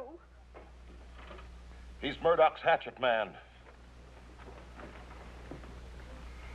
Around the Embarcadero, they call him the Dude Butcher Boy. It's my reckoning he came here to lead Jason Blaine to the slaughter because Jason knows too much. Jason was mixed up with Murdoch? He was a spotter for the bunch. That's easy for an essayer. Whenever he'd see gold bullion, he'd tell Escott. That slimy killer would lead his night riders, claiming they were vigilantes. That was a good cover for him. But Jason got sickened. He quit and ran away. Jason was too soft for Escott's shooting parties. I saw him later in Virginia City, but I figured let a feller go straight that's trying hard. And your oldest son? Escott backshot my boy at our California stamp mill. while his outfit looted. The other two, you know about, Ben. They wasn't killers.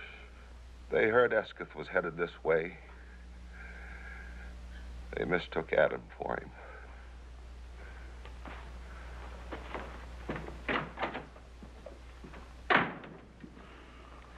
That fool Jason. Why couldn't he tell us the trouble he was in? There's a thing called reputation, Ben.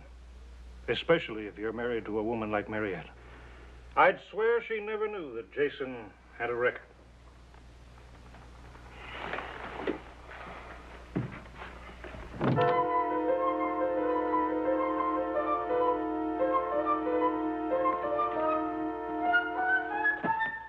No! Don't! All right, honey, it's me. It's Adam. Oh, Adam. Where's Jason? Was Esketh here? Yes. He hit me. And he slapped me. And he wanted me to tell. Did he tell you who he really is? Yes. And he said terrible things about Jason. Where is Jason? Where is he? Where is he? The, silver Corazon mine. I'm supposed to meet him there. He gave me a little trail map. He took it. It's gone. He took it. He took the map. He'll kill Jason. Calm down. Now listen, I'll send somebody to look after you. Now don't go away. You stay right here. Okay.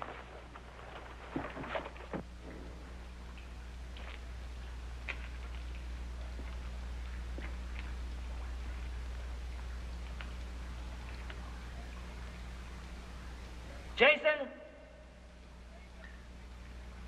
Jason! You can't get away, Jason.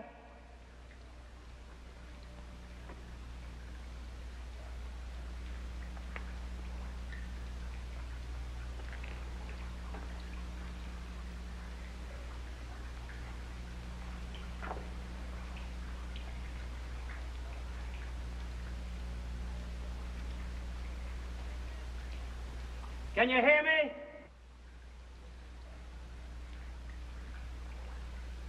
Would you like to hear what happened to your wife? She died in my arms, Jason. I held her. I watched her.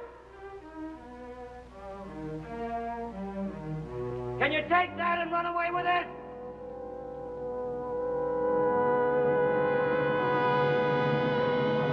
In here, Esketh. Come on. Come on.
The unruly emotions, Jason. But don't be ashamed because they've destroyed you. They've conquered more men than Napoleon's armies.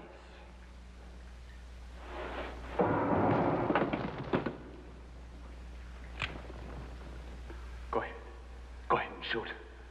The sound will bring him right to you.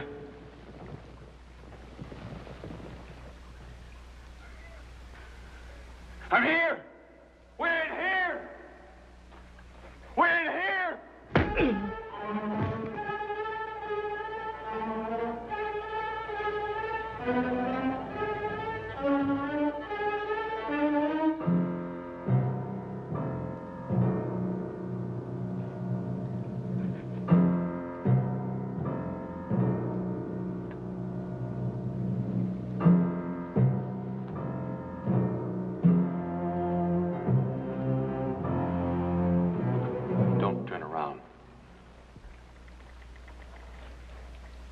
Jason? Mary. He's all right. I'm taking you in, Escott. It's hot in here, isn't it? Or is it just the uncomfortable circumstances I find myself in? No. It might have worked on Clevenger, but it won't work on me. My dear Adam, you don't think that I'd be childish, so childish as to pull the same chestnut twice?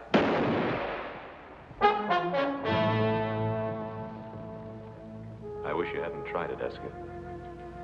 I suppose I knew all along that this would happen someday.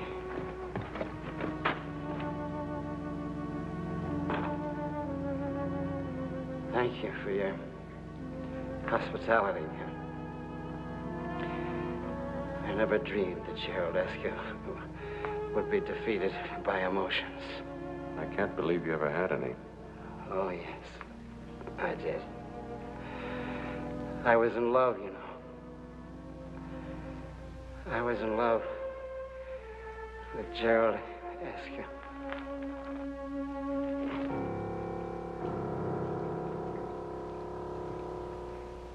We'll miss you very much. Thank you, Ben. Thank you for everything. Judge Rand said it shouldn't be more than a year. And that will be the longest year of my life. Well, I'm glad you made the decision on your own, Jason. When you come back, your house will be here waiting. Thank you, Ben. Goodbye. We'll be waiting, too. Things will be just the same.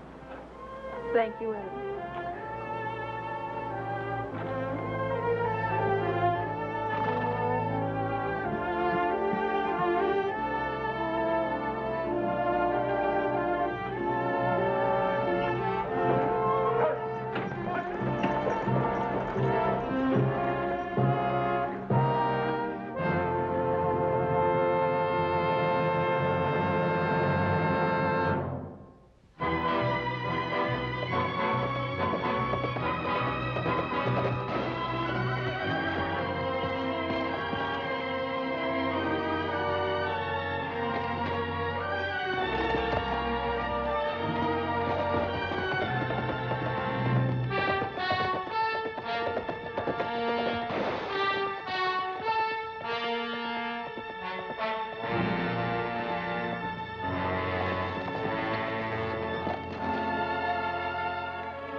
Hey, Joe. Look who's coming. Yeah, that's what I call a real fine-looking woman. Yeah, you mind your manners, because she's a married woman. Howdy, Miss Edwards. This is a real pleasure, ma'am. Hello, Horse. Hello, little Joe. My pleasure, ma'am. Little Joe, why don't you see after Miss Edwards' horse while I help her down? Well, little brother, why don't you see after a horse while I help her down? Hey.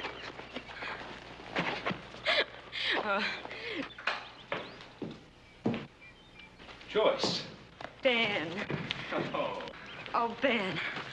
Oh, it's so good to see you again. It's wonderful seeing you. You'll stay for supper. Adam, you remember Mrs. Edwards? Hello, Adam. I remember her. I just wasn't speaking because I was so busy looking. You Cartwright certainly know how to please a woman. Joe, run in and tell Hop Sing we'll have a guest for supper. Right, Father. Oh, Adam, Ben, Adam. Down in the cellar by the north wall, there are 2 cases of Lafitte. Bring up a couple of bottles. Yes, sir. Ben, really, Now, look, you've come all this way. Surely you can stay for a little while.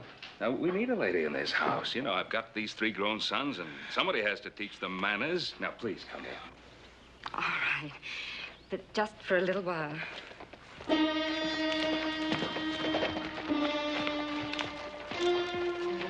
I wouldn't go in there if I was you, Miss Edwards. It's nothing, Ben. He's just our new hired hand. He must be lost. pay no attention to him. Suit yourself, ma'am. Only Mr. Edwards ain't gonna like this. Ezekiel, you can tell Mr. Edwards anything you want to, but Mr. Cartwright is an old friend, and I'm going inside. Anything you say, ma'am. But I'll be waiting for you.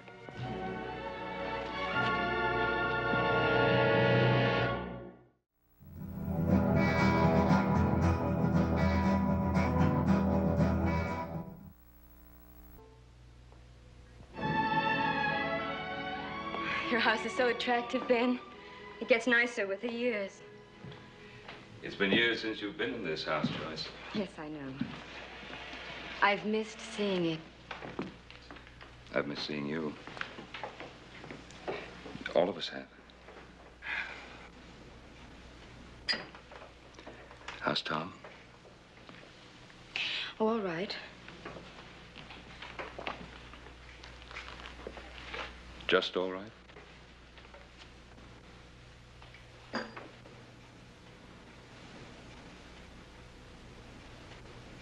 How is he really? He's still bitter. He's been bitter ever since the accident. All day long, he just follows me around in his wheelchair. And every night in front of Ezekiel, he calls me names. He says the most awful things. Ezekiel, the man outside, the hired hand? He's more than just that. Tom spends half the night drinking and gambling with his hired hand. Drinking and gambling? I thought the accident left him incapacitated. Only from the waist down. Tom drinks himself into a stupor, and Ezekiel carries him upstairs. He never knocks. He just brings him right into the room. And he puts him down on the bed next to me. Then he straightens up. And he looks at me lying there. And he says, "Good night, Mrs. Edwards." And goes. Every night it's this. But last night, usually Tom can't turn over, but somehow last night he managed to. I woke up and I saw him bending over me with a carving knife in his hand. He didn't move. He just sort of smiled at me. You're so beautiful. I can't bear to think of my going first. Joyce, surely you must know Tom meant no harm. I don't know. He's always talking about death. His death. My death. I've got to go. Joyce, please, stay. I can't, Ben. Oh, Tom will be all right. If only he could find something to do to take his mind off himself. Oh, I've got to go.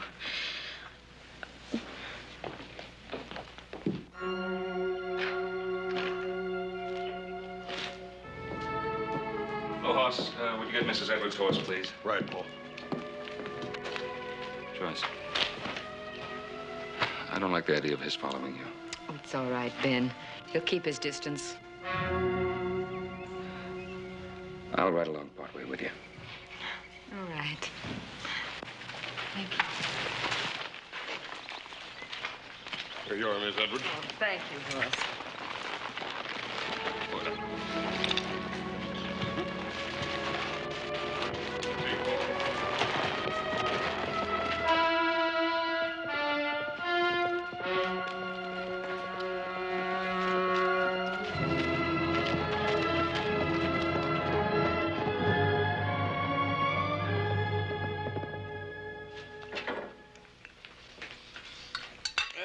Once it was Pa's gun that hit him.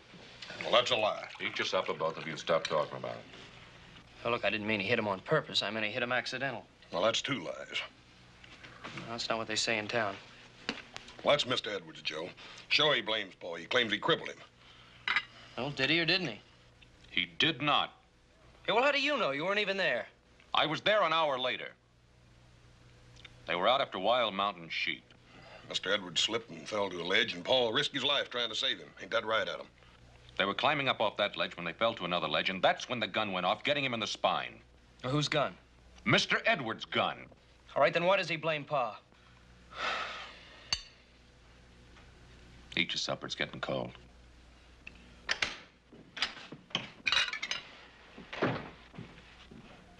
Boys? I'm sorry I opened the wine, Pa. I didn't know she was leaving so soon. Well, we haven't had any of this since Christmas. Yeah, it's a miracle. This wine, imprisoned in this bottle for 20 years. And each year it seems to grow better. Yep, well, I'm sorry Miss Edwards couldn't make it to dinner tonight, but I'm sure glad to be taking part of this wine. Me too. Boys, I need your help. What do you think Tom Edwards could do? What do you mean, pal? Well, they're out of money. He squandered everything they ever had. They owe everybody, and he's always gambling. That Zeke feller's, does he live with him? I'm sorry, Paul. I wouldn't want you to talk with your mouth full. He not only lives with them, but they owe him, too. Well, what about Virginia City? Maybe he could clerk somewhere. You ever talk with him? Every time he opens his mouth, it's like poison pouring out. Hoss, this was once a wonderful man, but he was struck down. Life struck him down. Paul, I didn't mean to offend you. They have a pretty good flow of water on their place, haven't they? And who are we to say that if we were struck down, we wouldn't be pouring out poison, too? Now, what were you saying about water? Oh, well, I was thinking that there's no mill around, and they have a pretty good stream there. We could rig up a water wheel, build a small mill house. They could grind grain. That's a wonderful idea. A wonderful idea. Adam, I want to drink a toast to you. Hey, Paul, can we drink to him, too? He's a mighty bright feller. Downright bright and a real pride and joy to the Cartwrights. Well, thank you, gentlemen.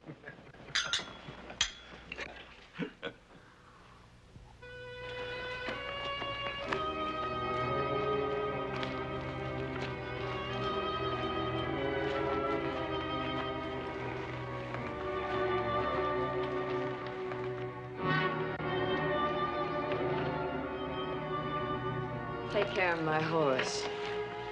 Anything you say, Miss Edwards.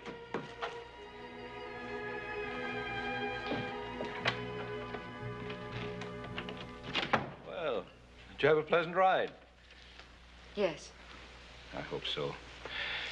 At least that will compensate a little for all that you have to put up with. Darling, I know it's dreadful of me to make such a fuss when you go out, but you've no idea how awful it is for me to sit here alone without you. Let me kiss you.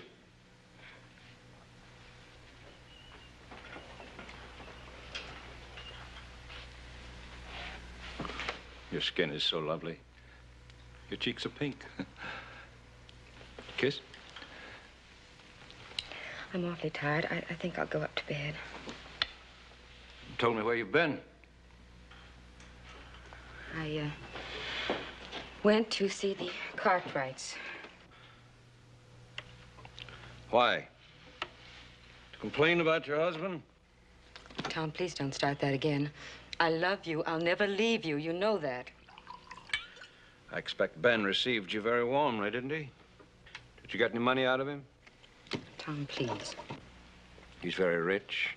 You're very attractive. We need money. Yes, I did go about money. You know that property that my father left me in San Francisco? Well, Ben sometimes goes to San Francisco, and I thought that he might sell it for me.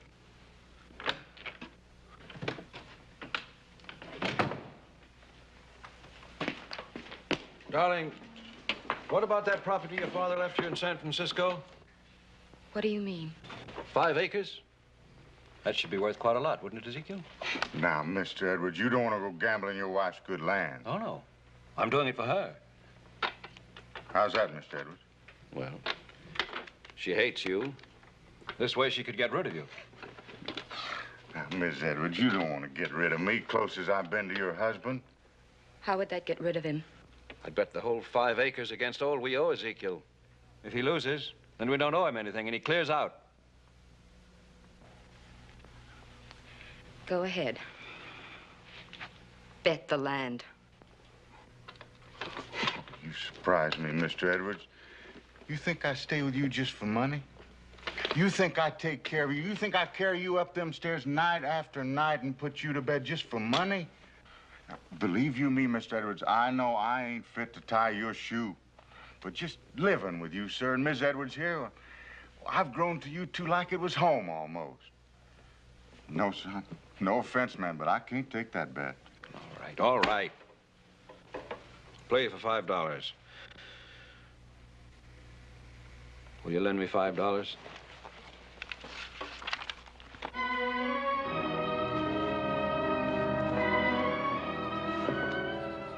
You did give me a scare, Mr. Edwards. I thought I was going to lose my home. Good night, Miss Edwards.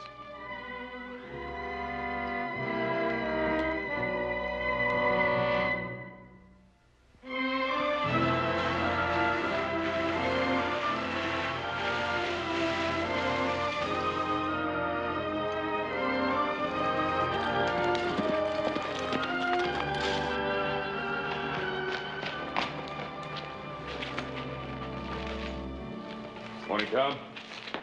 What brings you around? Well, I was riding into town. I thought I'd drop by. See me? See my wife. To see you both, Tom. Sit on the porch if you want to. She's picking grapes. Morning, Mr. Cartwright. Yeah, that's it. It's a mighty fine stream you have here in the property. I hear my wife paid you a little visit yesterday. It was good to see her. Good to see you, Tom. Is it? Tom, I'll be straight out honest with you. I made a definite point of stopping by here this morning. I have a little business proposition I'd like to talk over with you. How'd you like to make some good money? There ain't much Mr. Edwards can do, ailing chronic the way he is. Tom, I want to build something on your property. A money-making operation. And when I get my money out, plus 15%, then it's yours to own. Did you hear that? My wife goes to see my best friend, and suddenly I'm in business. I'm rich. What's the proposition, Mr. Cartwright? A mill. A grain mill. Now, there's none around here for miles, and people around here need a mill. Now, you have the water. I have a son who knows how to put that water to work. What are you doing? Trying to get something from me? Tom, I said this is a business proposition.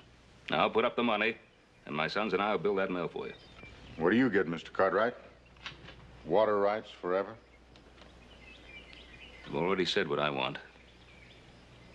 My investment back plus 15%. If I have that, I'm satisfied. You mean...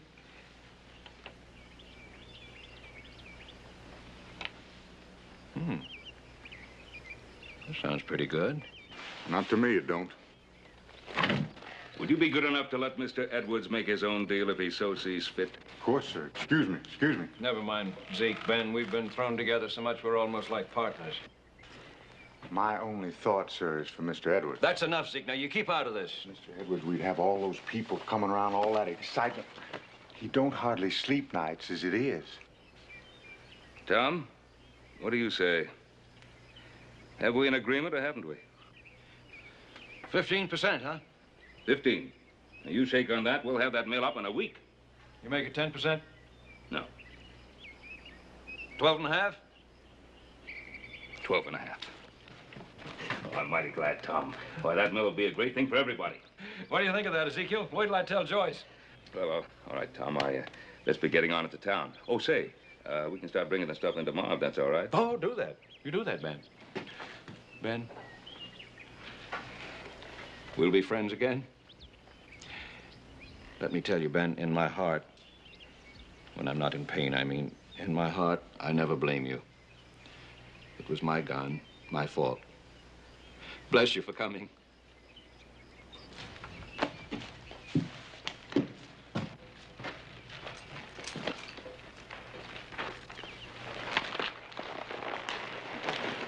Goodbye tomorrow, Tom.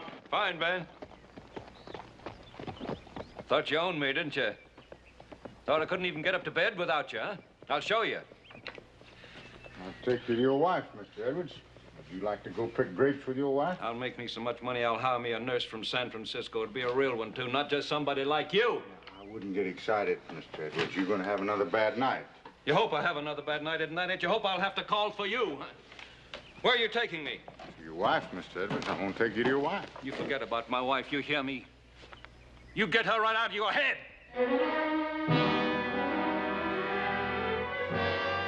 Take me back in the house. Yes, sir.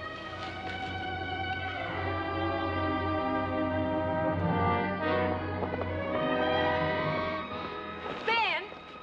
Joyce. Ben! Oh, how wonderful to see you. Does Tom know you're here? Yes, I just talked to him. You just talked? I think I have some very good news for you. I suggested to Tom that we build a grist mill here and that he run it. What did he say? He's all for it. He likes the idea. Oh, Ben. Oh, I'm so happy. If only this could make Tom happy, too. Remember the way he used to be? I'll help you pick some grapes. Ben, what you're doing is the most wonderful thing anyone could do for us. Now, wait a minute. You're forgetting I'm making a profit, too. I know what you're doing.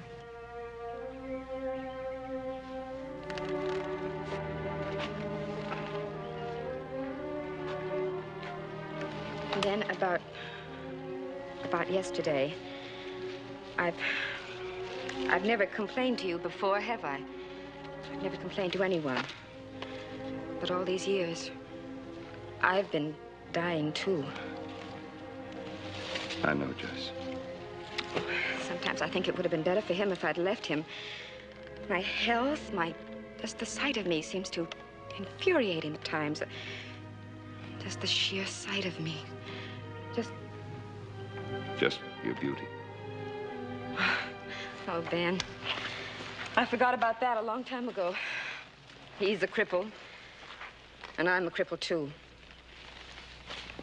How are you a cripple? Because I don't stand up to him. Because I take every terrible thing he says to me. Sometimes he eyes me like a stranger would. He says things he shouldn't. This may all come to an end. You know, he was so happy when I left him. I think the mill may change everything. Oh, I hope so. It's got to be a fine mill. You know, Adam's very clever with that sort of thing. He's made some wonderful drawings. You're so fortunate in your boys. Yeah. 3 fine sons. They could be half your life. Only half? Sons can't be everything.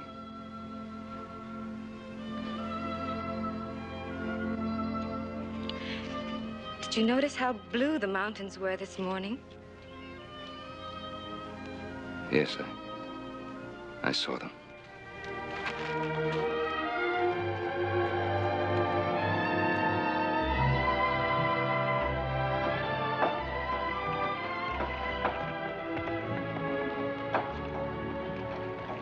Well, it's starting to look very good. Coming along fine, Pa. Hey, Pa, when's Hoss gonna get here with those millstones? Should be real soon. Well, we'll be ready for him any time now. That's fine. Oh, Ezekiel. Glad to see you pitching in. I wouldn't want to give you any wrong notions, Mr. Cartwright. I'm just doing this to please Mr. Edwards. I still don't think any good's going to come of it. Well, why don't you give it a chance? Well, I'll give it a chance. I'm just wondering one thing. What's really in this for you, Mr. Cartwright? Hey, Pa. Pa, send me in some more nails, will you? Yeah, coming right up. But it looks so complicated. How did you ever figure it out? Well, it's really not original. The design is actually a combination. Some of it comes from the old New England mills, and some comes from the wheels that the miners built here in Nevada. As you see, we've built a flume leading to the top of the wheel. Now, at the proper time, we'll divert the water back through the flume. It'll pass over the top of the wheel, striking the blades, which will turn the wheel, which will drive the shaft, which will turn the upper millstone, and presto, you're grinding wheat. It's really quite simple. Oh, Adam, I think you're absolutely marvelous. Well, actually, the idea is thousands of years old. But imagine what it meant to man before the steam age. Horse should be here soon with the millstones. Which reminds me, I better see how little Joe's coming along. Oh, and I better see about Tom. Hey, Professor. Huh? Right. That's a mighty pretty assistant you got there. Meaning what? Well, you're a sly one. I was watching you, standing close, bending over, sniffing her hair. I know you bright boys. How would you like to shut your filthy face, huh? Well, I'm just doing you a favor, friend. Don't let her husband catch you. He's still handy with a rifle. Ezekiel! Come get me! Excuse me, Professor. I was so busy watching you and Mrs. Edwards, I forgot all about her husband. I don't know what you're up to, but don't make any trouble for Mrs. Edwards.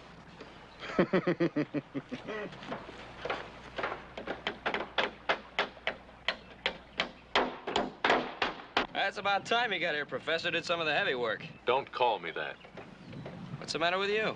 Just don't call me Professor. Here, let me get that. I'm perfectly capable of doing this myself. Anything you say, ma'am. Wheel me down there. Want to see how things are going. Yes, sir. You think it'd be all right? All right. Why shouldn't it be all right? Come on.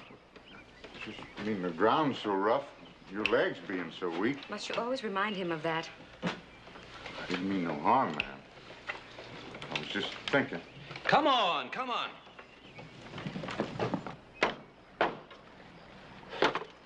You know, Adam, I gotta hand it to you. I think this thing's gonna work. Thanks. I'm sorry about blowing off all that steam a while ago. Yeah, well, that's all right. I'm used to taking all the guff around this family. That's what I'm here for. Oh, sure. You're really abused, aren't you? Here, put this plank up there. See what I mean? Got it? Yeah, why don't you get some light wood? Well, Ben, you're really making progress. Moving right along, Tom. Any reason why I can't be of some help? Why, not at all.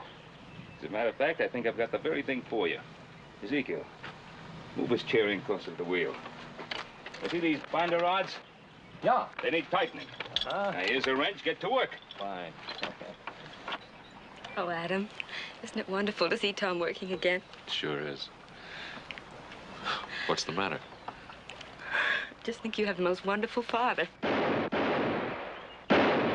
alarm, folks. Just a signal. Signal for what? The arrival. Look to the east. Horse Cartwright, charioteer. Charging up with a ton of millstones. Come on, horse. Drive him.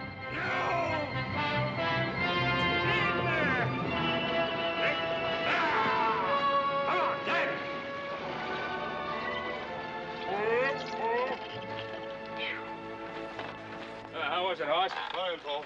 Have any trouble getting this load across the river? No, not a bit. Be swimming with it. Hey, can I get that?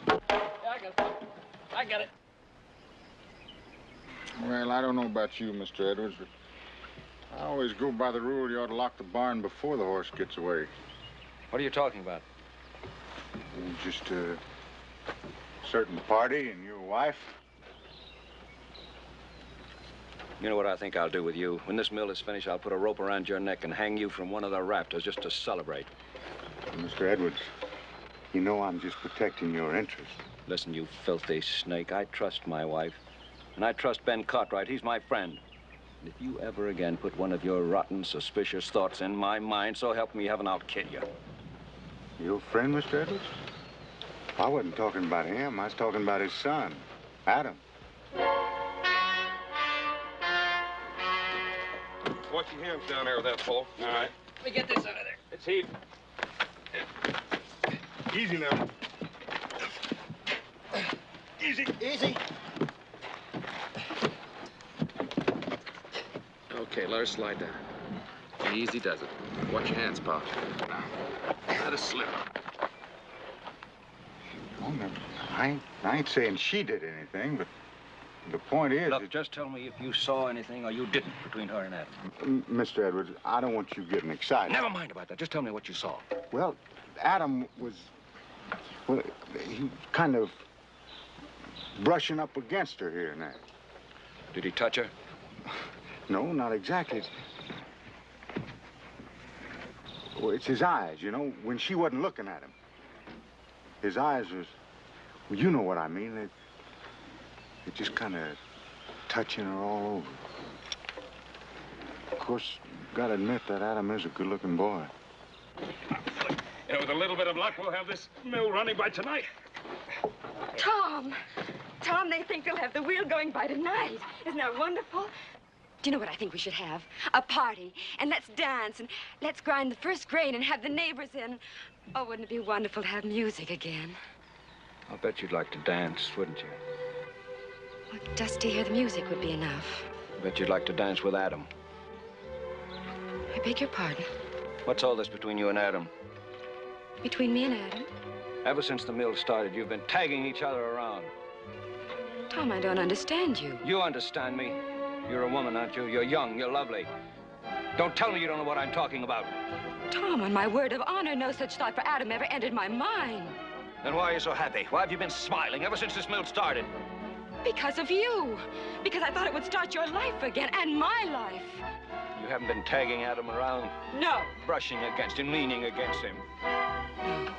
Laughing with him at me? No. You have, both of you! You've been tagging each other around like a couple of simpering lovebirds. What's going on? I don't know. Looks like Ezekiel has done his work. Ezekiel, get me out of here! Excuse me, Miss Edwards. You got him so upset, I better take him inside and lay him down for a while. Ezekiel, do I have you to thank for this? No, ma'am. I didn't tattle on you, if that's what you mean. If you come near my wife again, Adam Cartwright, I'll kill you both!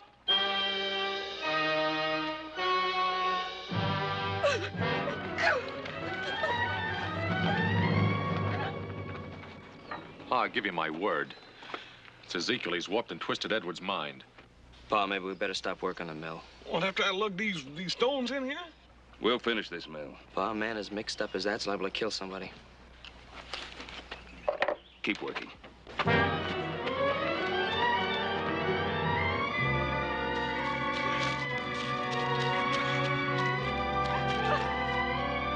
Joyce! Joyce! Joyce! Joyce. Ben, please go away and leave me alone. Joyce, come on now. Let it out. I've never been so humiliated, so ashamed. I don't know what to do. Now, take it easy, Joe. You'll ruin the whole thing. Look, I told you it wouldn't fit, Adam. You made the shaft too short. Well, come on, now lift. Now lift, horse. Dang it, Adam, if I lift any more, I'm gonna lift the whole earth up. Lift!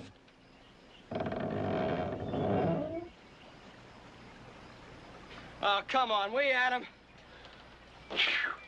Let's call it quits. Quit? Yeah, quits. We did enough work today for 10 men. Now, come on, Joe. Give me a few more minutes. I'm hungry, Adam. Adam, you give me one reason why I ought to break my back. Because I want to see it work. I want to see this mill grind wheat. I want to eat bread from this mill that we built. You do? I do. He does? He does. Well, why don't you say so, brother? Come on, let's get to work. All right, all together now. All right, let's go. 1, 2, heave! All right, in she goes! Hey, get the other side over there. Hey, wait till I get this board up. Let's go. 1, 2, heave! Heave! Hey! Hey, way to go, brother. Hey, look, it won't. Let's get up to the diversion gate. When I give you the signal, let the water in the flume. Right. Hey, Adam, don't you think we ought to wait for Pa? I'll have to get it done, and that's what we're gonna do. Now get up there and let up that sluice gate when I tell you. Aye, aye, sir.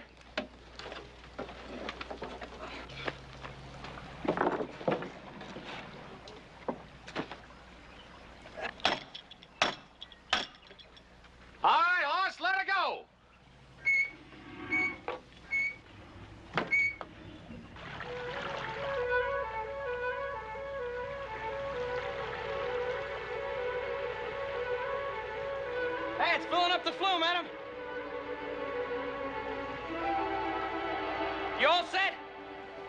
Let it go.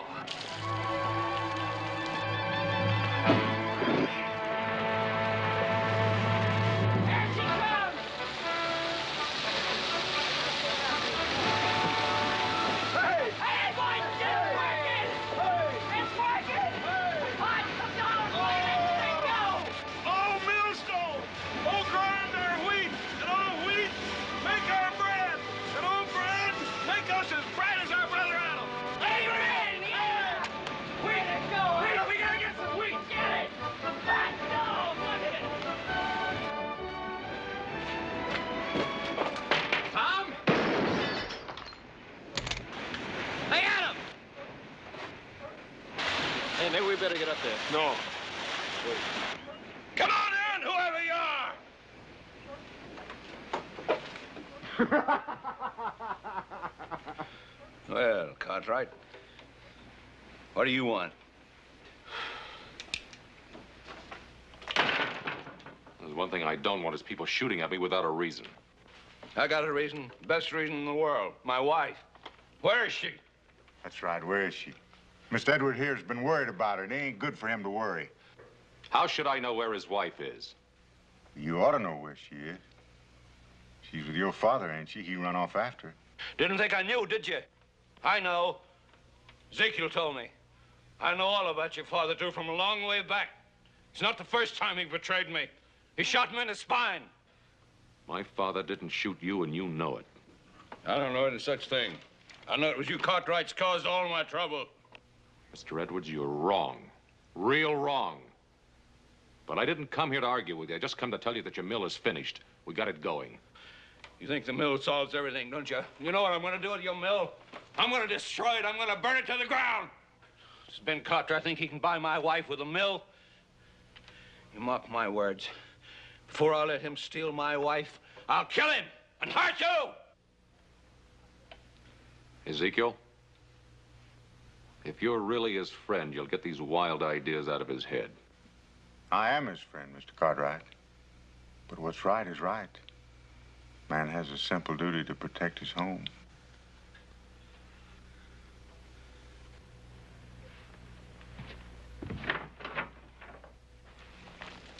Ben, I'll always remember this time we've had together today. It was as though we had escaped to another world. It's been that way for me, too. Ben, look. The wheel is turning. Oh, isn't it beautiful? It certainly is. Joyce, I just can't let you go back. Ben, please, At least spend the night with us at the Ponderosa. Don't go back to that house, not right now. I'm not afraid. Tom and Ezekiel will be so drunk they won't even hear me come in. Besides, with the mill and all, perhaps it will be different again. I've got to give him that chance. Well, just to be sure everything's all right, I'll ride by first thing in the morning. Ben, thank you for everything.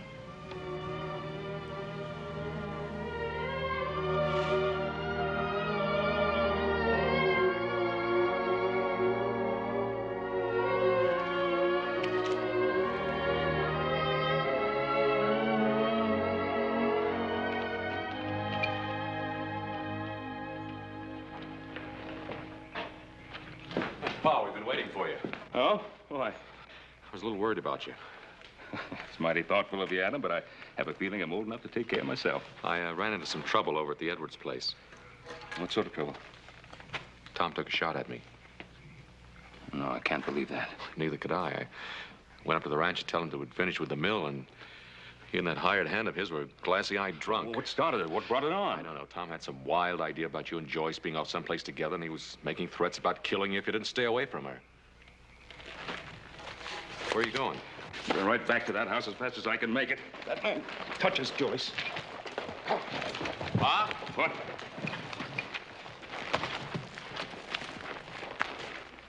Want me to go with you? No. You stay here. I'll handle this alone. Pa, Tom's suspicion about you and Joyce, it isn't true, is it? Suppose it were, Adam. How would you feel about it? I'd say that if there ever was a chance, she couldn't do any better. I'd be happy for both of you. Thank you for that, Adam.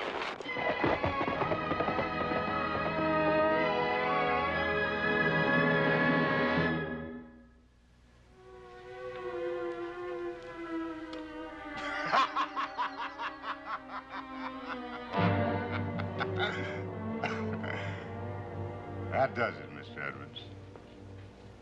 It's my house now. Your house. Your money. Your strength that packs me upstairs and puts me to bed. And she's my wife, Ezekiel. You hear that? She's my wife. That's right. Your wife. You owe me quite a bit, Mr. Edwards. I've got a mill. They'll grind flour. I don't make money. Ain't you forgetting something? I won that mill. I'll pay you some way. I'll pay you. Now that you mention it, there is a way. An easy way. You like to gamble, don't you? What are you driving at? I just want to make one more bet with you. Just one cut of the cards. If I lose, you don't owe me anything, Mr. Edwards, not a thing. You get the house back and all the money you owe me. If I lose, what do I still own you don't already have? Well, just one cut of the cards can prevent that, Mr. Edwards. A gambler like you ought to jump at the chance. Somebody ought to kill you. Somebody ought to stop you. Well, maybe somebody will. But that ain't gonna be you, is it, Mr. Edwards?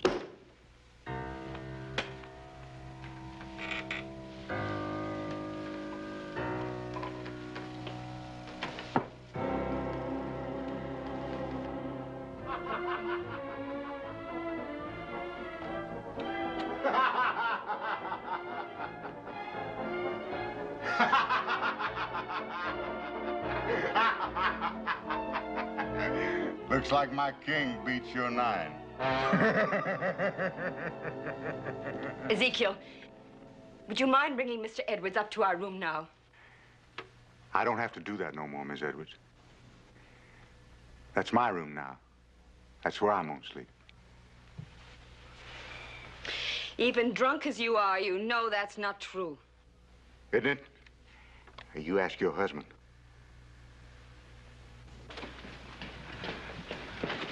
What does he mean? Miss Edwards, there's some things going on here I think you ought to know about. Tom, what is he saying? He won the bet. What bet? What do you mean? Oh, you're just as drunk as he is. You don't even know what you're saying. No, he's right, Miss Edwards. I won the bet. Tom, tell him to get away from me. Help me. I can't help you, Joyce. I can't help. You might as well get used to the idea, Miss Edwards. From now on, there ain't gonna be nobody but... Get away from me! You touch me and I'll kill you. I don't know how I'll do it, but I'll kill you.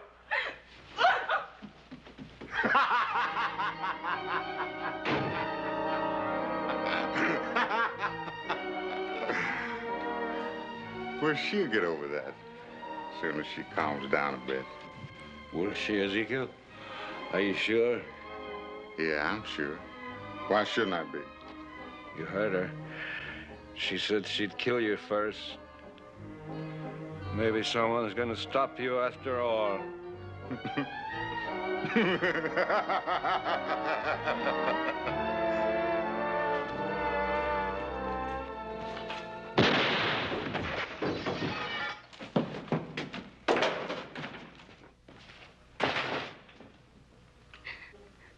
Hello, Mr. Cartwright. You should knock before you come into my home.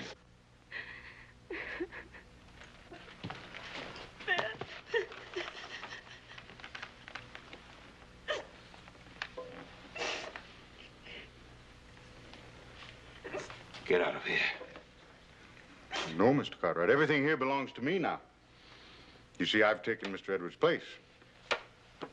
Even this chair belongs to me.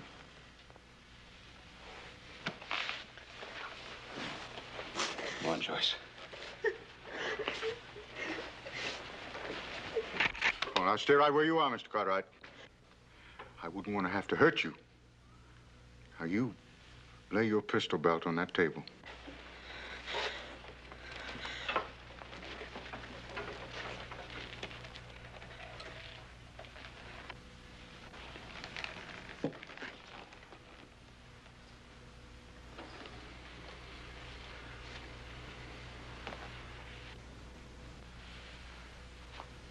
Why are you sitting in that wheelchair? You're not crippled. That's right, I'm not. I just want to get the feel of it. I want to know how Mr. Edwards felt when he sat in it. I want to know how Mr. Edwards felt about everything.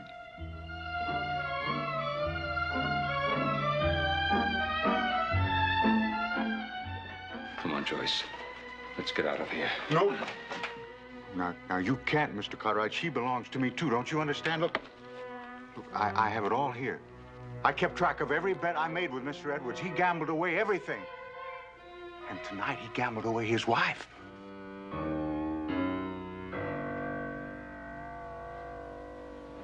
Well, if you won everything from him, why did you kill him? Well, he tried to go back on a bet. You know a man can't do that. Ezekiel, you see, you're very tired. Why don't you rest and we can talk about it? Go on, Joyce. No. Where's she going? Just outside. No, she can't. Now, Mr. Edwards told you that if you tried to steal his wife, he'd kill you. I'm the same as Mr. Edwards now, so if you try to take her, I'm going to have to kill you.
Joyce, this is what you want to do. I've had a lot of time to think this past week, and, well, I have friends in Denver. I'd stay with them, and then I'll move on east. All right. You go, and after a few weeks or months, well, then you can decide what you want to do. Now, whatever you do, don't sell the mill. You use it. Joyce, when you come back... Ben, I love you. But I could never come back. I need you. Remember you told me once that when little Joe's mother died, you had to get away, had to meet new people? Well, think of it that way.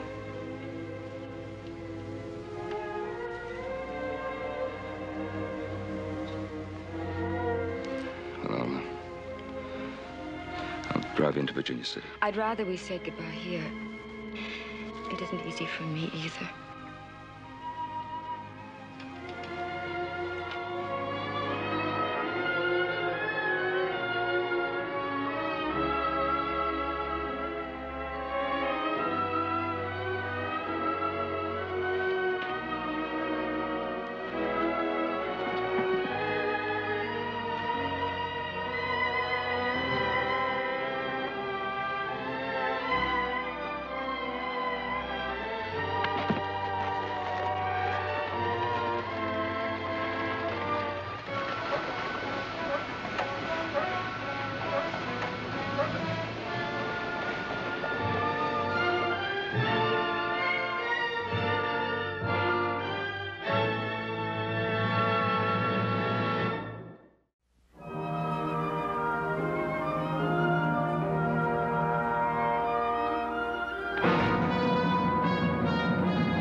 Why do you stop me? Because I do not want to pay for the stupidity of my brother. Only you think it is stupid to kill the white man. I know that if you scalp a white man, the Bannocks will be blamed. But we must kill them and drive them out. No, Lagos. They are too many and too wise. We'll never drive them out. I don't like them any better than you do. But we have to learn to live with them. You talk like a woman. All right, brother. Soon to be chief of my people. You handle the white man your way. I'll handle him mine. You make me ashamed to call you brother.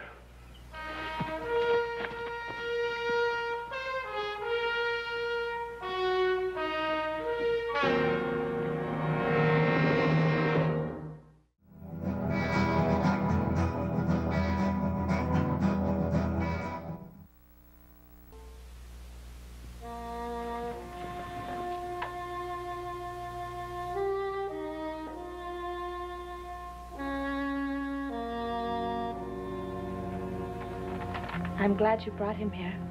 You remembered what I read you about Love Thy Neighbor. I had to, when I found he was still alive. I couldn't let even a white man to die in the sun. I'm glad he lives. I'm not sure I am.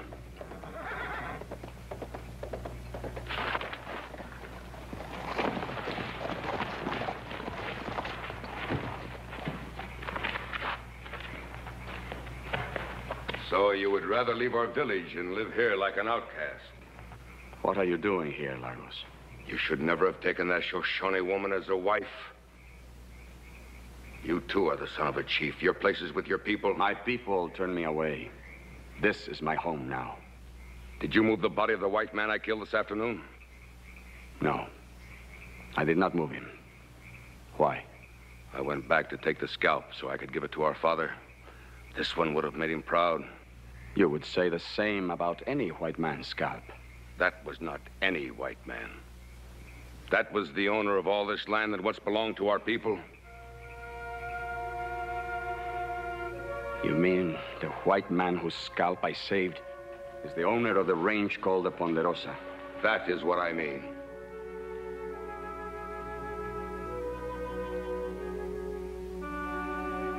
I left the white man where he fell. I know this kind of woman. If the white man lived, she would have you take him. You might even have brought him here. I will look inside to make sure. This is my place. I say there is no white man inside. You will not look. I'm sorry you visit our home only on such an errand. There is no white man here. I believe you even less than I believe my brother. You better leave. Now, Lagos.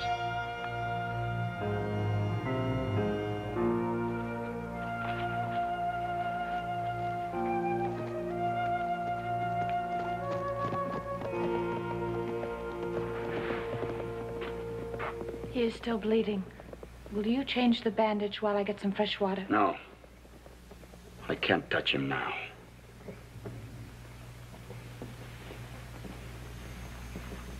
Stop that.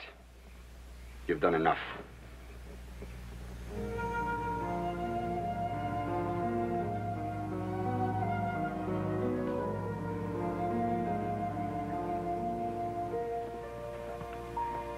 Our Father who art in heaven, hallowed be thy name. That's enough!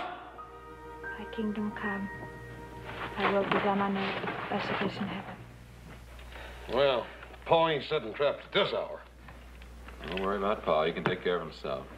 Yeah, well, he's gone awful close to Bannock country. Yeah, and them Indians been acting up out there lately, too. Well, they're getting hungry, Hoss. Can't hardly grow anything up in those mountains. Hunting gets worse every year. Pa doesn't go into Bannock country by himself. Yeah, but Adam, our property runs right up there in them foothills. That's pretty close. Well, he took his blankets with him. Maybe he's going to sleep overnight.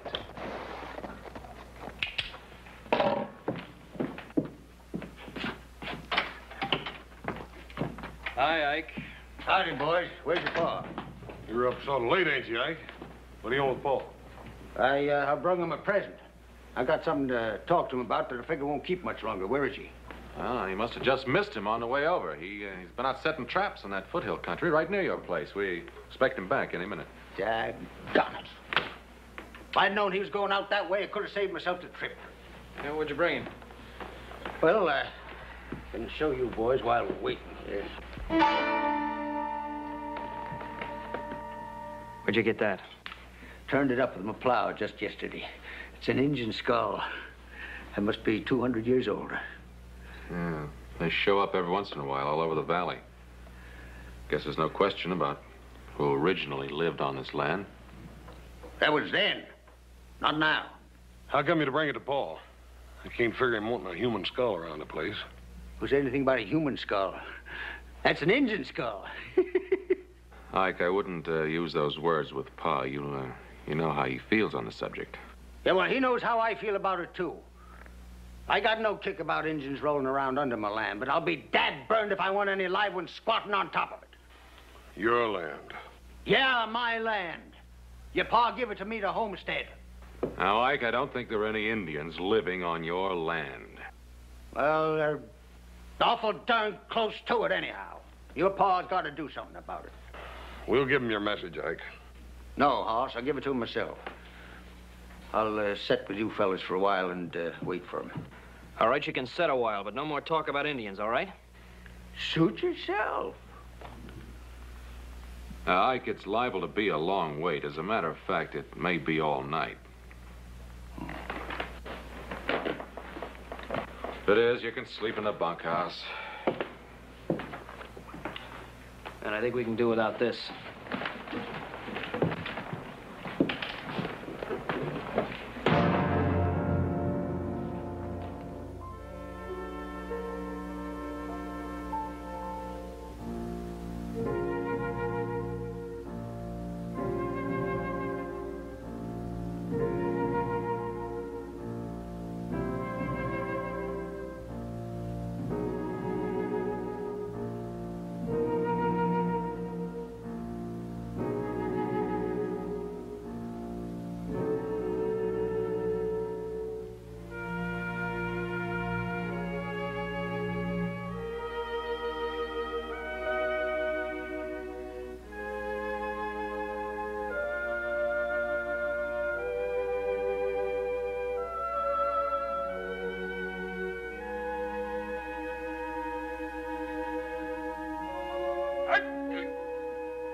Fever is worse. Why did you try to kill me? My husband did not try to kill you.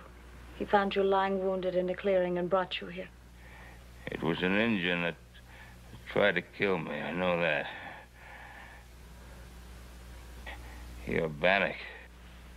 I am a Bannock. But I did not try to kill you. Perhaps I should have. Matsu. I didn't mean to accuse you. I know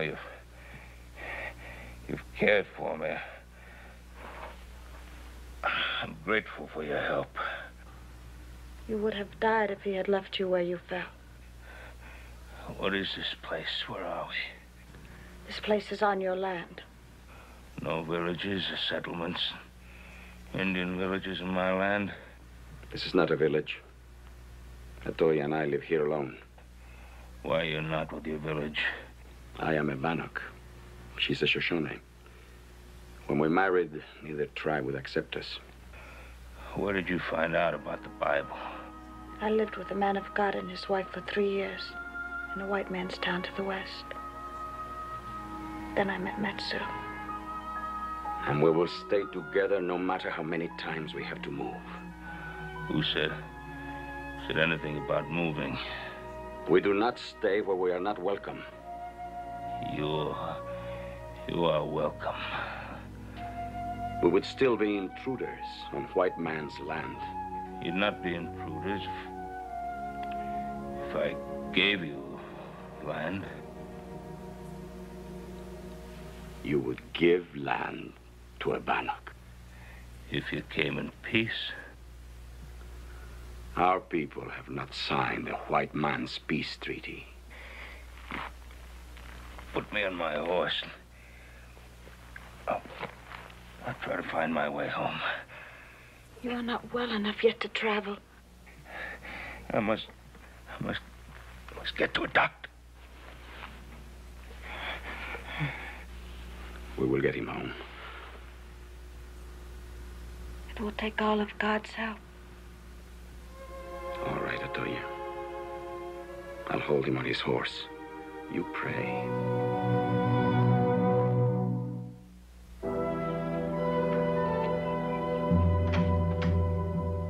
Bob! What happened? Where'd you find him? He will need a doctor quickly. Sure. He's badly hurt. Come inside, both of you. I'd like to know more about what happened.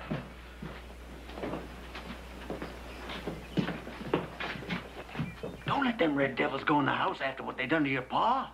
They probably tried to kill him themselves. They brought him home, didn't they? Now, shut up. How did it happen? We found him wounded in a clearing. We tried to care for him, but the fever is very bad. He recovered enough to tell us where he lived. We brought him here. Do you mean my father was in Bannock country? No. No, he was on his own land. That's where we found him. You see, I told you them heathen devils were sneaking around on your land. It's a lucky thing they were there. Now keep your mouth shut, Ike. Thank you very much for what you did. You'll need rest and food. You ain't asking them to stay. It will be better if we leave. Your father's a strong man and very brave. We both hope he is better soon. No, please, I want you to stay. Well, I ain't staying in no house where they ask Injuns in and they make them welcome. Why don't you leave? All right. But don't you forget that I got a big bone to pick with your pa when he gets better. If he ever does.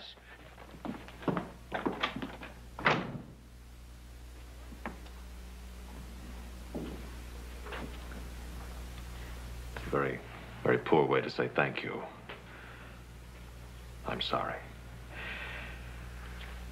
You would just make yourselves comfortable here.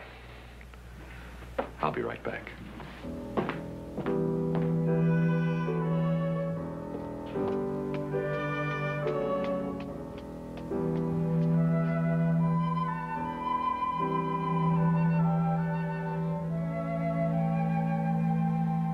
We shouldn't have come here. It was a mistake. No, Matsu. It was God's will. If we hadn't brought the white man home, he would have died. He's a good man. He's promised to let us live on his land. I never believed in any white man's promises. He's resting more easily now. How long did you have to pack him? Paul's a pretty heavy fellow. Not far. We had to take him from his horse. The wound was opening again. Why don't the two of you get some sleep while we wait for the doctor to get here? I am sure my father would like to see you before you leave.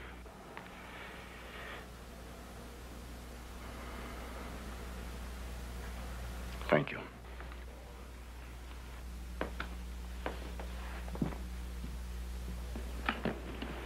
How you feeling, Bo? A lot better than I did. Well, that's all we can do for him for now, boys. I want you three to take turns making sure that he stays in bed. Don't you worry, Doc. I'll make sure he takes orders. You stay in bed, Doc. I'll see to that. Look, I'm sorry about that wild ride coming over, Doc. You can take it easy going back. Yes, indeed. I certainly will. I don't know how Mr. Cartwright got hurt, nor why you helped him. But one thing I do know for sure. If you hadn't helped him when you did, he'd be far beyond all help now. We can't spare men like Ben Cartwright. Thanks, Adam. I'll see you tomorrow, Ben. Now, you rest here. That's an order. Thank you, Doc. See you in a little while. Boys, you mind if I have a few minutes alone with my friends? Not at all. You stay in bed, Paul. I'll be back in a minute. I don't even know your names. You have heard them before, but in your favor. My name is Atoya, and my husband is Matsu. I'll remember them. And I haven't forgotten what I told you about that piece of land. We didn't ask for it. I know you didn't. I've been thinking about it. I want you to have a big piece of land, enough for a farm. What would we do with such a piece of land? You'd farm it, raise crops, animals, live off the land. I know nothing of such things. The red man knows more about hunting and fishing. White man knows more about farming. If we put what we know together, there will be more than enough for us all. This will never be. There is no way to begin. You offer us a farm. But I know nothing of such things. So I say, keep your farm. Let me ask you a question.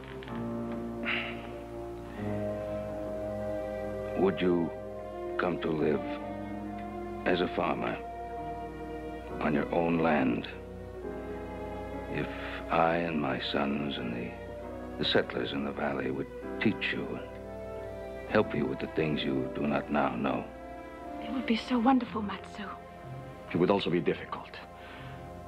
It might not work. I might not learn.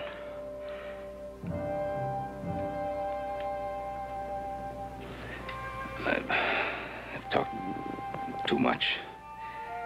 I never believed such an offer could be made. The white man always takes. We will talk and pray and let you know our decision.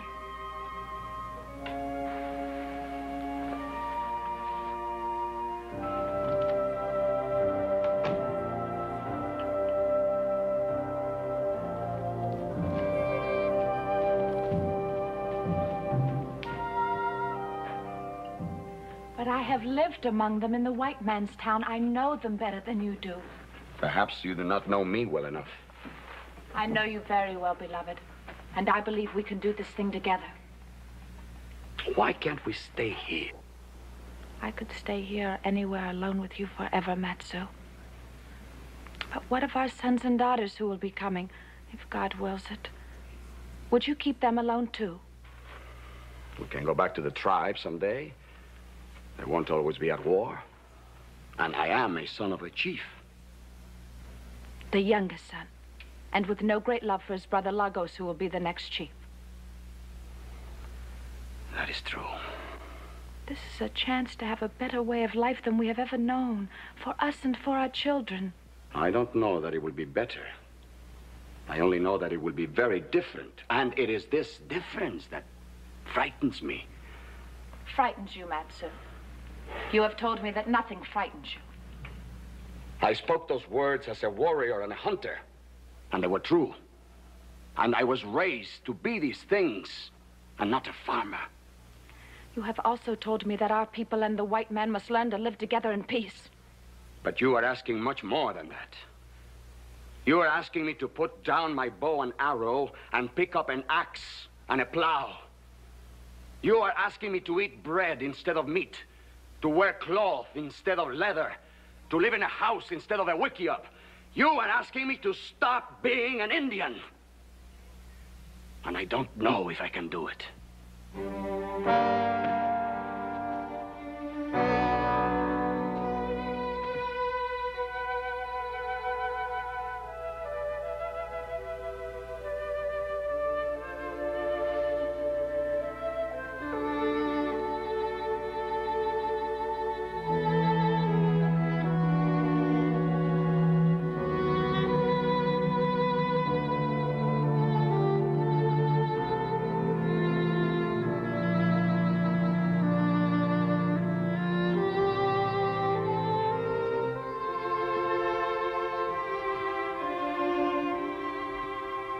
I shall lift up mine eyes unto the hills, from whence cometh my strength.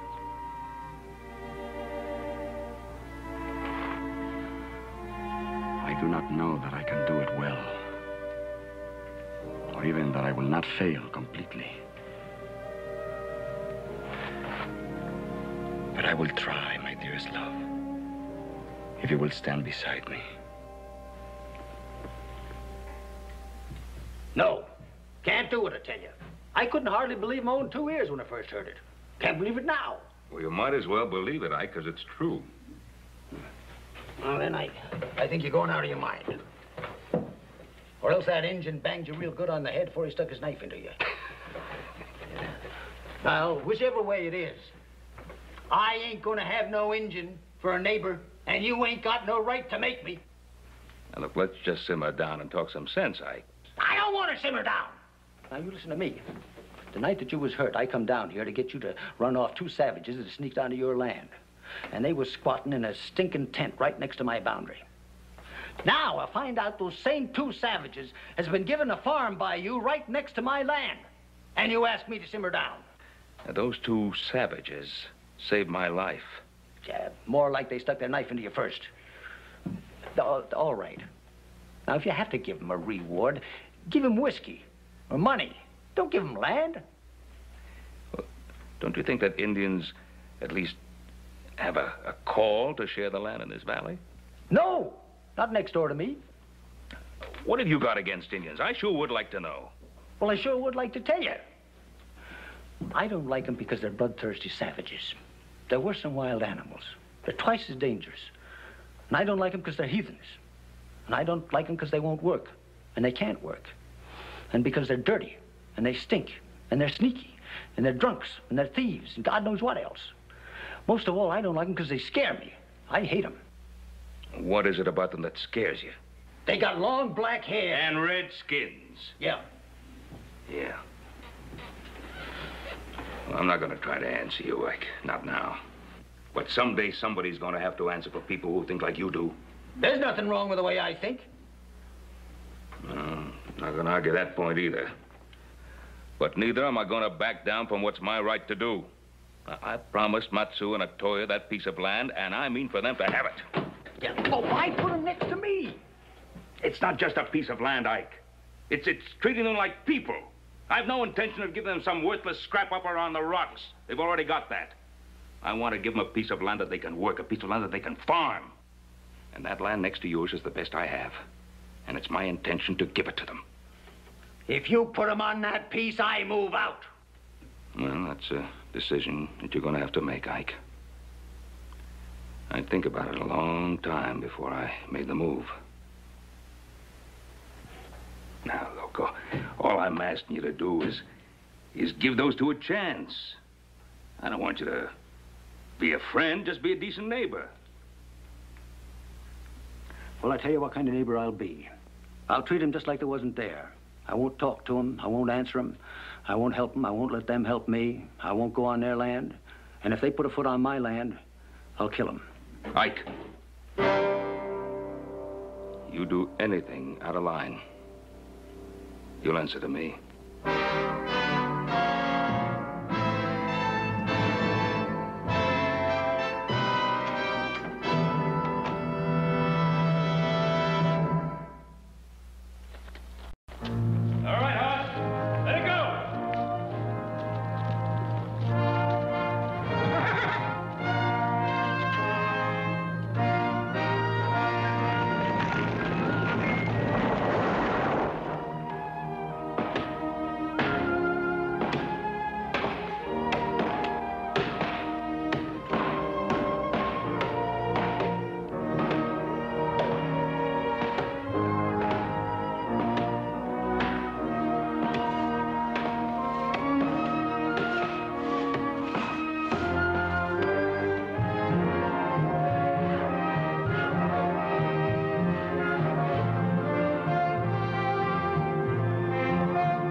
Look at me, Atoya. Months of work, and I am now nothing. Not an Indian, and certainly not a white man. Never mind, Atoya. Eating bread at a table. What a thing for a warrior. It is only when you're tired that you get this way. You've done so much and we've come so far. We're not only at peace with the white man, we've made friends. And enemies. Our close neighbor, Ike Daggett, is an enemy. He is difficult. But I noticed that the other settlers have no love for Mr. Daggett either.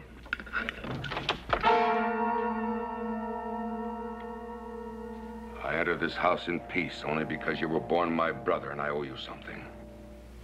The feather of the chief. Why do you wear it? Our father died 2 days ago, full of hatred for the white man and scorn for his youngest son. I am sorry. I loved him. And I've had no love for you, but I hope you will be a better chief than he was. I tell you one thing, Matsu. We no longer will sit in the mountains and starve while this valley is full of plenty. We no longer will sit in the mountains and talk about peace treaties.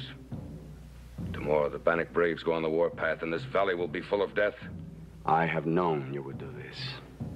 I also know that you are wrong. You are the one who is wrong. You do not belong here, never will. As chief of our tribe, I ask you to come back. The day of the lance is upon us. You were once a great warrior, until this woman turned you soft.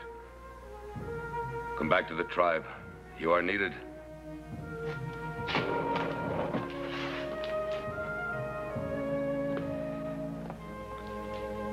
I am needed here, Lagos. Atoya is with child.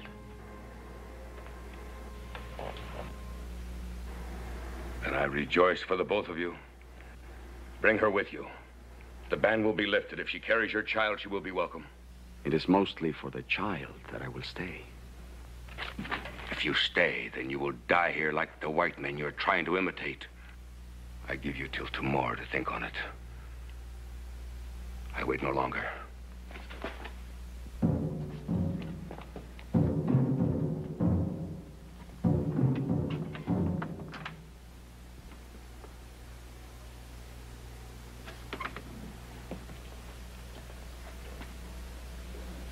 Are you sorry now about the child? You know I prayed for that child.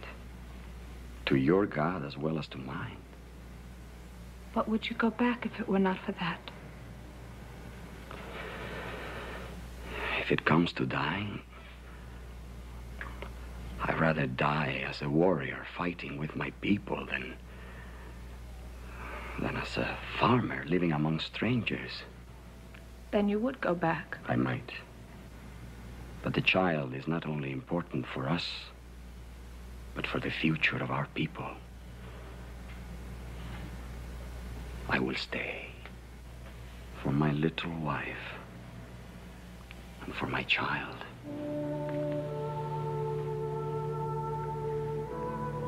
What will you do about your brother? In the morning, I'll ride to Ben Cartwright. The settlers have to be warned. Even though he's your brother? I still remember the teachings of my father, Atoya. When a decision is made, it must be kept, even against a brother.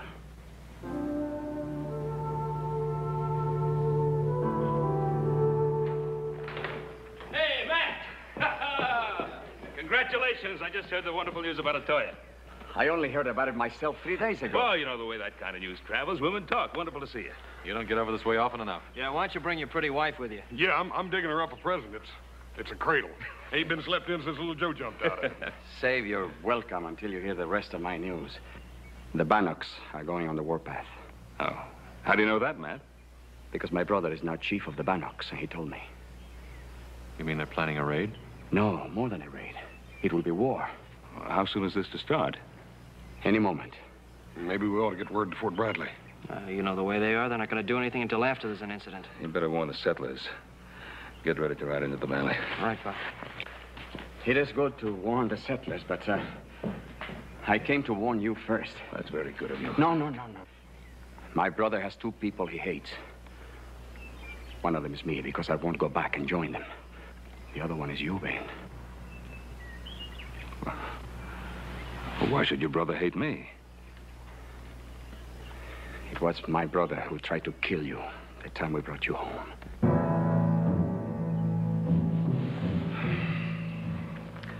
People of this valley are getting to owe you more and more, Matt.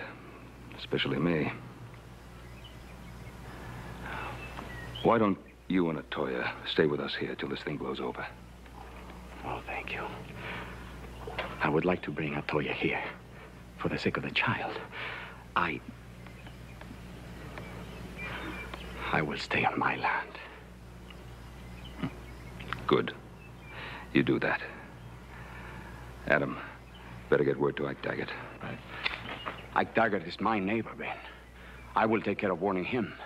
Matt, I don't want you to take that chance. Don't step foot on his land. I don't like Ike Daggett, Ben, but I am not afraid of him.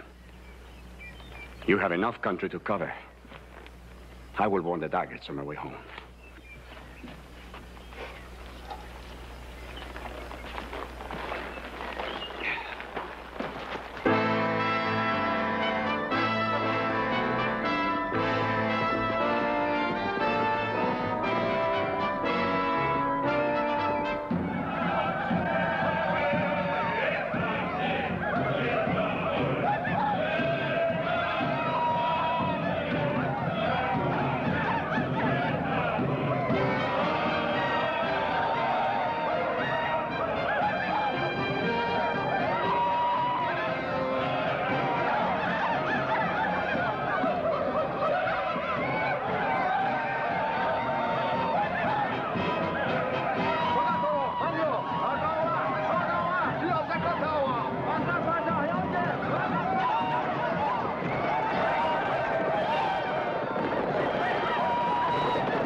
Why don't you bring that dang gun right into bed with us? You pay it more mind than you do me. Martha, I told you 100 times. When you got red engines for next-door neighbors, you got to be ready for trouble, especially at night. Bah, you've been saying that for months. Staying up late, sneaking around with your dang gun, and they haven't so much as set foot on your dang place. That's because I scared them good and proper to begin with. And I kept them scared every chance. What's that?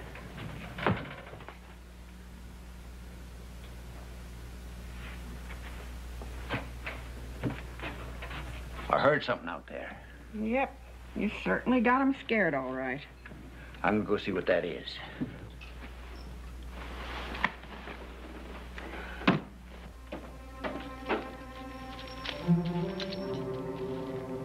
I daggered. Daggered. I daggered.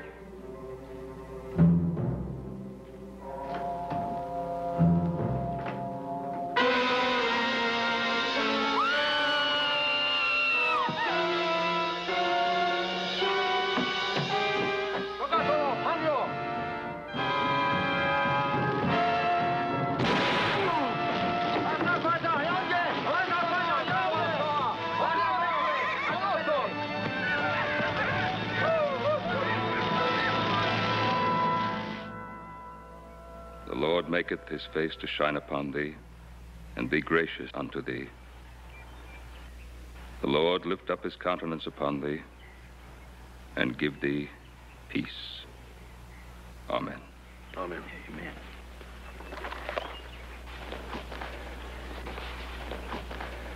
Thanks, Ben.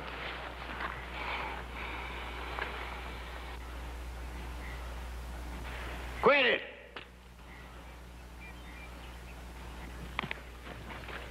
You quit that, I said! Quit it! What is it, Ike? What's the matter? I won't stand it. I won't stand for no heathen saying prayers at my wife's grave. Now you quit it! Ike, she ain't no heathen. She knows as much about the Bible as you do. What are they doing here anyway? They're Those trying- Indians that killed my Marthy. They're trying to pay the respects just like the rest of us now. Ain't got no more respect for the dead than a coyote. Quit it!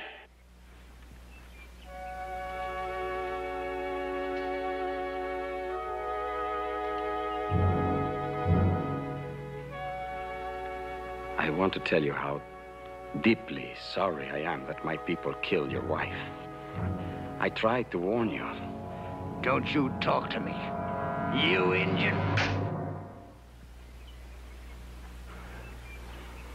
I understand how you feel.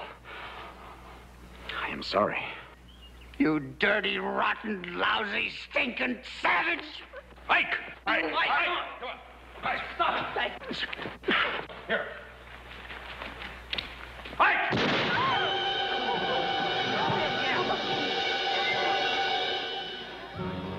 There, you savage. You killed my wife, I killed yours. An eye for an eye. An eye for an eye, Ben. An eye for an eye. It's in the book. Ike! An eye for an eye. It's in the book.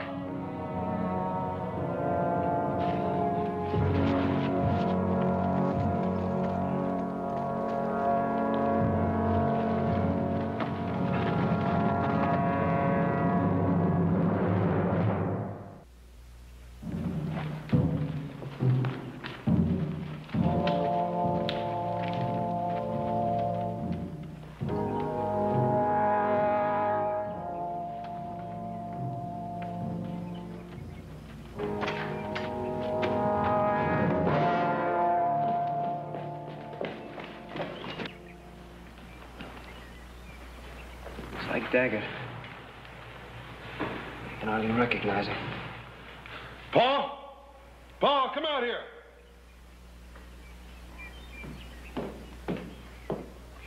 Come on. That's engine work, Paul. You don't reckon Matt? Let's get him into the house. He sure done a job on him. Yeah. Wonder why he didn't finish it. He didn't want him to die. Help me. Where am I? Help me. Yeah. Huh? Ah! Huh? It's all right, Ike. Huh? It's all right, Ike. You're with me. Ben? Ben Cartwright? It's me, Ike. Ain't so easy to kill Ike Daggett. He left me alive a purpose so as I could suffer. Who, Ike? Who?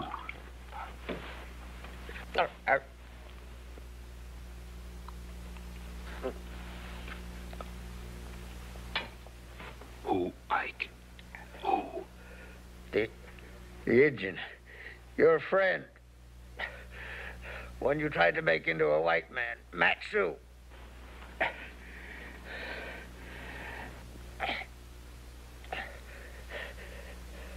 Know why he left me alive, Ben? He wants you to meet him in the cave in North Fork. He wants Ben Cartwright, so otherwise every settler in the valley will get what I got, but we're...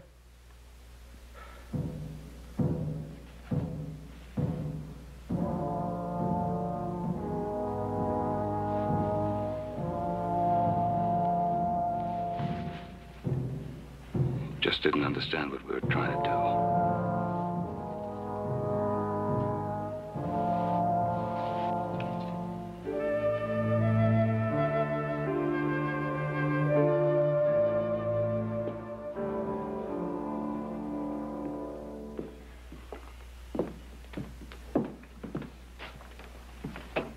What are you gonna do now, Paul? Matt wants to see me, I'll go to him. Gotta try to bring him to his senses, I own that. He's gone too far now. Ike Daggett killed his wife. Paul, we can't let you take the risk. Anything I've ever done has had some risk attached to it. I'll go up by the North Trail. If I'm not back by morning, you come for me. What? Hey, you forgot this. Well, that won't bring me back. Or Matt either.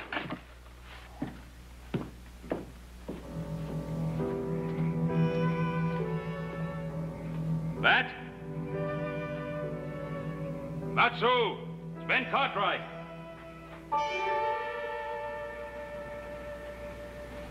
I didn't think you would come. I got your message from Ike Daggett. He said you wanted to see me. I'm here. Then you saw what I did to Ike Daggett. I saw.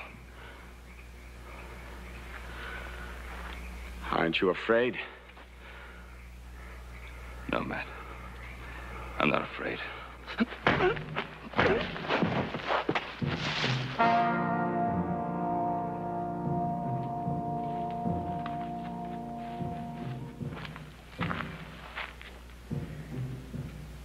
You know about rawhide. It shrinks in the sun. It gets tighter and tighter. I know.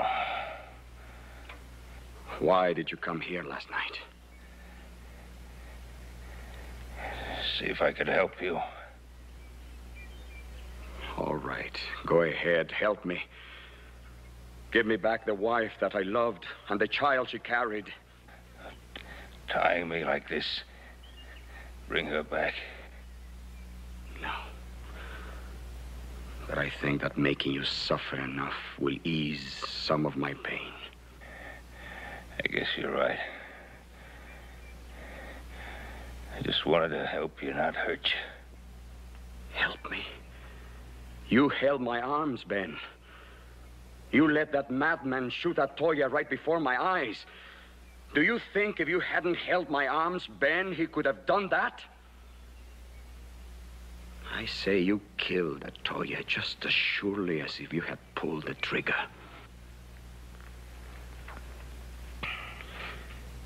Does it hurt? Yes, it hurts. Good. Good. It will get worse.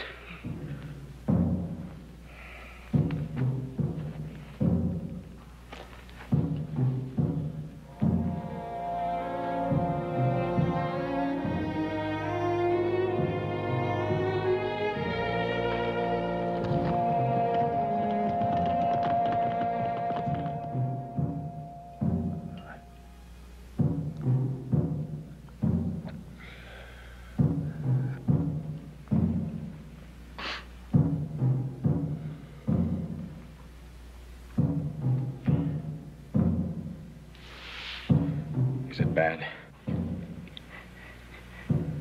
It's bad. You're a strong man, Ben. I thought you would be screaming by now.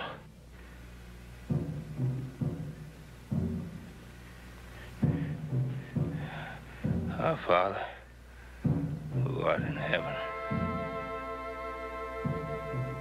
What did you say? Hallowed be thy name. Stop that. Thy kingdom come. Stop that, Ben! Stop it! Ben!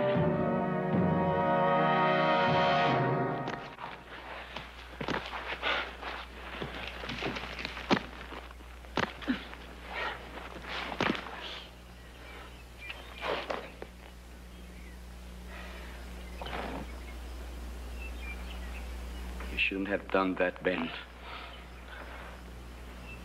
You shouldn't have prayed.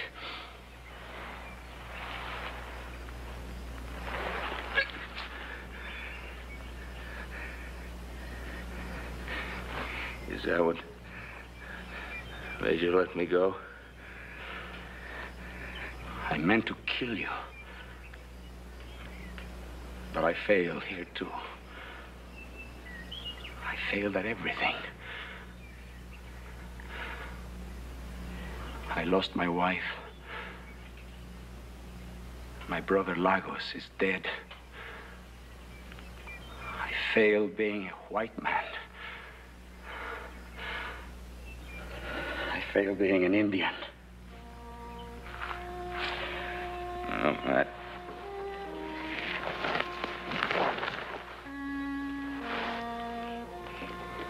You didn't fail. I don't think you could ever fail. I wanted to kill you, Ben. It was important for me to kill you, and I couldn't do it. If I couldn't torture you into hating me, then I couldn't kill you.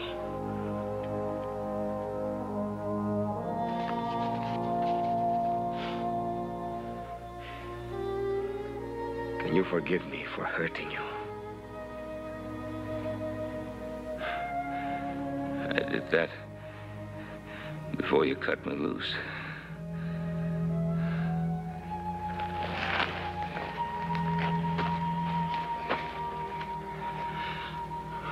I will help you home, Ben.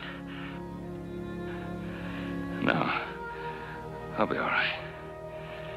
Matt? You going home?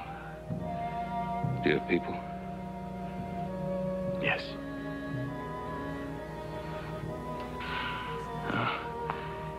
You'll be back. Yes. We will be back.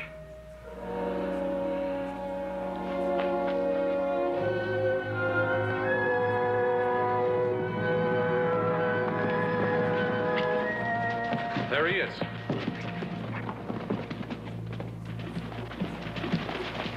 Hi, you all right? Yeah. Oh, did he do this to you? Yeah.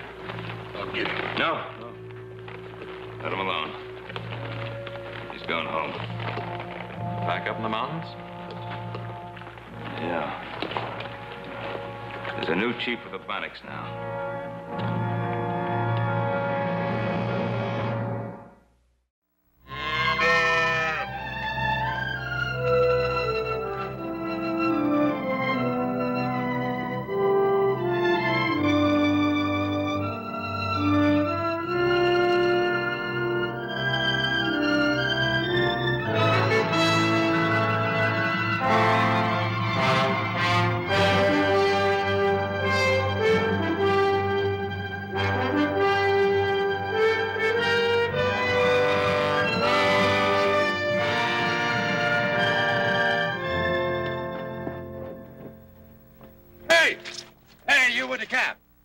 Where's the Ponderosa?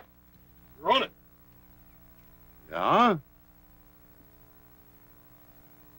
What's your name, Bogright? My name's Horse Cartwright. My pa owns this land.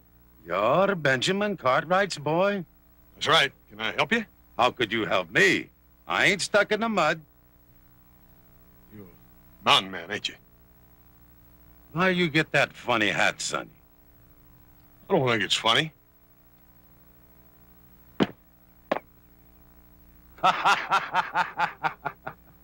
Mister, you're gonna pick that hat up. You going to make me pick up that hat? You get down off that horse.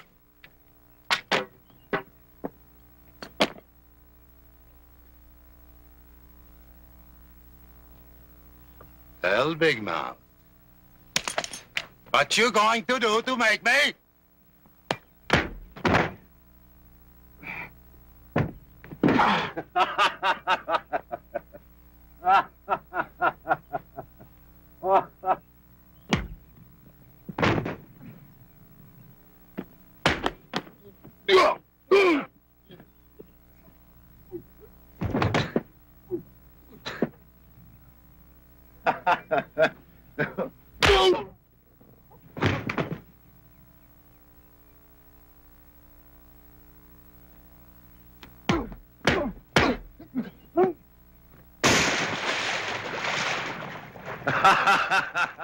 Hey, the cow has to get you out now, my nephew. Nephew? I am your Uncle Gunnar. Long time since you seen me, Sonny, yeah?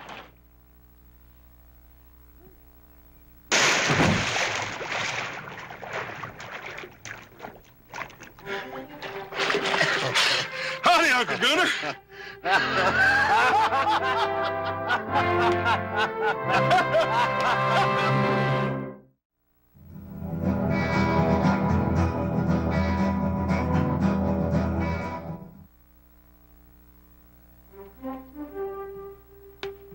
Hey, Paul! Come see who's come since. Sit. Hello, Benjamin. How long since the last time I see you? 20 years?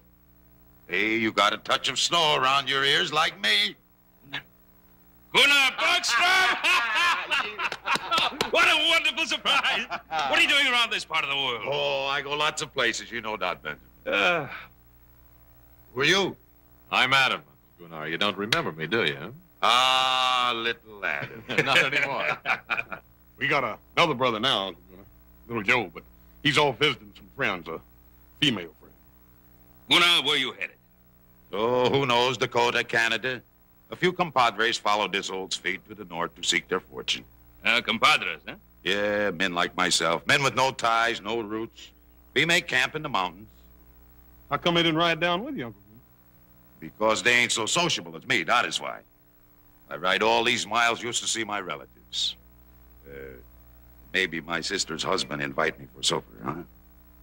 Gunnar, please forgive me and all the excitement. Of course, you'll have supper with us. Come on in. Ah, good. Maybe I take a bath, too, huh? I think maybe I don't smell too good at supper.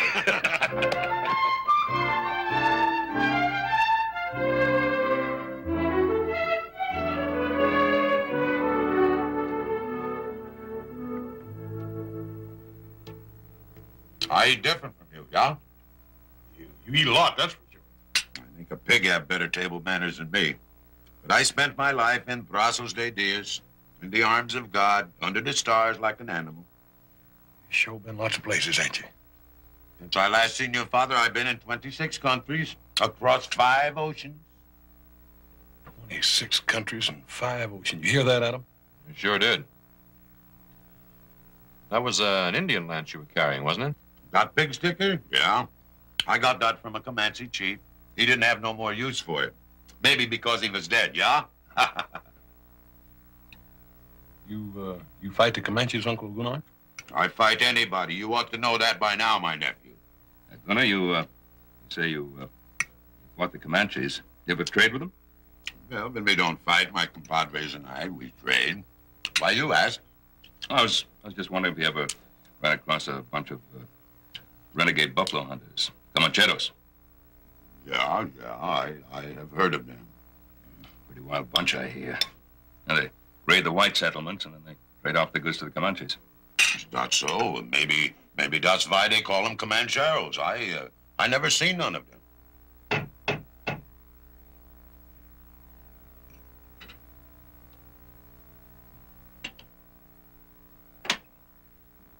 Buenos tardes. Hello?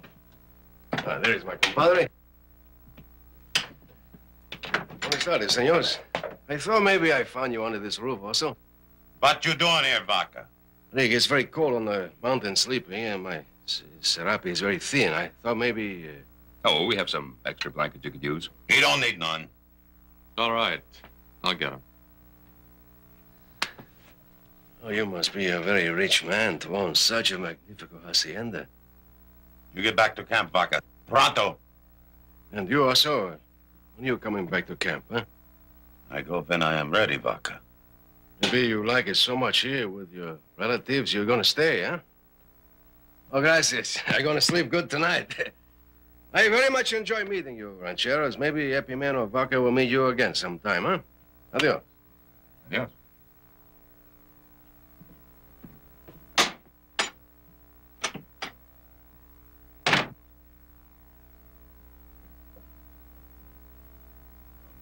I'm sorry Dot wouldn't come here. Oh, that's all right. I gotta keep a strong hand on that one. Well, the food was good, Benjamin. I go now. So soon? Hey, wait a minute. Hey, Paul, how come you can't stay in that extra bedroom? There ain't no use in him going back out on that mountain. Well, of course he can. He'll sleep the night here. Oh, no. I don't think so. No. Of course you will. Oh, Why, come it's on cold up there. Yeah, we'd be glad to have you. Where would I sleep? Right there in that extra bedroom. You make yourself at home. There we are. All right. Good. I don't sleep in a fine house for a long time. If I snore, you pound on the door, yeah? We'll pound hard. Good night.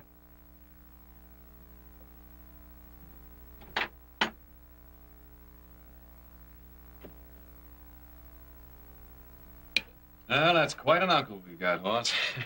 Sure is. Sure hate to have him get riled up at me. You know, he reminds me of an old Viking. I'll bet you Uncle Gunnar would like being called a Viking. The Vikings were ruthless raiders and killers. Not much better than the Comancheros. Come on, we got a lot of work to do tomorrow. Let's get to bed.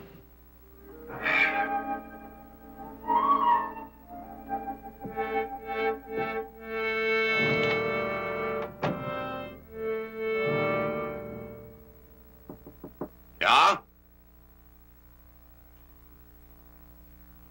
Well, Benjamin.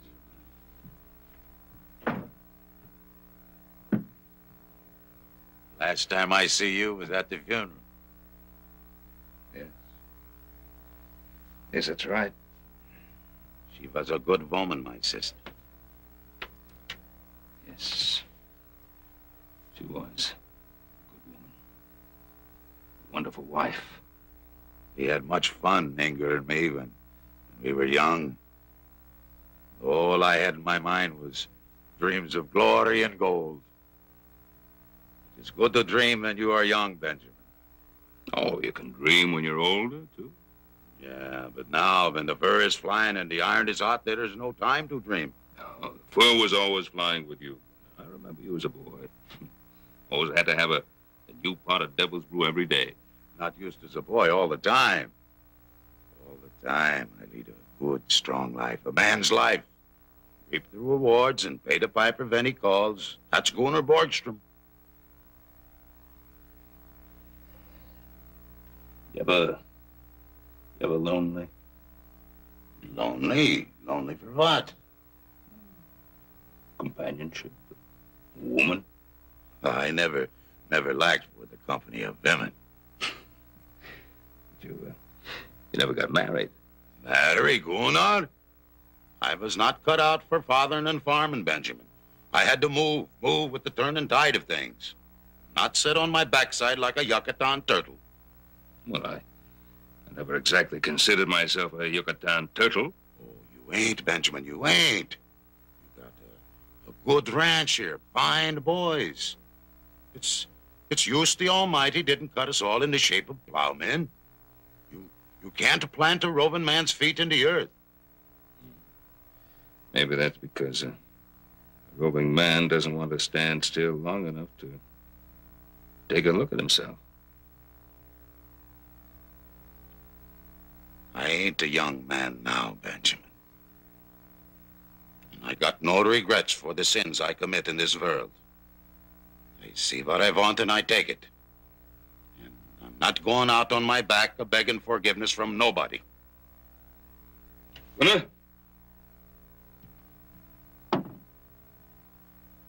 why did you come here?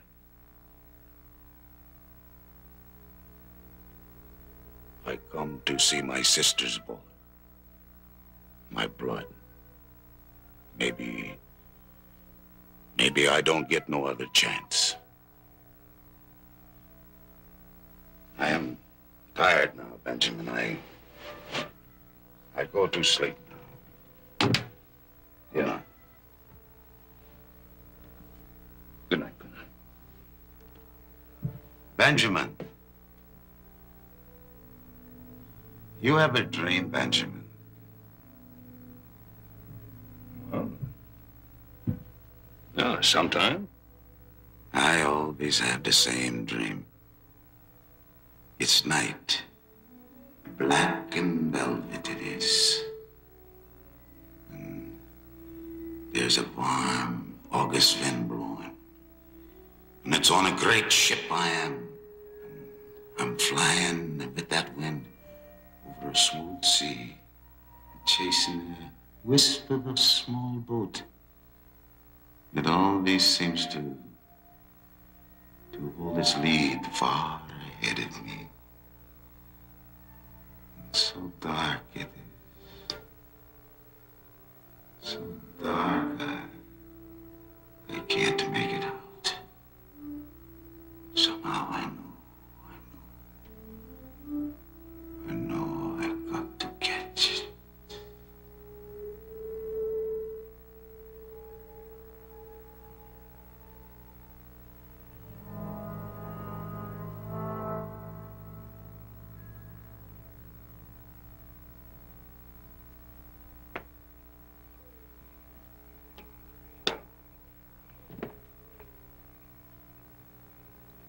Vaca, my friend, did you find El Oso? See, I found him. Visiting with his relatives. Stuffing his face with good food. While we sit up here and eat dry bread. When do we move? Gunnar said we would find fat VIKING here. Promises. Promises, that's all he does anymore. Promises. It has been a month since we have made a good raid. I trust Gunnar. He's been a good leader to us. Ah, he's an old woman. Warming himself by the fire. Is that the kind of leader you want? I do not care who leads her. Just so we raid and get rich. We will raid, Dusak, I promise you. And we will get rich, too. And the first fat goose we will pluck will be the Ponderosa.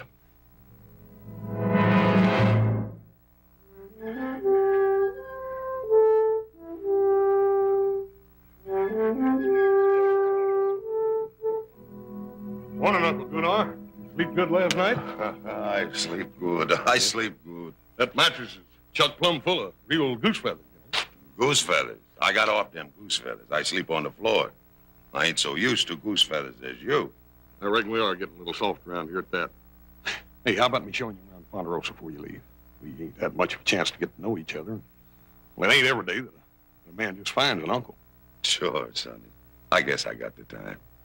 Maybe, I don't come back again so soon, yeah? Yes, sir. I sure would like you to meet little Joe before you leave, too. He's over at the McLean's helping him build a fence. He ought to be back any time.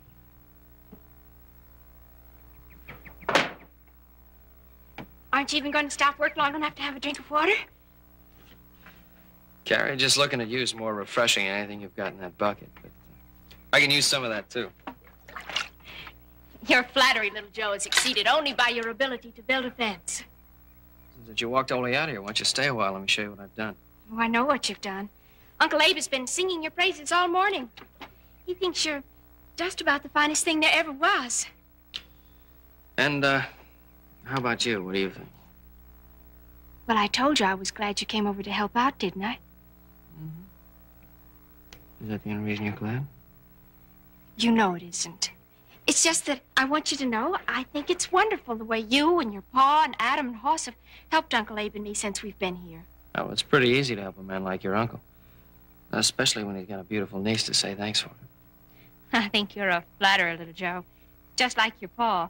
Man, we try to please. Can't you ever be serious? You know how proud we are of your uncle. He's done a lot more with this place than we ever thought possible. Because you Cartwrights have helped him, little Joe. He was so discouraged when he came here. The drought and the wind and crop failures. He had such big dreams. Oh, I think his biggest dream was raising you after your folks died. He's done a real fine job. Hasn't been easy for him. Sometimes I feel I've been a burden. Hey, better not let him hear you say that. He's proud as a peacock of you. I'd say with good cause. I feel guilty about you working around here so much. Mm-hmm.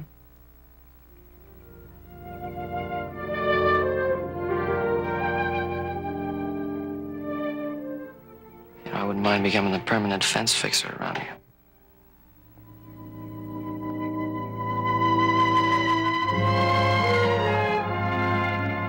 There it is, Uncle Gunner. Ain't that the prettiest little pond you ever saw? Yeah, this is a good place. A quiet place. Pretty as a pond I never see.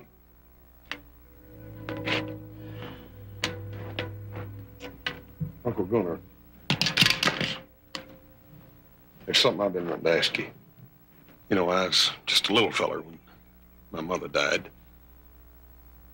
I don't remember much about her. Pa's tried to tell me everything he could, but well, I thought maybe you being her brother, you could add something to it. Well, we didn't get along so good. I was a wild one, and she didn't like that so much. But she had a soft heart, that girl. Pa said she sure was pretty. Great big blue eyes and blonde hair. Blonde as the snows of Dollarn. But it ain't good to talk about the dead, son. You can't bring nobody back once they're gone. No, I reckon you can't. I guess that's why I want to know as much about you as I can before you have to leave. You want to know about me. You wouldn't like what I had to tell. Maybe I wouldn't. Then again, maybe I would. I think you wouldn't. Uncle Gunnar, what you gonna do in Canada? Canada? Yeah, that's where you're going, ain't it? Oh, yeah. I think I go there. Why don't you stay here with us? Because I ain't no Yucatan turtle, that's why. You ain't no what? I got to move with the tide and turn of things. So I don't have to take a good look at myself. Yeah, this is a good place, Sonny. It's quiet here.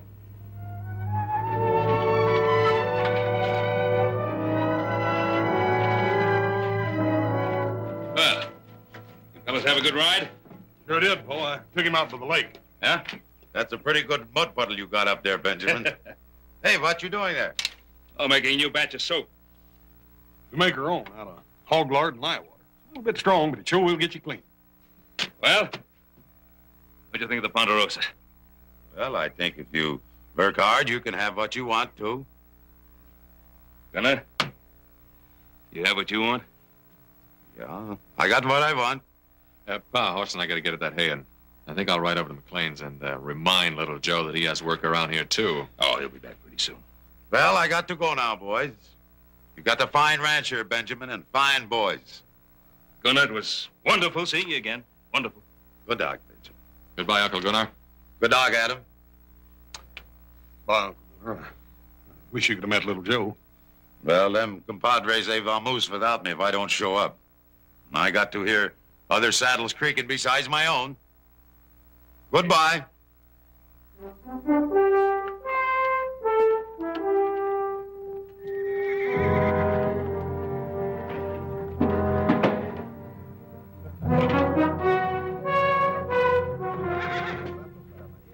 I don't remember giving no orders to move out.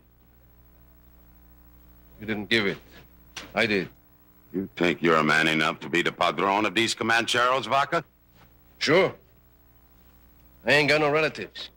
What does that mean? When a man got ties, he gets soft in the belly. I ain't got no ties. No?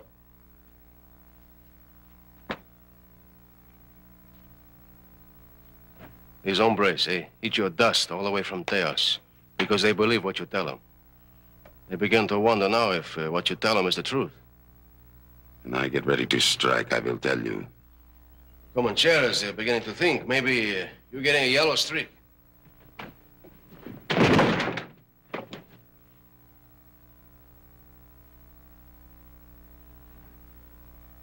bear makes a big growl, huh? But how sharp are your claws? Is there also a man of strength and power? Or is he a tired old viejo who should lie down and die? Ain't dead yet, Vaca. Prove it. A big plunder is down there. The Ponderosa. The Ponderosa would not be easy to loot. There are too many men there. It would be dangerous. I spit on them. What is danger to the Comancheros? Aye, Epimeno Vaca, I tell you, we're going to raid the Ponderosa. I give the orders here. Why did you bring us to this valley, huh? Why? So we could sit still in the middle of all this wealth while you go visiting your parientes? There are other ranches in this valley. We seen one in the foothills we could take with our hands tied. So you are tired of waiting, yeah? Your blood is hot. You wait for the word of your padron. Well, I give you that word. We raid that ranch in the foothills. I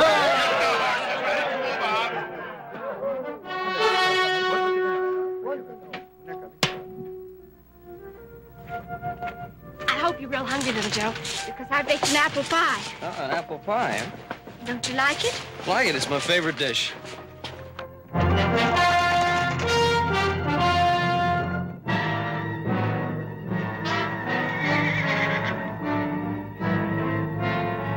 Vámonos, amigos!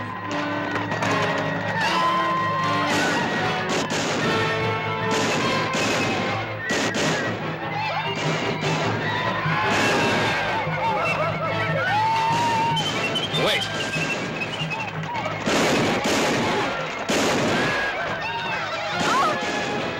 Carrie, wait!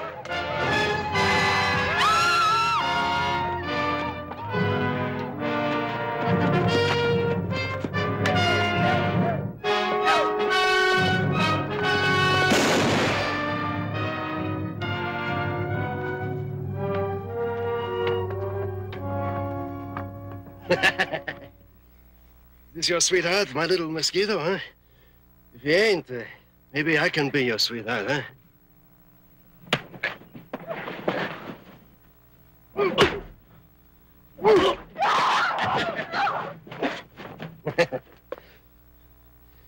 What's your name, muchacho? What's it to you? I want to put on your tombstone. I don't want you to lie in a grave which is unmarked. Well, the name's Cartwright. Joe Cartwright. Be sure to put it in big letters so everybody can read it. You say you got no ties, huh? Well, maybe we take one of your relatives for hostage, huh? I mean, you say you don't care about them, right? He ain't no relative of mine. He say his name Joe Cartwright. Get up, Sonny.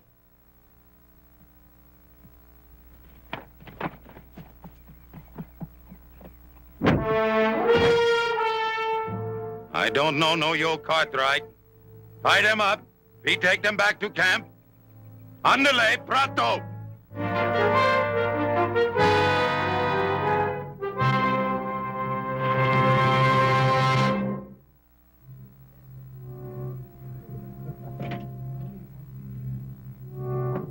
Nothing to be scared of.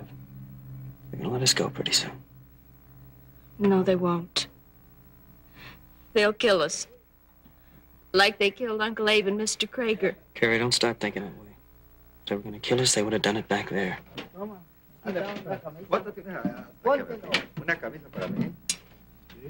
I'm so tired, Joe. I wish I could sleep. You like some cafecito? I'm sorry if you're not very comfortable. Save your breath. You're gonna need it when half this country comes looking for us. Why are they looking for you? Something special?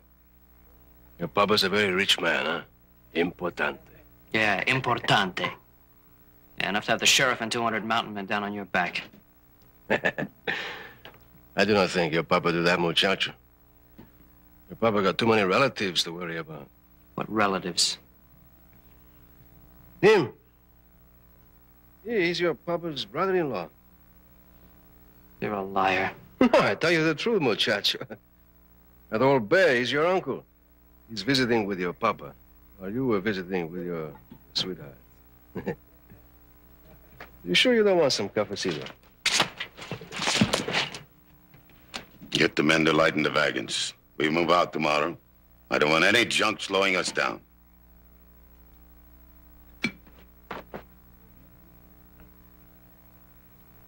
Also, why don't you tell him who you are, huh? He said you were my uncle. Maybe I am. What difference would it make? Ask him. Ask him if he ain't Gunnar Borgstrom. Gunnar Borgstrom? What's his uncle?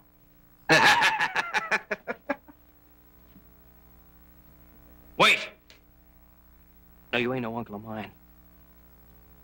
You couldn't be. You're a filthy, murdering skunk. You got a big mouth like your brother Huss. I just can't believe it. He's been talking about you ever since we were kids. I don't need any of his talk. No, that's right, you don't. The only thing you need is a box big enough to bury you in.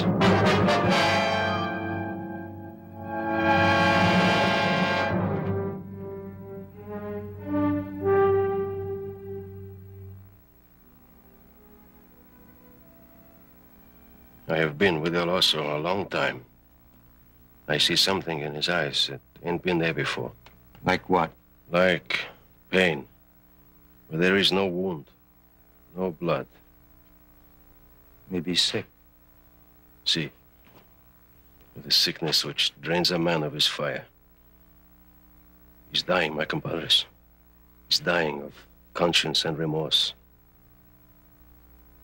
Soon he will crawl into his hole and shut off the world behind him. Then why we not just wait and see? Because it is dangerous to those around him.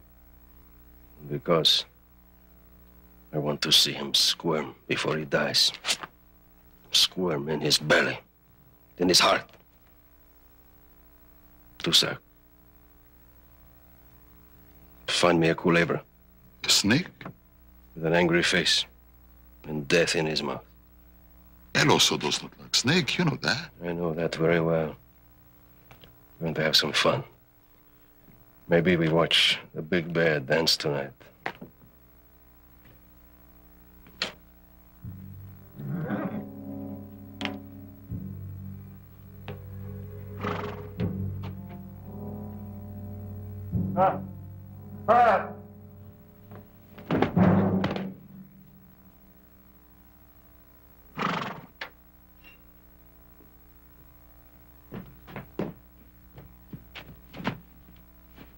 Abe McLean, home. You alive? Just barely. Well, let's get him inside. Hey!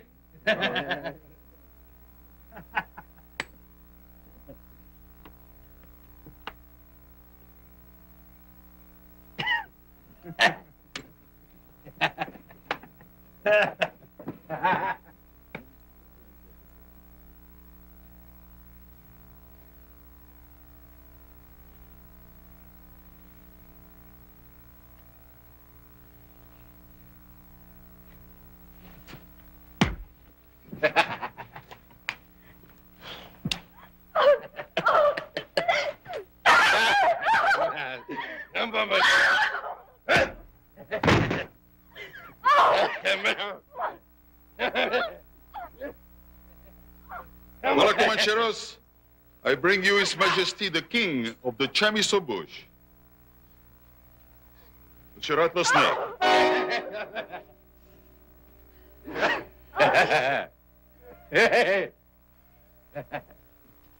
Dusak? Bet you $5 he goes north when he comes out of that bag. And I bet you... I bet you $5 he goes south. Dusak, where'd you get that chicken snake? Hey, don't let him out of that bag or we'll all be dead chickens. He's no chicken snake. He's 100% rattlers. And he can spit and strike like the devil. Sir. Hey, go!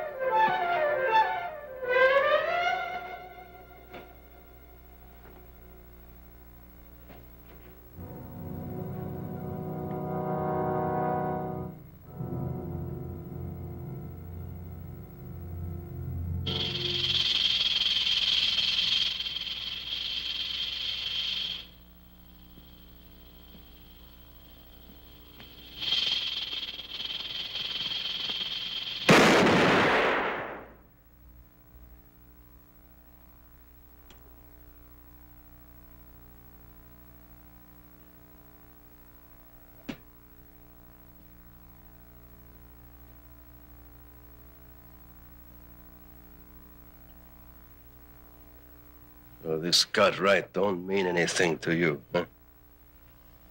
Look at him, my compadres. Sweating like a stuck pig. I ain't taking no more orders from this old woman. These orders are to protect his parientes, not us. From now on, I give the orders. Look like I shoot the wrong snake. This snake can strike like the devil, too.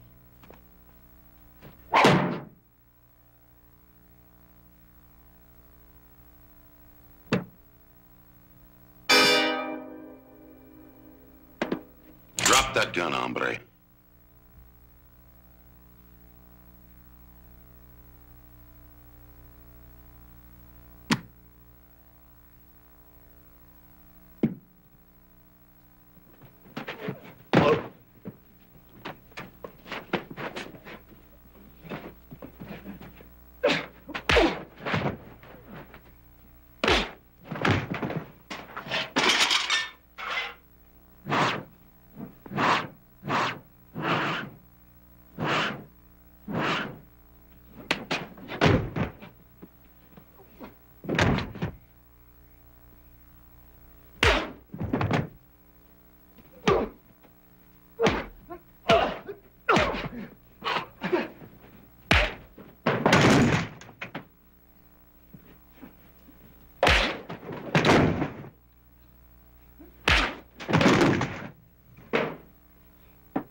Now, if there are any more snakes among the Comancheros, Gunner wants to know about them.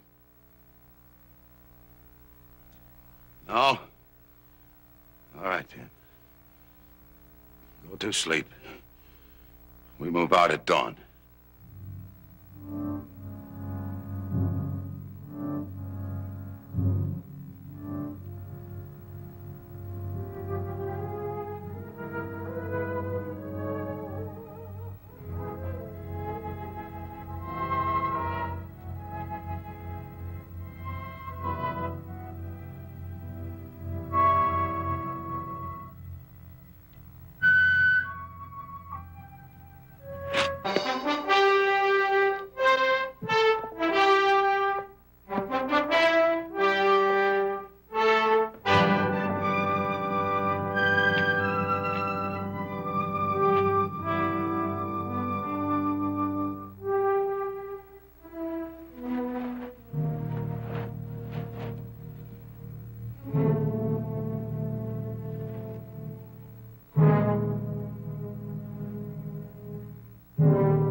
Oh, you should have seen that place. Old man Traeger was dead. Everything was ransacked, looted, busted up. Was there any sign of Joe and Carey? Only signs of where he was working. Oh, if it was Indians, they sure didn't leave no sign. It couldn't have been Indians. They needed wagons to haul away as much stuff as they did. What difference does it make who it was? They've got Joe and Carrie, haven't they? It's all right. Abe, it's Ben Cartwright. Take it easy now. Everything's all right. There. Abe, who was it? The leader was on a big black horse. Old man with a beard. Big Mexican.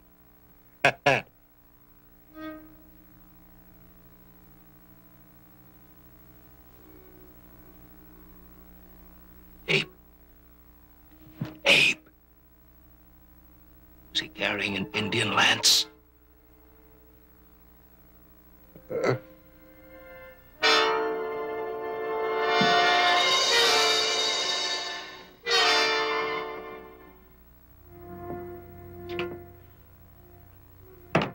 Boy, it just can't be. No, it's like Gunnar said. He was born like an animal under the stars. Boy, it just don't make sense. The other day up at the lake... Don't try to understand it. You just can't look that deep into a man's soul to see what he's really like. Let's go get little Joe.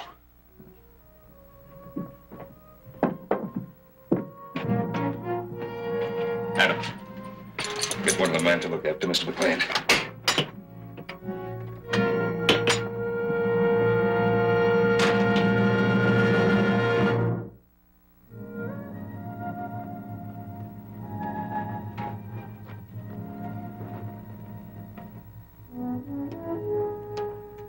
Looks like we lost a trail.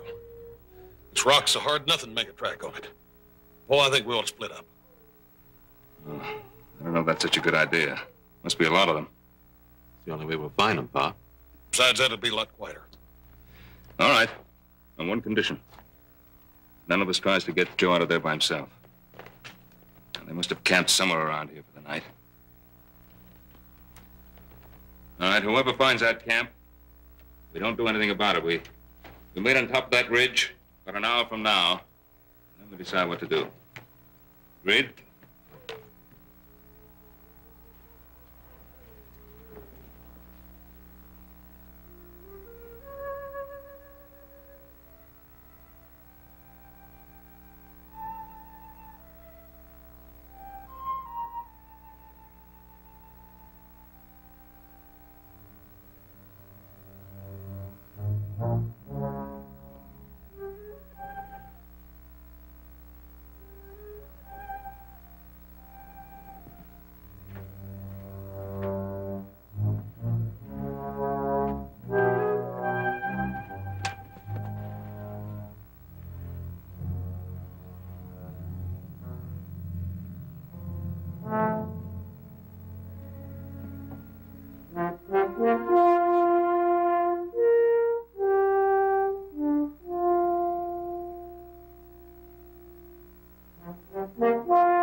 I hurt my ankle. Keep running. I can't leave you. I said Joe. keep running.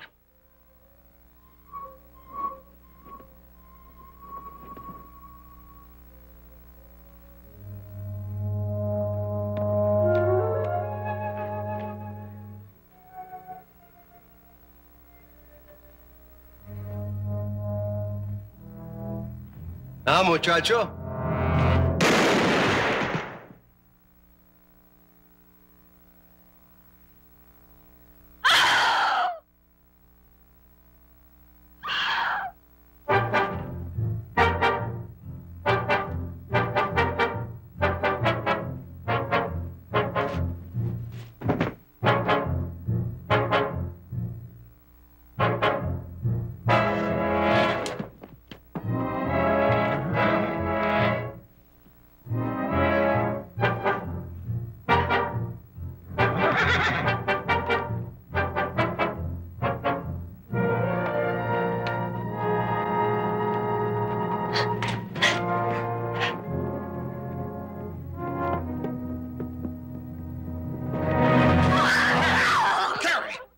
It's me, Hoss!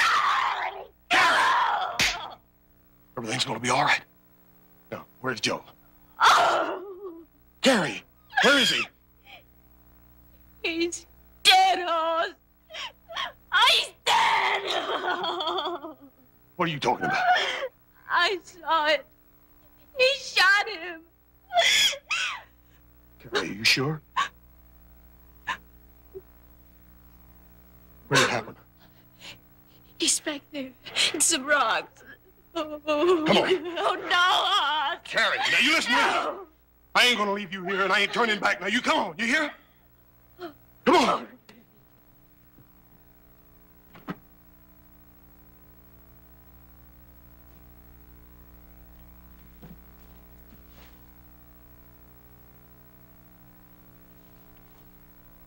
I used to lay in bed at night when I was a little boy, wondering where my Uncle Gunner was, wondering what he was doing. I told you, you did not like what I had to tell. You killed little Joe. And uncle or no uncle, I'm gonna kill you. Oh, no, Hoss, no. You stay out of this.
Hoss!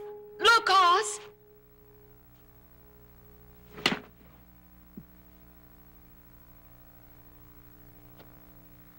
Joe!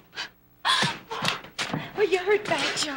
Hey, look, I thought they done killed you, boy. No, not this time. It was your uncle, Hoss. Yeah, I know. He saved our lives. And then he helped us get away. I tried to tell you, Hoss. Amigos! I'm going to kill you, amigos. Don't move. I know the old man pretty well. When I kill you, he will die too. Back up! Don't move, old man! Don't move! You move, I will kill them! Take your choice, Vaca. Them or me.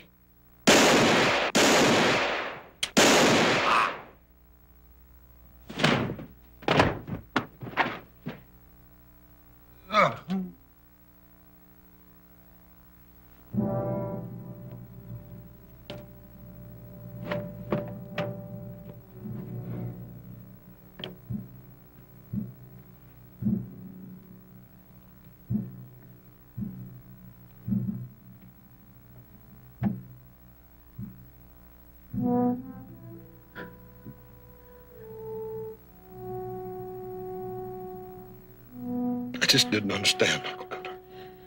Don't you go getting stuck in the mud, Sonny.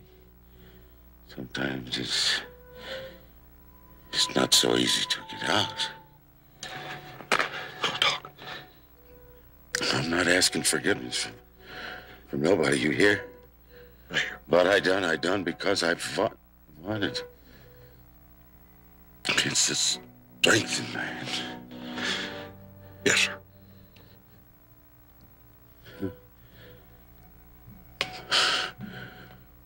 Forgive me, Sonny. Bush.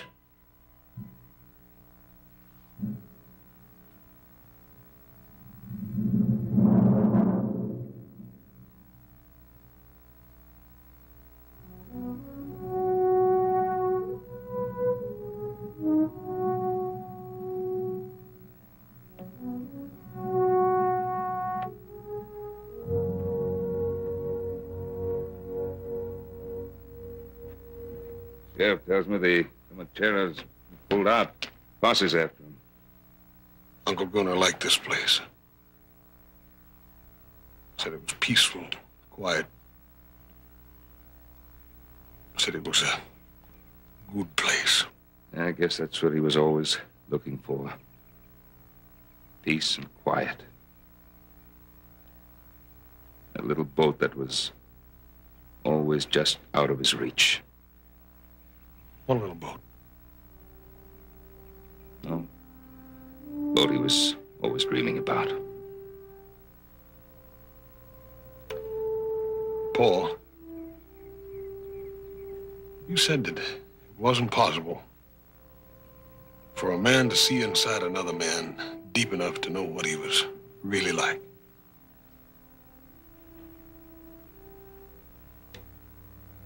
I think I did. Just before he died. Come on, he wouldn't want us to mourn over him. No. No, I reckon he wouldn't at that.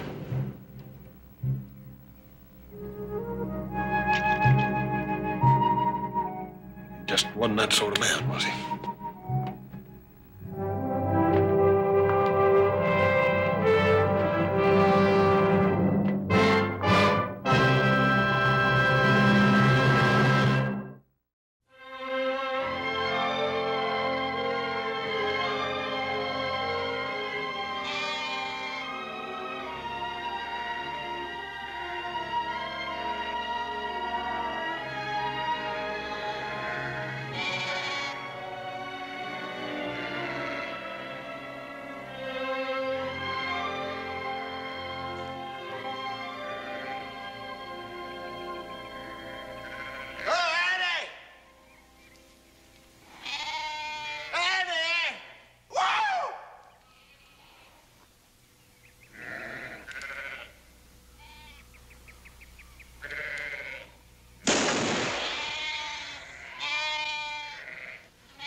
Don't run away now. Albie isn't gonna hurt you.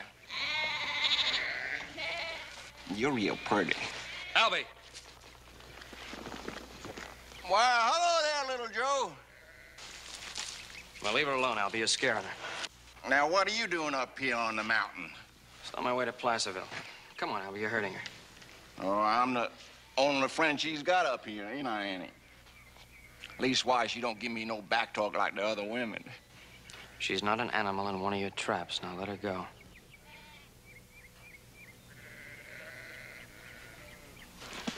I ain't hurting her. I just saying hello. Oh, you better not hurt her. Not ever. You don't belong up here. This ain't your country. Best you mind your own business. You bother Annie, I'll make it my business.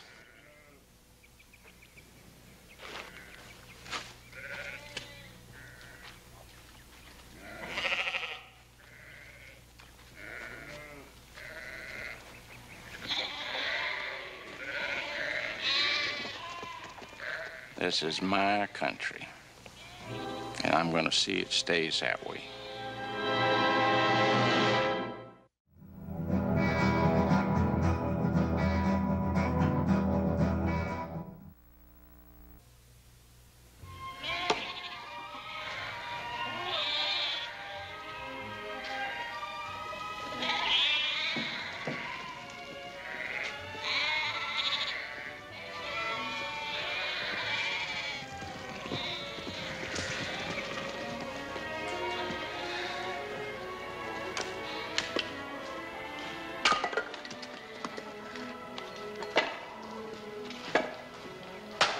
Stop working so hard, Sam. You got company.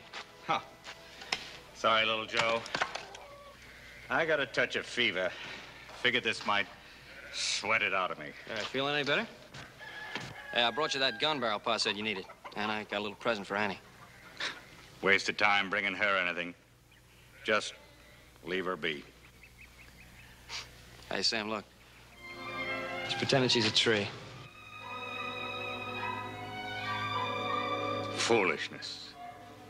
Can't hear, can't talk, don't understand no more than Them dumb beasts she tends. No use bringing her presents, little Joe. Come on, Sam. Anybody understands getting a present. Suit yourself. Getting on towards dinner. You're welcome to share it, such as it is. Thank you.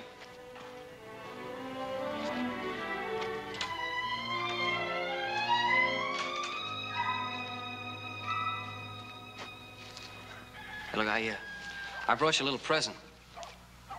Here, wait a second, let me get it.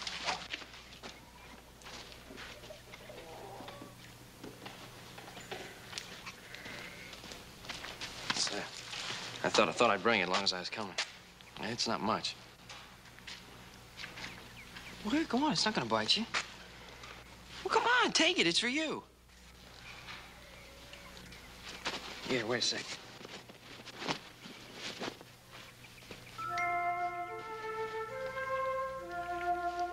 Here.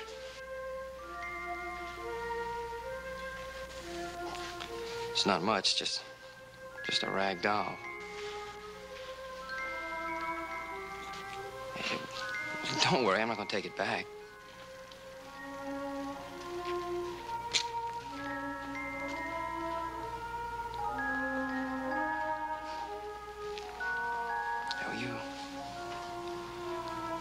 You go right ahead and enjoy it.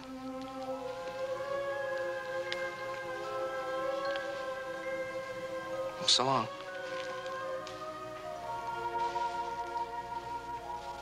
I'll see you. Yeah, so long.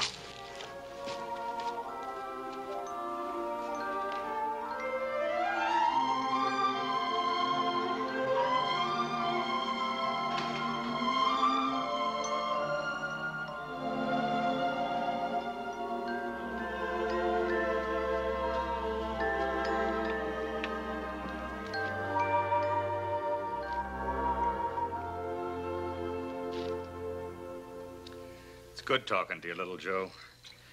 Man gets out of the habit with nobody around to listen. Why do you stay up here, Sam? It's best. Maybe it's best for you, but what about Annie? Must be something terrible wrong with a man to father a child like her. Killed her ma, bringing her into the world. I reckon it ain't too much punishment for me to raise her. It was just an accident the way she was born. It's not your fault. No! I won't hear no more about her. Not from you. Not nobody. Okay, Sam. I'll help you move the rest of those sheep before I start out for Placerville.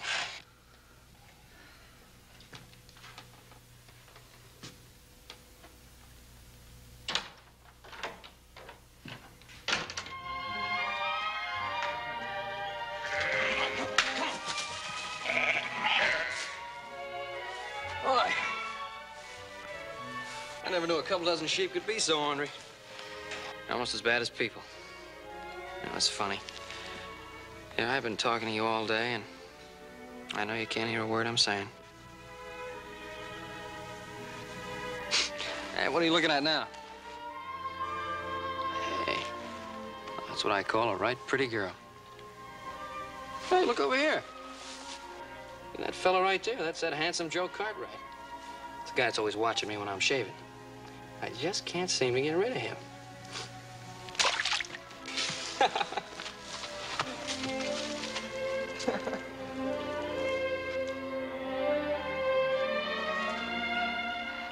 All right, what are you trying to fool me with now? Step behind your back.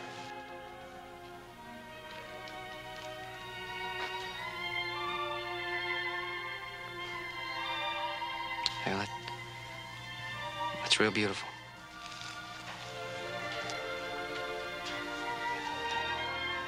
That sure is pretty. I guess you don't need to know how to talk to say everything.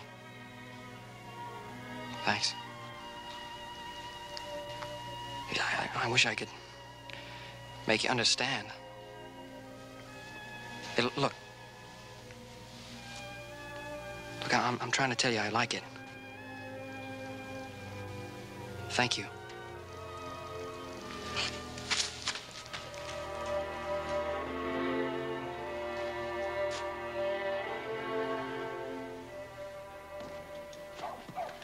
Oh, howdy, preacher. Albie? It's good to see you again. Thank you, Albie. You been walking in the way of the Lord? Well, I've been doing a lot of walking. Seeing you were up here near Spring the last time you came by here. I guess it was. You dropping in on Sam, too? Well, you don't think I'd be swapping tales and telling news of that Annie? She's a child of God, son, for all the way he made her. That's a fact, preacher. How about you? About time you married and raised a family, isn't it? Plenty of unmarried girls in town. Town girl once said I had the smell of a trapper on me. It's like meat that's not cured right. You'll find the right girl soon enough. Come on now. The word of the law will calm your mind and your soul.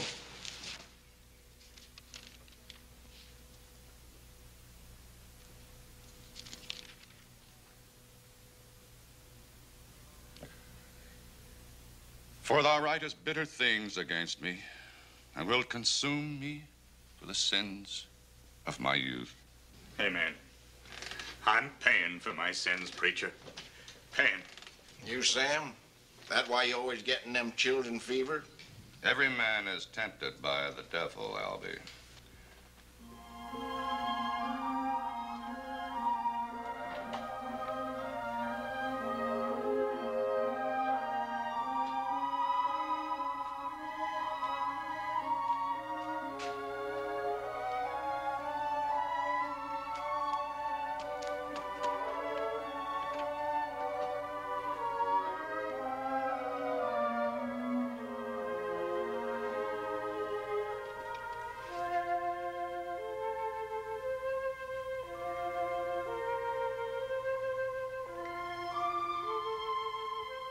No, Albie. Hearing the word of God is man's only salvation.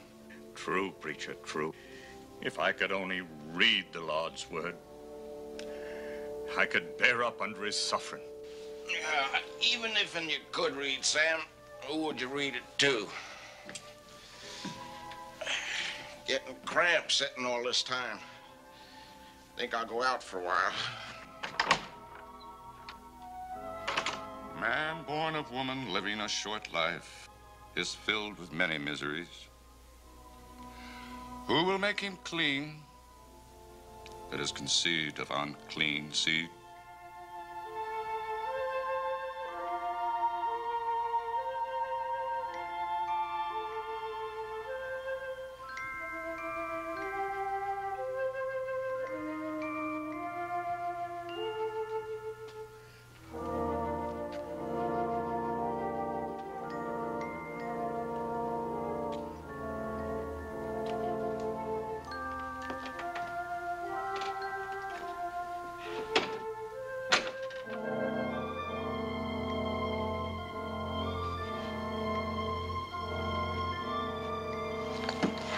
No, don't be scared. Just Albie. What else you got there, huh? Let Albie see it. Come on, let me see it. I ain't gonna take it.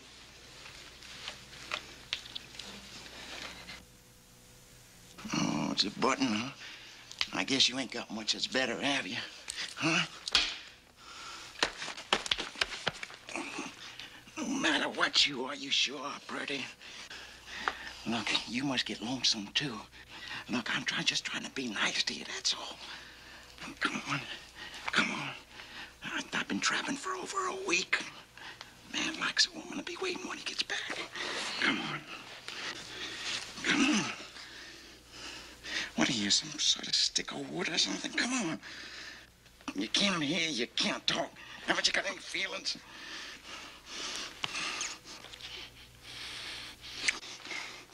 There, that's not so bad now, is it, huh? Albie, where are you? You in there in that shed? Come on, preacher. I'm not finished with you yet. I'll be back.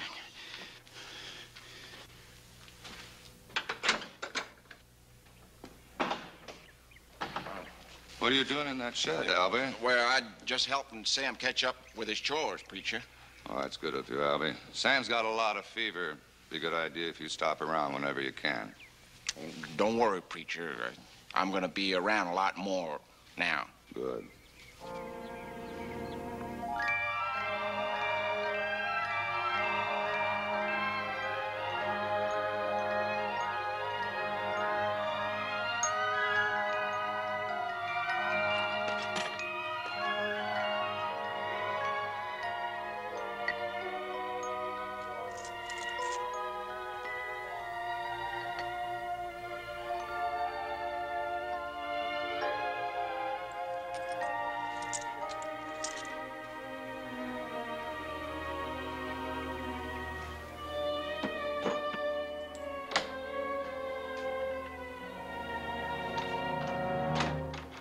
What you doing here, girl?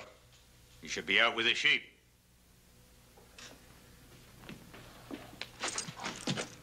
What are you hiding? Out with it, girl.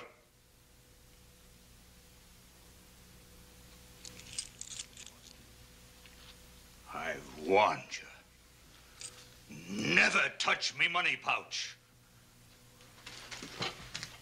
Corrupted by your present. You've done an evil thing. You must be punished.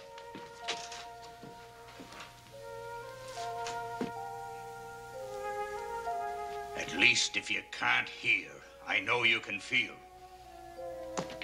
I take no joy in hurting you. I'm your father. It's my duty to teach you right and wrong as best I can. Thou shalt not steal. Thou shalt not steal.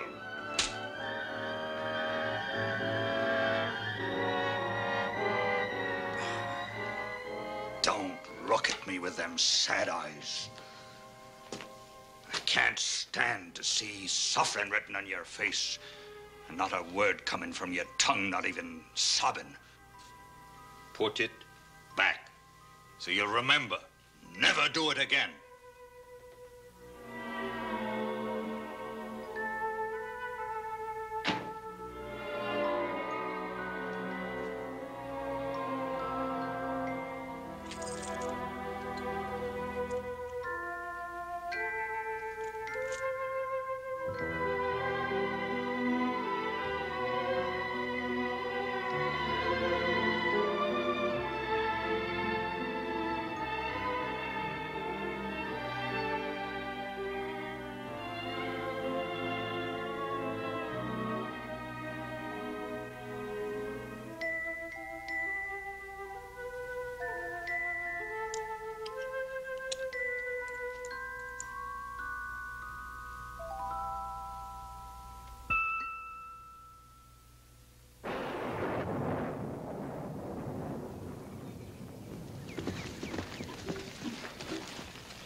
Hey, Sam!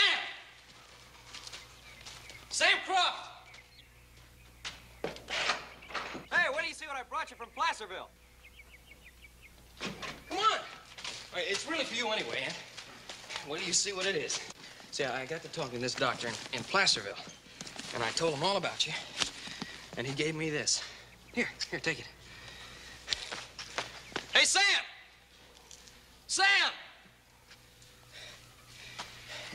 It's a book of sign language, and you can learn to talk once you understand these signs. It's not hard either, because I learned a whole bunch of them on the way out here.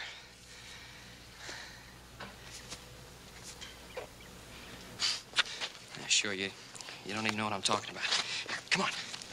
Come on.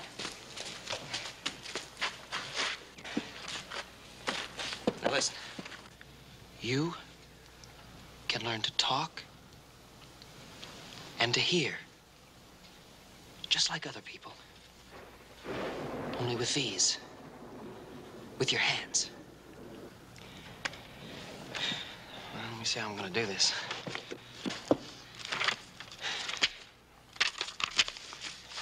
First page. Now look. A flower. See the picture? A flower, just like the picture. A flower, you see? Flower. This is the sign. Flower. Now you do it. All right, watch me once more. Flower. Just like you're smelling a real nice flower.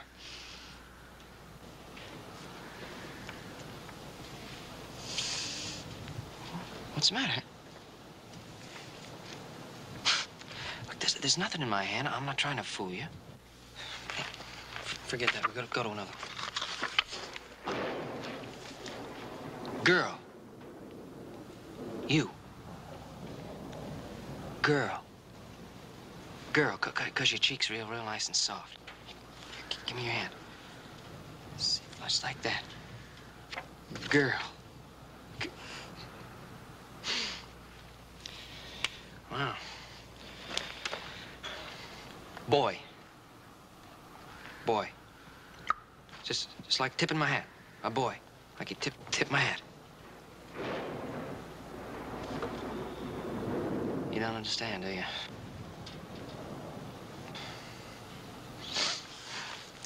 It's gonna be a lot tougher than I thought. Please, I can't make it any plainer. I don't know why you can't understand it.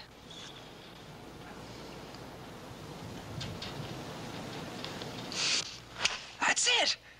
That's it. What's this for? Oh, Annie. Look, this isn't some kind of a game. I'm doing my best to teach you this sign language.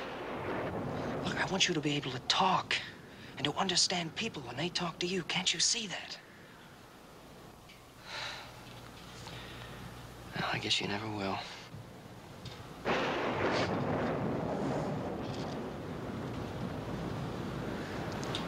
You couldn't hear that.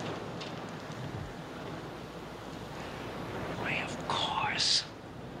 Of course you feel it. Here. Here, you feel that? That's what talking is. Feel it. Here. Feel it. Feel the ground. Look, you can talk like that. Look!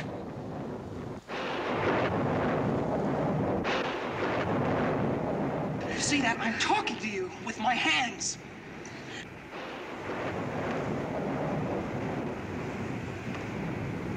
That's it. That's it. You understand. You do understand. This girl. Boy. Boy, tipping your hat. A beautiful flower. There isn't a person who can talk or hear that can ever understand the way you feel. I'm so happy.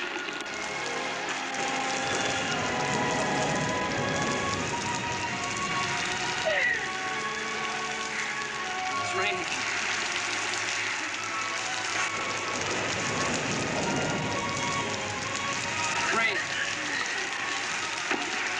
Rain. Just like the drops coming down. Come on.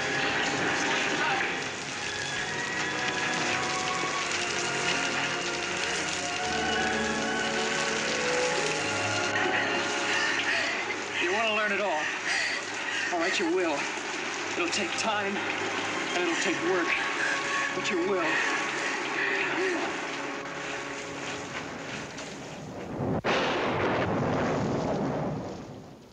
You trying to tell me that there's any hope when I've lived my whole life with the weight of it pressing on me heart like a stone? Now, you watch, Sam. You see for yourself. Now, you going to talk to your father. Understand? Boy.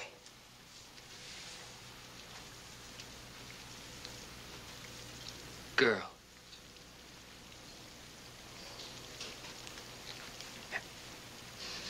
Flower.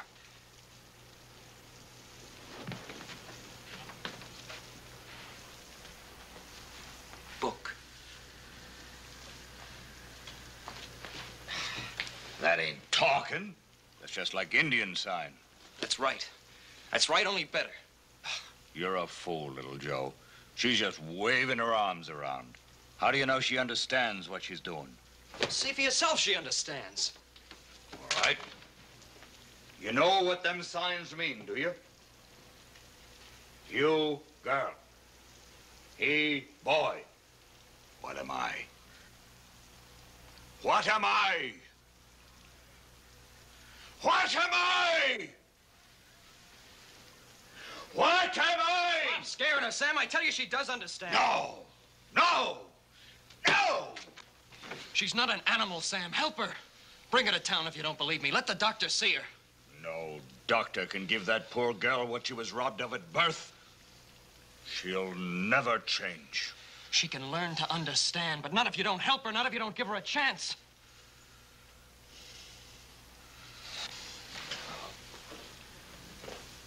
Sam. Look at her. She's talking to you with her hands.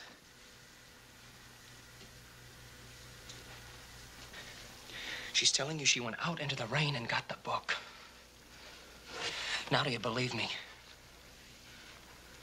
She's not one of your sheep, Sam. She's your daughter.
Wait here. I'll say for Doc Sam.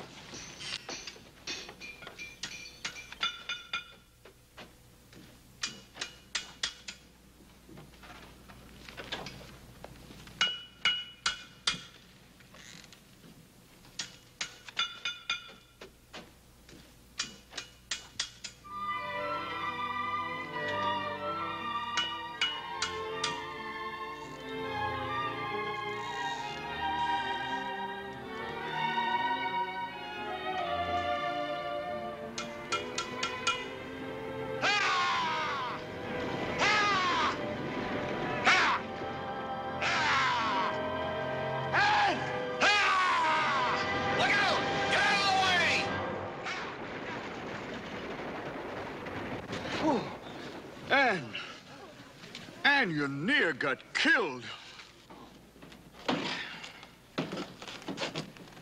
Ain't that the old coot who lives up in the mountains? Yeah, Sam Croft. He only comes down about twice a year. You know, I thought he lived by himself. He's been holding out on us. Yeah.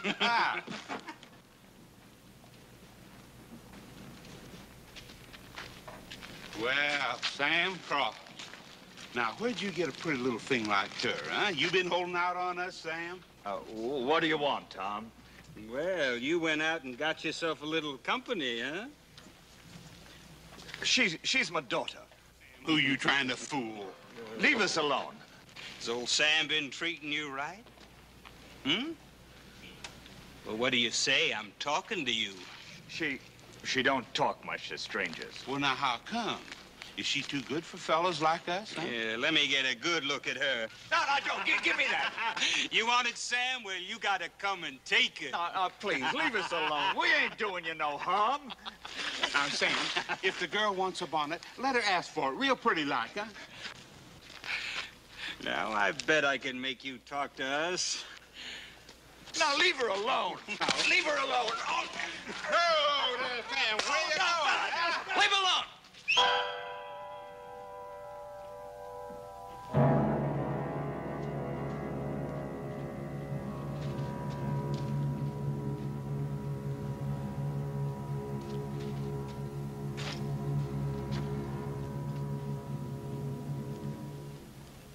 It's only that old mountain goat, Sam Croft. Get out of here.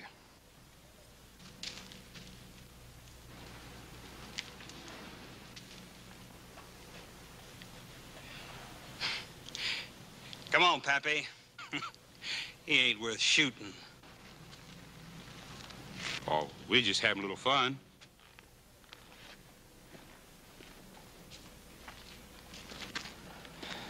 You both all right? We ain't hurt. Good. Come on, Sam, the doctor's in. No, we ain't going to no doctor. We shouldn't have come here in the first place. Shouldn't have listened to you. What's the matter? What are you talking about? We belong in the mountains, me and the girl both. We ain't fit for no town, and the town ain't fit for us. Sam, for once, think of what's right for Ann. That's who I'm thinking of. Now, get out of my way.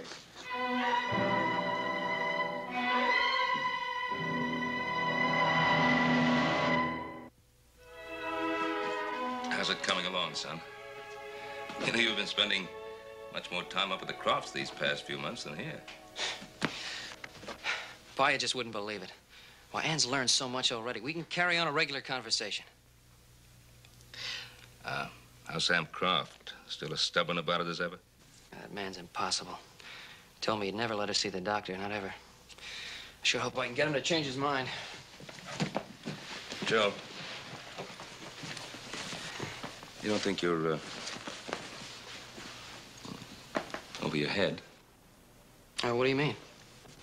Well, sometimes it's best not to, push people too hard. Leave well enough alone. Why should I leave him alone? He's not going to help her. Somebody has to. No.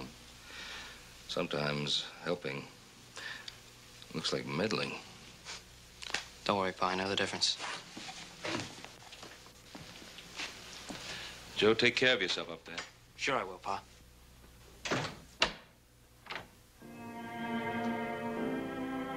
Sam?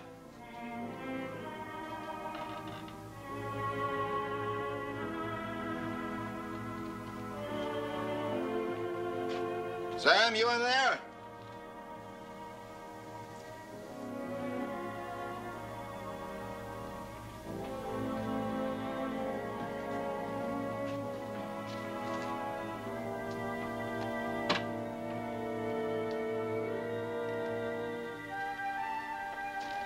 There you are. I was awful lonely out in the traps. What's that, a new kind of game, huh? You want me to play a little game with you, huh? Gotcha. Old Albie's missed you a lot, but he's gonna make it all up to you.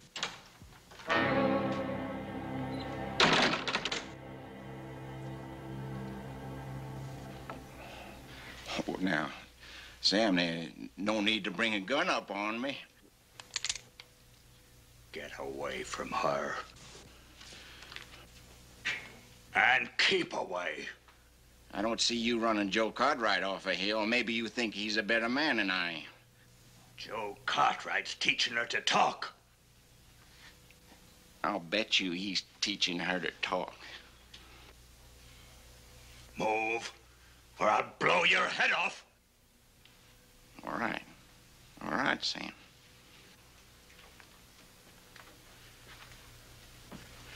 Just remember, with all that money and all them girls in town, Joe Cartwright ain't interested in marrying anyone like Annie.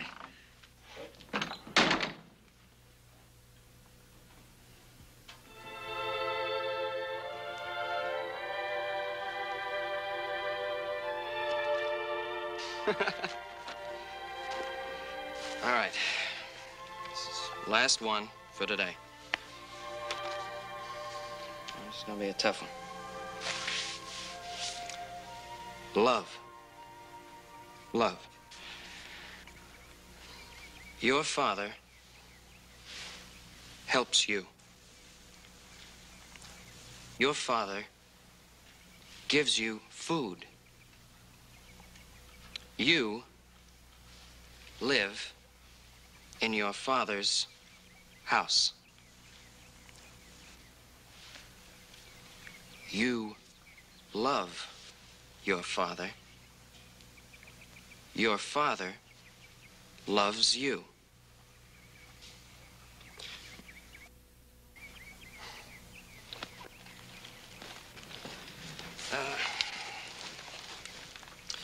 You see, I could say, you love flowers, and you'd know that it was good.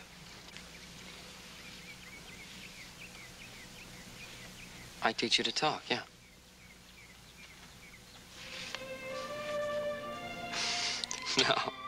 No. That's wrong. See, you don't love me.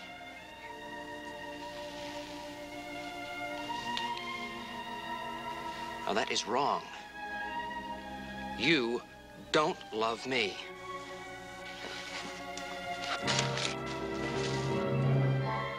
Now, look, you don't love me. You don't love me, and I don't love you.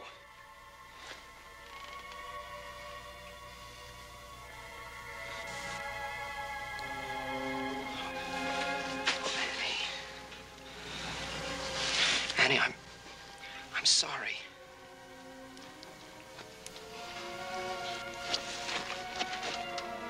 Please, I didn't want to hurt you. Annie, please look at me.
All of a sudden, for no reason, she tried to kiss me.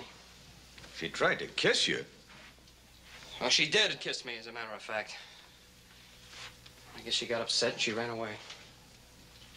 I should have been watching you all along.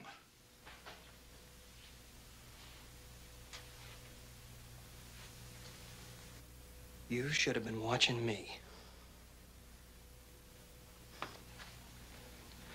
You should have been watching me. You should have been helping me teach her instead of being so stubborn. Teaching her what? Kissing? All kinds of sin? You keep away from her. All right, Sam. All right, I'll keep away from her. You're her father. You try teaching her for a change.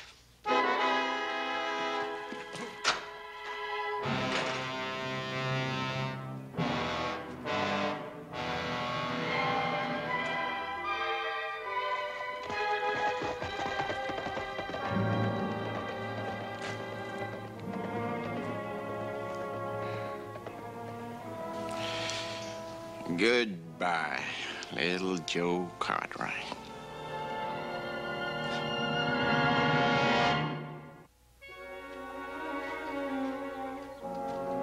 Ann! Ann!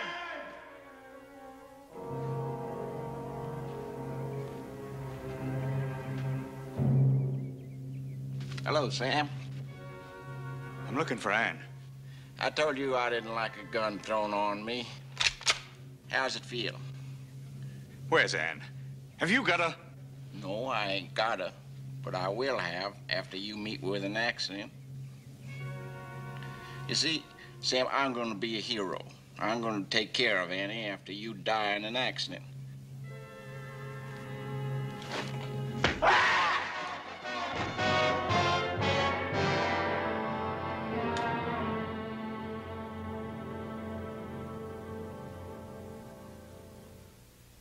So you just walked out? Well, what was I supposed to do? She completely misunderstood.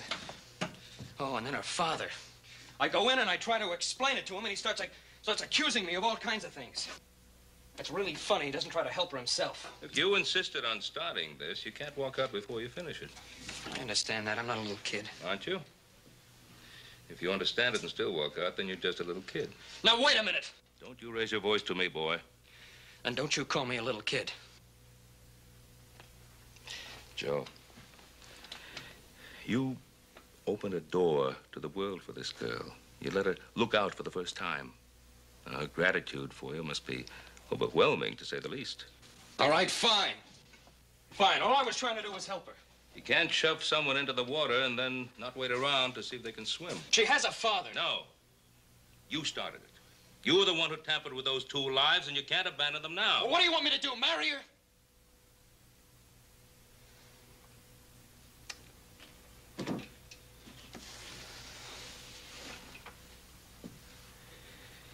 Help me, Pa. I don't know what to do. Go back. No, I can't. I can't go back there and hurt her anymore.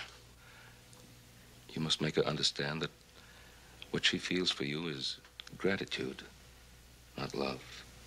Oh, she'll be hurt a little bit, but she'll get over it. If you don't go back, she'll remain hurt forever.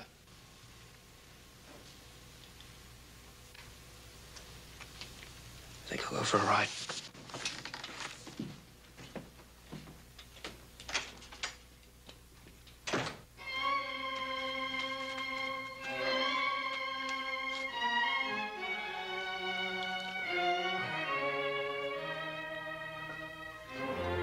I can't hardly feel nothing. What's to become of you, Anne? I've kept you up here, hidden, ashamed of me own flesh and blood. Forgive me, daughter. If you can. I love you, Anne. I always did.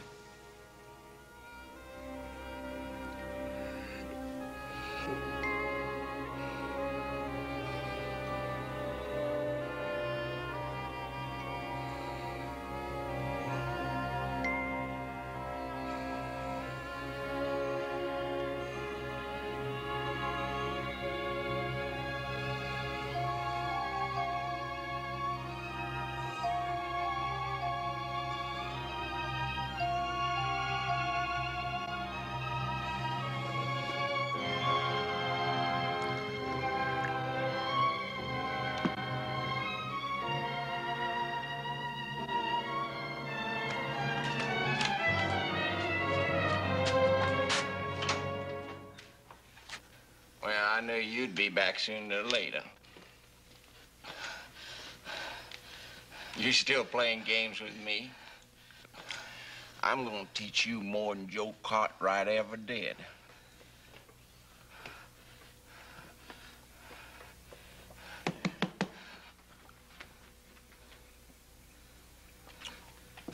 You're worried about your pa. Your pa ain't coming back. You're gonna stay with me. All right, now, look, now.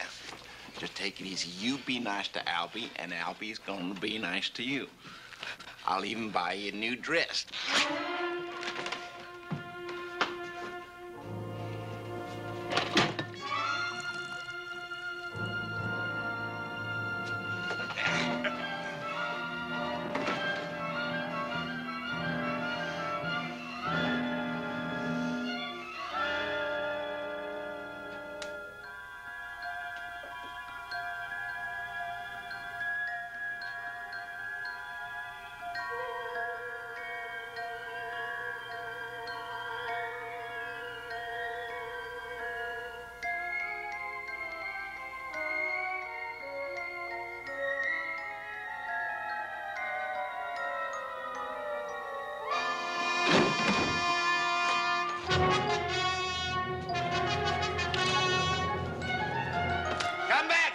Place to go.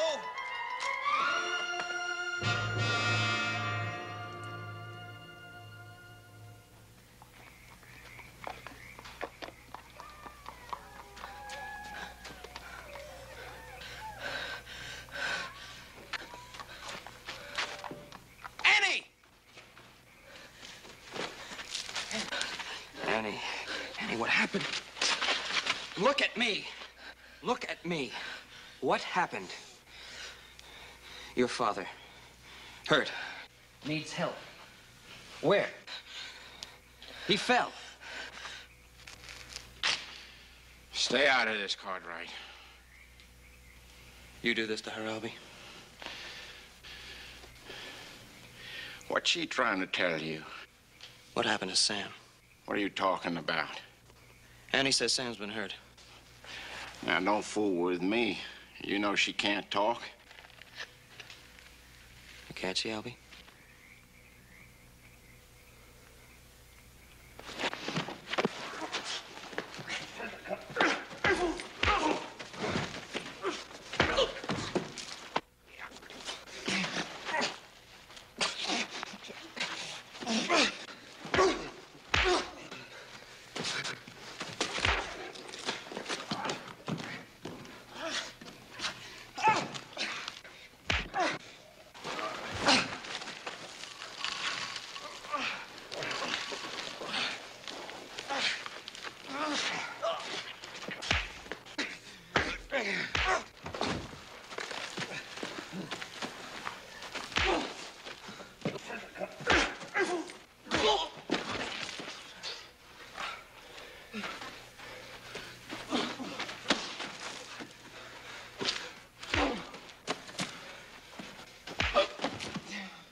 What would the doctor say?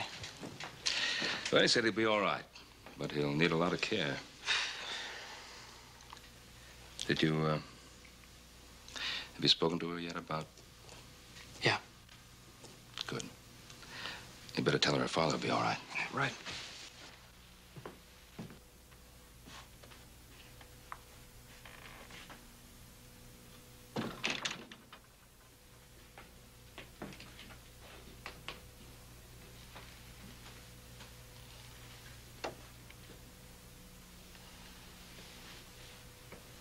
Your father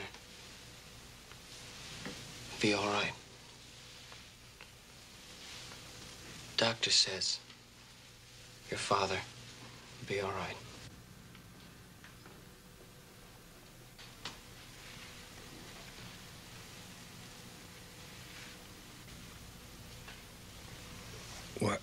What'd she say?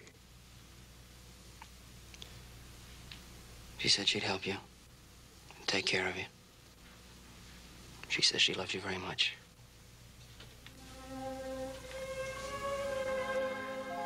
Joe. Yeah. What's the sign for daughter?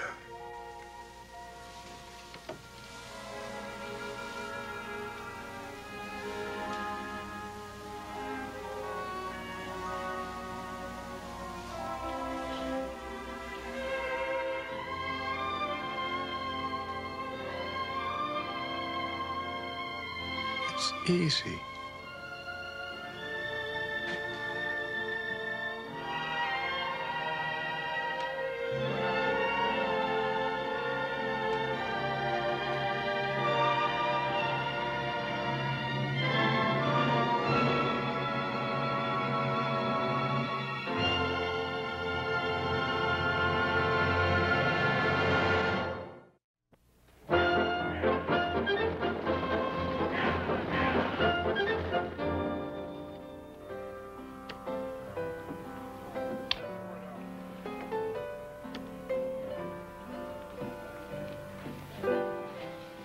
Freddie, I'm homesick. Did you buy me a drink? Me buy you a drink. Your job's hustling drinks from the customers. But I've been trying. I can't get anybody to buy me anything. Maybe if you'd stop crying in their beer all the time about being homesick, you'd make out better. It's a long walk back to Memphis, Tennessee.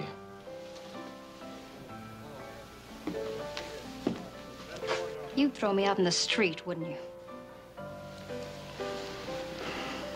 Your cut on them drinks is what we're gonna have to eat on tonight. Haven't been able to start a game all day.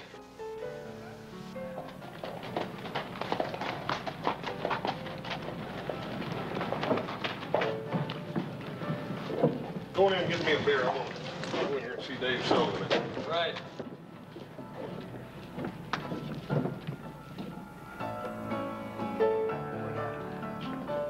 Shari, those boys just coming in. The Cartwrights. They own a big ranch. Get busy. The young one is just a baby. So sell 'em milk, as long as you get your cut.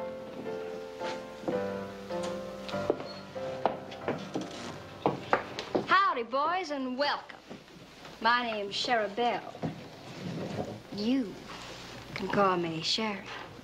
Pleased to meet you. I'm Adam Cartwright. This is my brother, Joe. How do you do? That's my pleasure, ma'am. Wouldn't you like to have a drink with us? Why, thank you. I believe I might just do that. Hey, Dave, let me have 4 beers. Horse will be along in a minute. My turn to pay, isn't it? No, I've got it. Let's play blackjack and win enough to buy champagne. Is the only thing you ever drink champagne? You'll have to catch me to get your $1 back. Oh, honey, I'm gonna catch you. You can bet on that.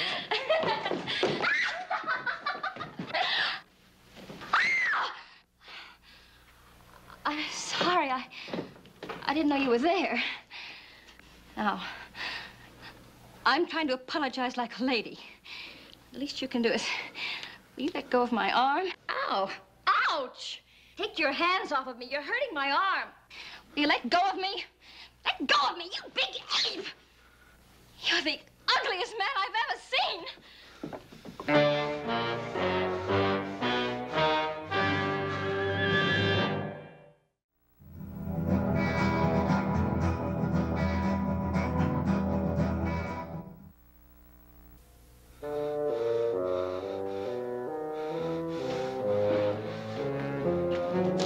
You got something to say to me?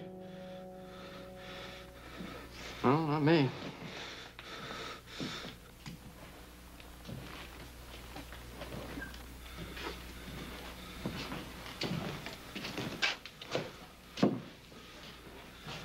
Whiskey. Well, I got money. Don't suppose he's human. Well, I'm not fixing to find out. You don't have to. Well, he's a customer, and customers are my business. Yeah, Sherry, better not. I don't think it's a good idea. Well, maybe he'll buy me some champagne. Hey! Big man!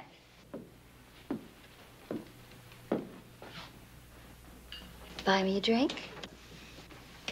Well, I like big men. Even if they are uglier in sin.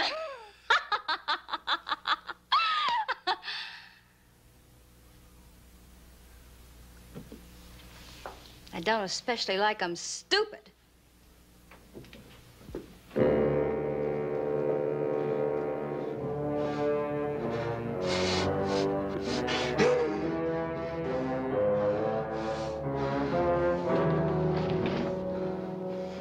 Why'd you call me that? Look, the lady didn't mean anything by that. Why'd you say that to me? I'd like to apologize for the lady. Well, I ain't talking to you. Look, if you don't want to accept an honest apology, why don't you go back to the bar and forget about it?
One hour and 15 minutes. And ain't even moved the last 10.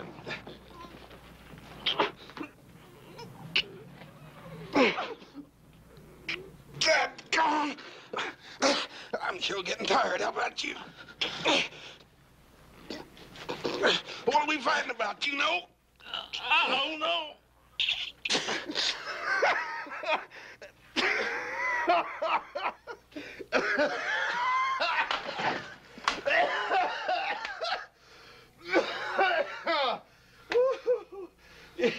You know, you're dang near as strong as I am. And you smell nearly as bad, too. Come on.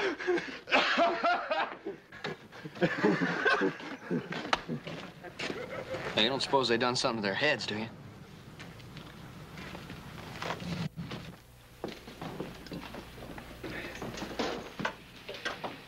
My goodness. Two great big boys like you fighting over a little thing like me. Gracious. Well, a body'd think you'd have better sense. Not that it isn't flattering, of course you understand, but... My goodness. Where did you get those shoulders? Boy, honey, I swear, I know some mules that'd like to be able to kick as hard as you can hit.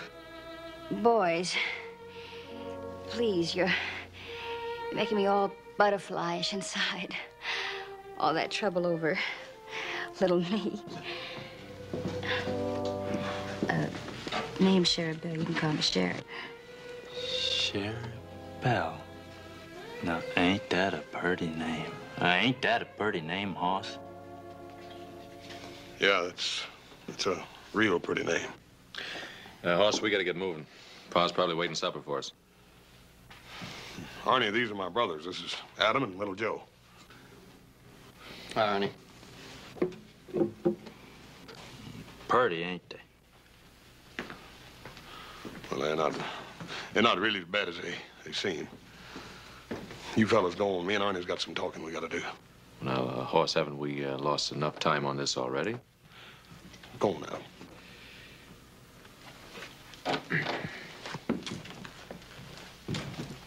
They don't like me. Well, you'll learn to like one another once you get acquainted. There. I bet that didn't hurt you a bit, did it? Hurt me? No, ma'am. I've never seen anyone with such big muscles. Well, I sure hope Hoss knows what he's doing. You know, he's always picking up stray critters, bringing them home, patching them up. Remember that grizzly cub he found up on the Tahoe Rim? Yeah, well, that was just a cub. This time he's got himself a full-grown bear.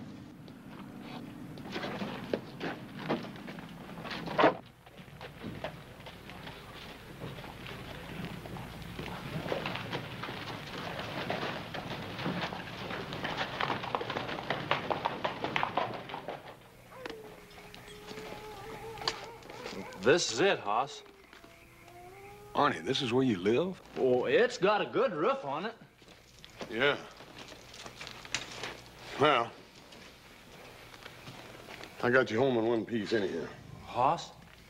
Yeah, Arnie? Well, wasn't she the prettiest girl you ever did see? Oh, I ain't never seen nothing like her. That's her job, being nice to folks, Arnie. I wouldn't give her too much credit. Oh, no, Hoss. She can't help being nice. I can tell.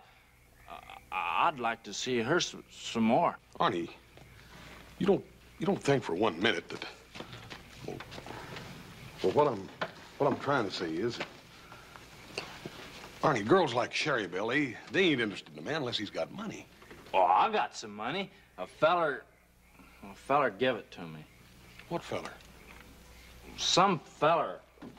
I don't know who he was. I forget. Oh, look here, let's get you out of here and get you into a room in the house somewhere. I don't want that. I don't like houses much. Arnie, you can't just live here. Well, this is a good place. There ain't nobody else around. Hoss, you're my friend, ain't you, Hoss? Sure I am, Arnie. You ever have a friend before? Sure I have. Oh, I was raised with my brothers, Arnie. Brothers is different. I ain't never had a friend before. Of course you have, Arnie. No, I didn't. You know why. People get scared of me.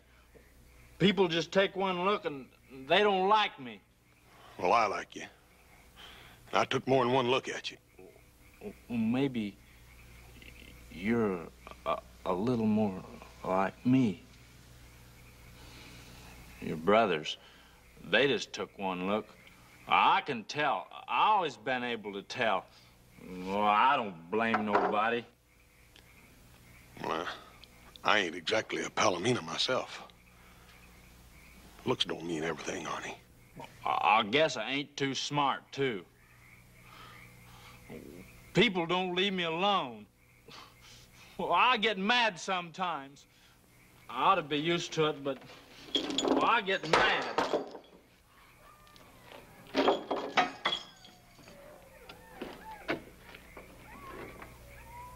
What I need's money, Hoss. It's gonna take a lot of money. What's gonna take a lot of money? My farm. I used to live on a farm. You ever live on a farm, Hoss? Yeah, I guess I sort of live on a farm now. Yeah? Ain't nothing like a farm. I used to get up real early in the morning and go out and slop the pigs. A whole bunch of little old baby pigs.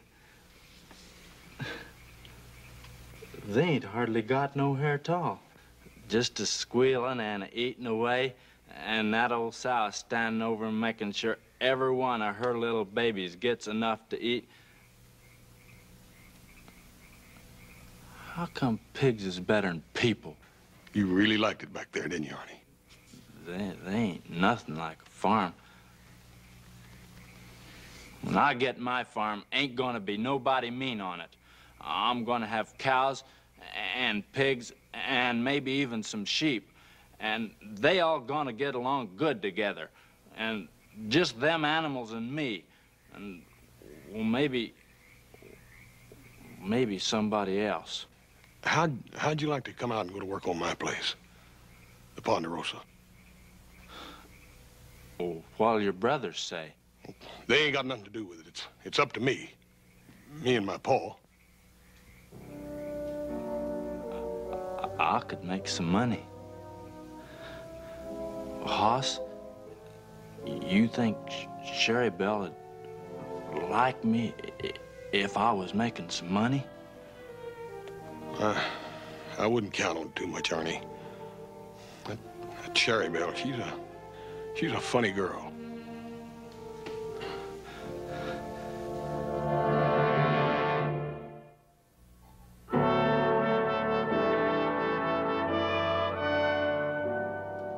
That's the way I feel, and I know Adam will back me up all the way. That's right, I do. I'm sorry, Hoss. Now, wait a minute. There ain't nothing wrong with Arnie. He's just a great, big, strong man. He ain't too smart, that's true, but that don't mean he can't do a job. I'd just as soon have a wild animal working for me. He's strong as a bull and just as dangerous. You can't trust him. That ain't true, Adam. He don't mean no harm, Paul. He don't mean no harm. I just won't be able to use my jaw for a week. Well, that'll be a relief. All you do with it is jaw anyway. Come on, the sun's up. We got work to do.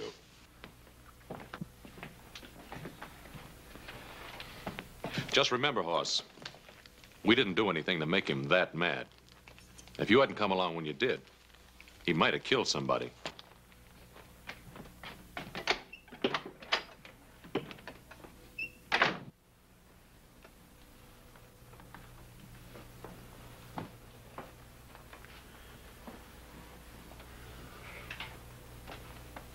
What about it, Hoss?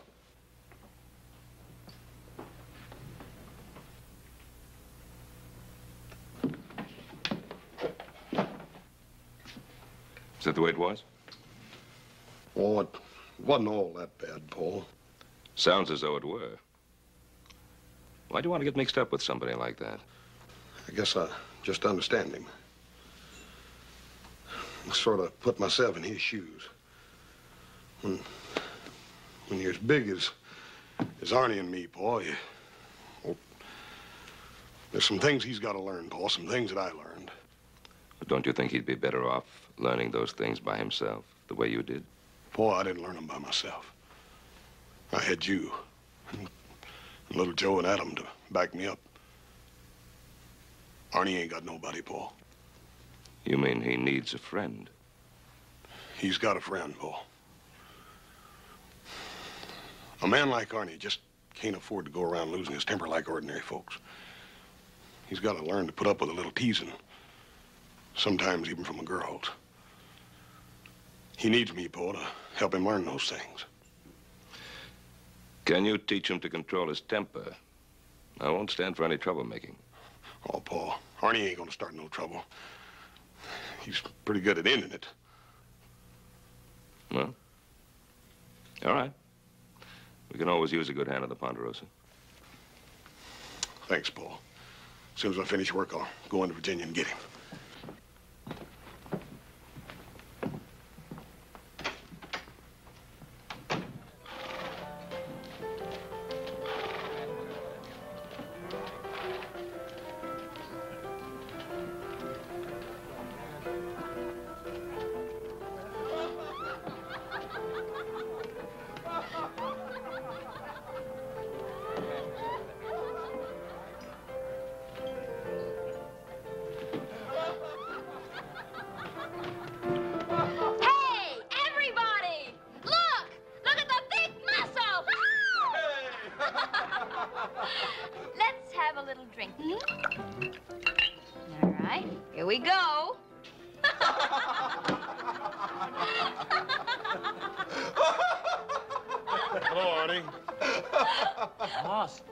Come back.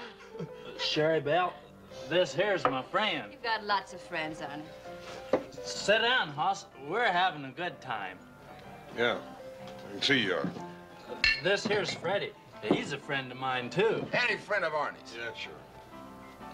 Take all you want, Hoss. I paid for the whole bottle. I was just saying, Arnie is the strongest man I ever saw. Yeah, I'm awful strong. Only, I guess Hoss is about as strong. Arnie, I got good news for you. Yeah? Me and my Paul want you to come to the Ponderosa and go to work for us. Sherry Belle, you hear that? I got a job. Whoopee! That's wonderful. Now you can buy me some presents.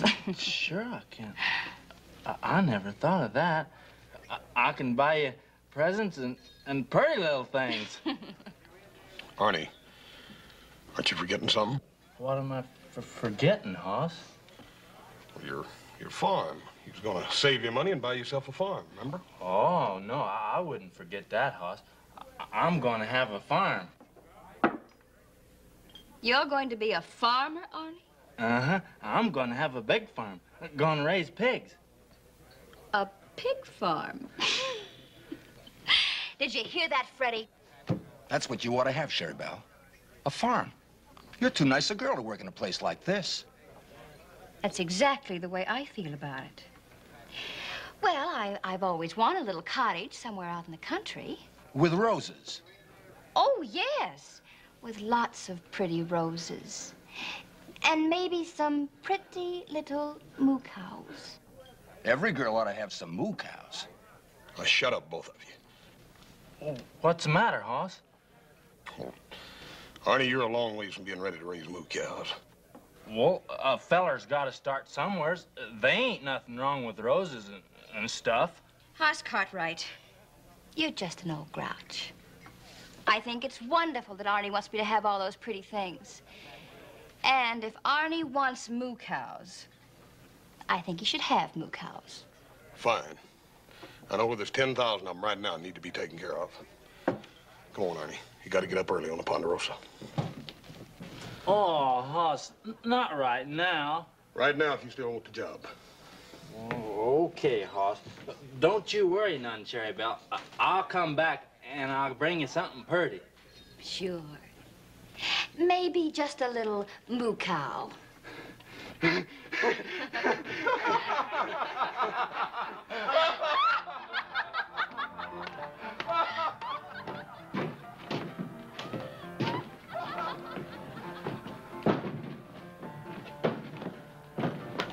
There's your pony, Arnie. He's all yours. Mount up. This is my horse? For as long as you want him. It's the prettiest thing. I come here, I just had the clothes I was wearing. Now I got a friend. I got a job, and people are good to me, and now you give me a horse. I don't know what to say. Aw, you ain't got to say nothing. Go on, mount up. Let's go.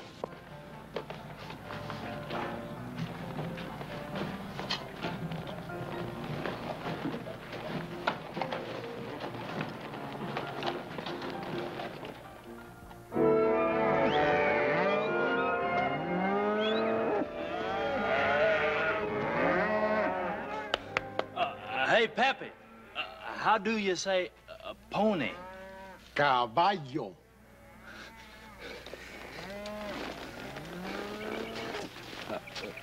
Come on, caballo. Let's go to work.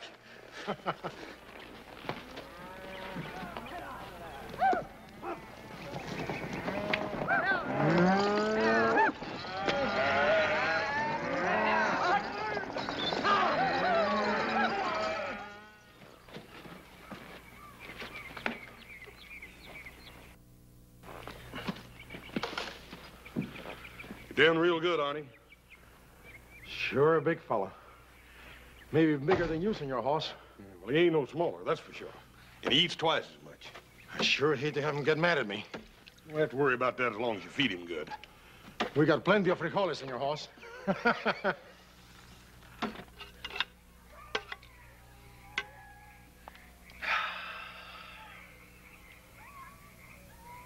Well, I ate an awful lot. Did it eat too much, Hoss? You always take what you want. That's what it's here for. I don't think you did much good eating before. Well, I used to get awful hungry. I ain't never had a job before. Arnie, you told me once that a man gave you some money. I don't want to talk about that.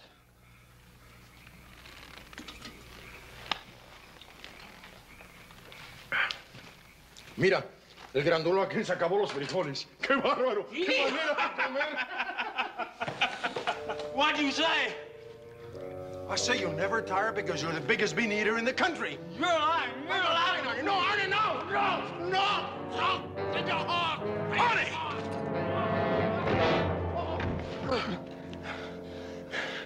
Arnie, what did he say to you? They was laughing at me. They was talking about me. We didn't laugh at him, Senor Hoss. We were only having a little joke. I told you, he don't joke easy. Arnie, we're your friends, don't you understand that? I'm real sorry, Hoss. I just got mad. I won't do it no more. Honest, Hoss. Honey, I told you you could work here as long as you didn't cause no trouble. Now, that goes for fighting anybody.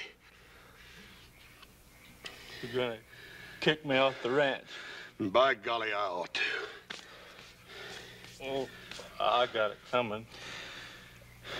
I'm sure gonna miss my horse. Oh, shut up. You ain't going no place. But you said you was gonna... I said I ought to and I ought to. But I ain't gonna.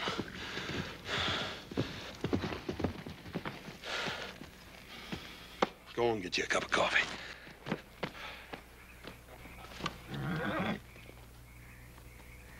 What are you doing out here? Boss sent me out to tell you. Hoss? In a minute, Arnie. What's the matter? You having trouble again? I can handle Arnie. Ain't nothing wrong, is there? Yeah. Remember that squatter you threw off the ranch a couple of weeks ago? Yeah, I ain't likely to forget Jake Staple. Next to Arnie there, he's the biggest man I ever tangled with. Well, he's not so big now. He's dead. Dead? Yeah, Sheriff rode in late this afternoon. Told Pa they found his body up on the Carson. He'd been robbed. Sheriff said Arnie, I told you I'd talk to you in a minute. Now go and sit down. How was he killed? Somebody broke his neck, snapped it like a matchstick. Wow. That takes some doing. Yeah, it would. What I gotta say is, I never mean to hurt nobody. I just get mad. I don't know why. I just get mad. I don't want...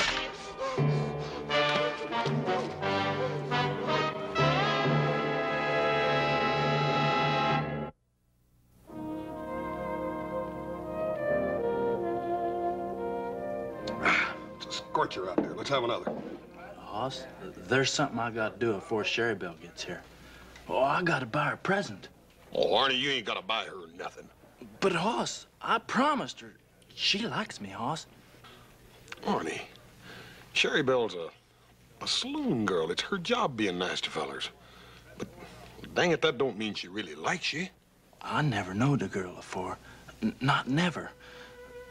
They didn't even want to talk to me. I just gotta buy her something. I just gotta. All right, Arnie, you got your week's wages. Don't spend it all. Dave.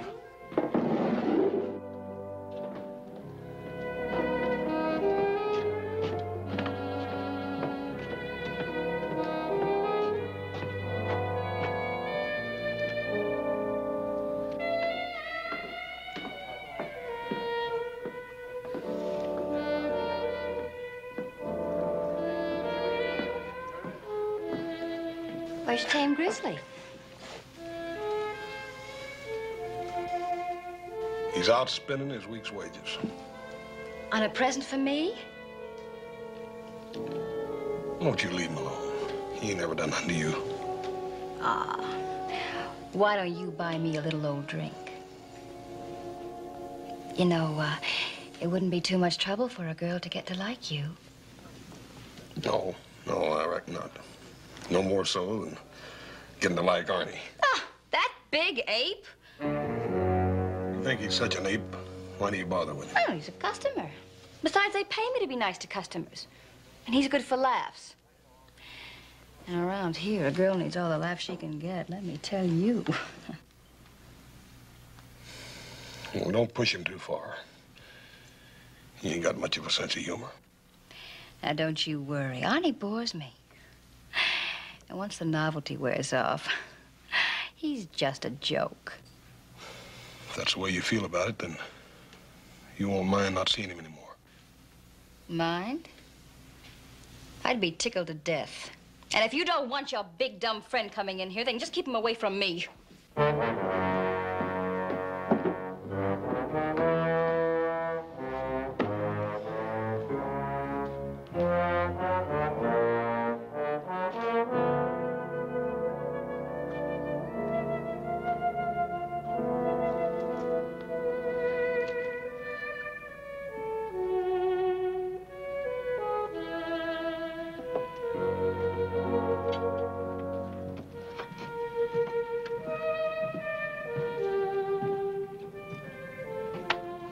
Boss, look at here.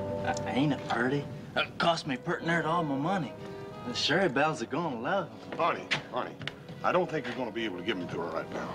Why not, Hoss? Well, she ain't in there now. The bartender told me she wasn't gonna be back till later. But I ain't never bought no presents for nobody before. Sherry Bells have got to see these. I want to give them to her now. Arnie, I done told you the bartender said she wasn't gonna be back in there till late tonight.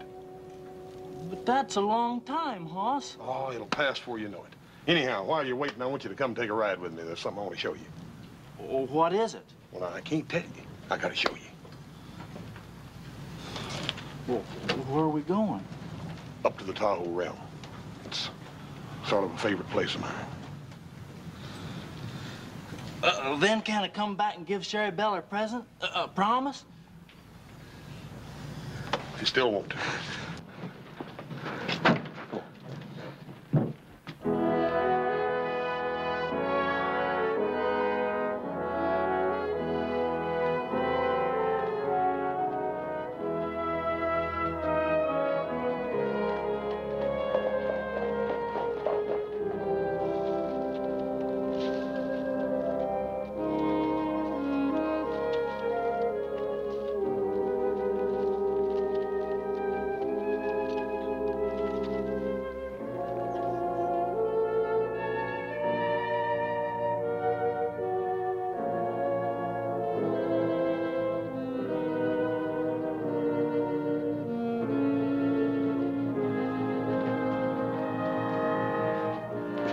Look at that, honey.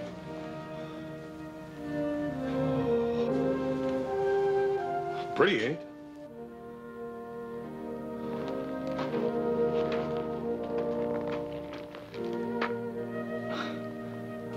I wish I was a tree growing here, so I couldn't never move away.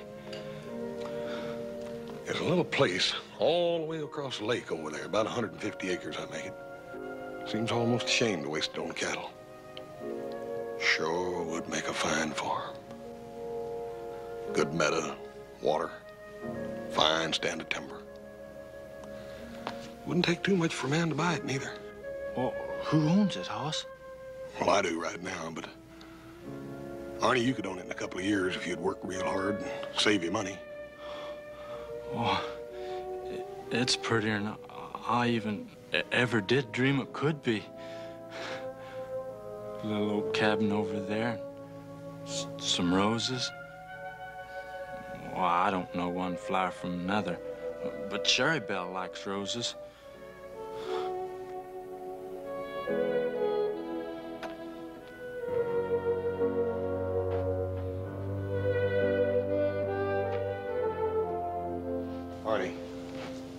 and sit down.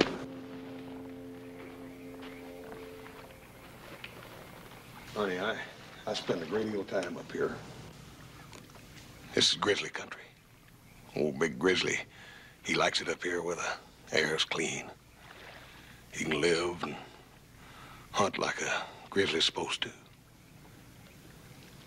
He likes it by himself because he don't need nobody else. But you get down lower, you get into the wolf country. The wolf travels in a pack. He'll track down a herd of deer and cut out the weak ones and tear them down. The sick ones. The old deers that can't run no more. People are sort of like that, aren't they? There's them that, like the wolf, they run in packs. And then there's others that, like the grizzly, they like to get up in the country where the air is clean. They can make their own way, because they don't need nobody else.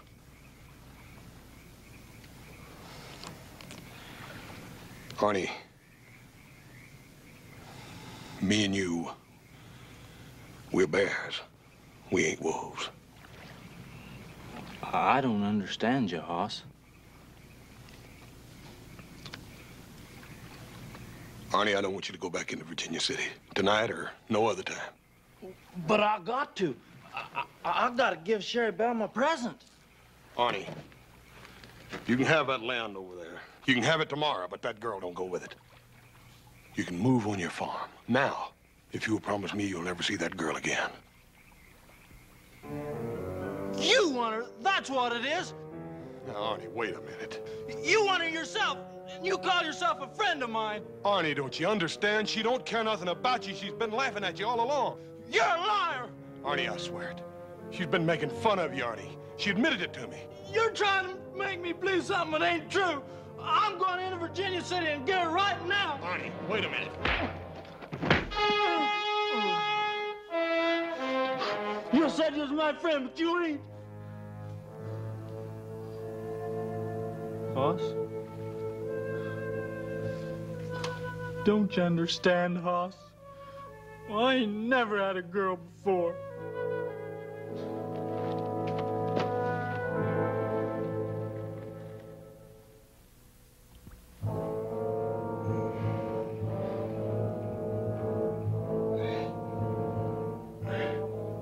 Arnie.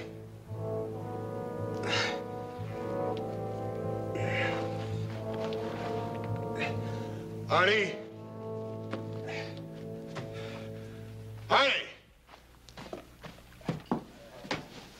Wait a minute. Where are you going? My feet are killing me. I've got to change my shoes. It has been a long night. I'm kind of tired myself. I'll only be a few minutes. Take your time. Suppose I bring you a little nightcap. Sure. Why don't you do that?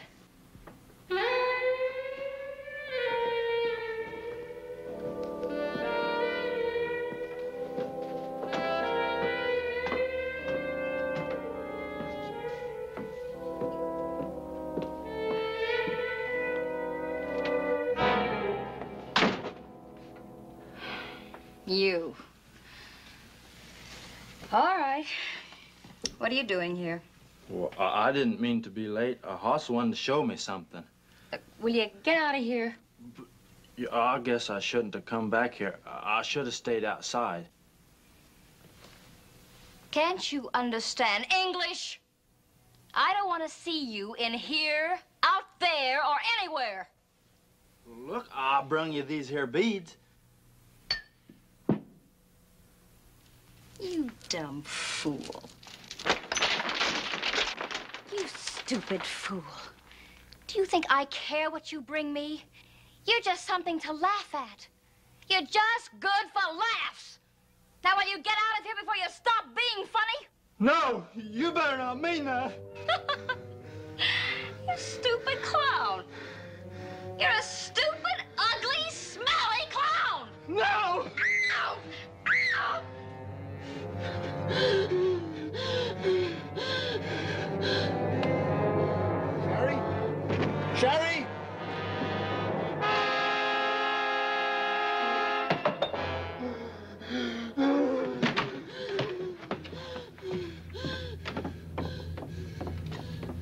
Help? Somebody help? Help! But be careful. He's big enough to tear a man in two. I believe I'd as soon see him brought back dead as alive. Yeah. I shoved that door open. I saw Arnie standing there like a ape or something. Charabelle laying on the floor like a broken doll. Arnie took one look at me, let out a roar, yelled he was going to kill me. You boys know I'm no hero or anything. He's about twice as big as I am, but I tried to stop him anyways. And there's the man who's responsible for all of this, Hoss Cartwright. If it hadn't been for Hoss Cartwright, Charabelle would be alive right now. Now, that's just about enough of that. Maybe the Cartwrights did make a mistake by giving that man a job. But it was an honest mistake. Where's Arnie? Oh. Hoss, if you know where he is, tell us. He killed a girl last night. And you're riding after him? He worked for us. We have a responsibility. It's all my fault, Paul. No, it wasn't your fault. You tried to help him. Hoss, do you know where he is? Well, I ain't for sure. I know where he might be. I'll tell you where it is, Paul, but you gotta promise to give me a head start. Why? Because I gotta see him. I gotta try to explain before they get to him. Look at him. They'll tear him apart. Hoss, you can't let him go. Now, he has to be punished. If you try to get in between him and the posse, they'll tear you apart, too. Yes, sir. I know what's gotta happen. But he's my friend, Paul. I don't know what I'm gonna do, but I can't just leave him out there to die all alone. Where is he? He's at Greenwich Point on the rim. At least I think he is. All right. You go to him. Hoss, be careful. Thank you, Paul.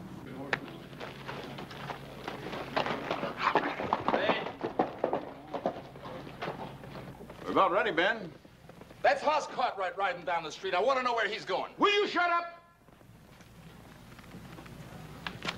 Ben, where is Hoss going? Well, why do you want to know, Roy?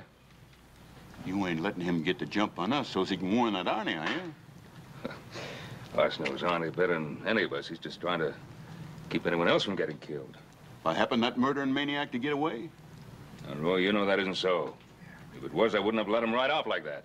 Then I should have known that you and little Joe was just as anxious as we are to get that woman killer to a rope.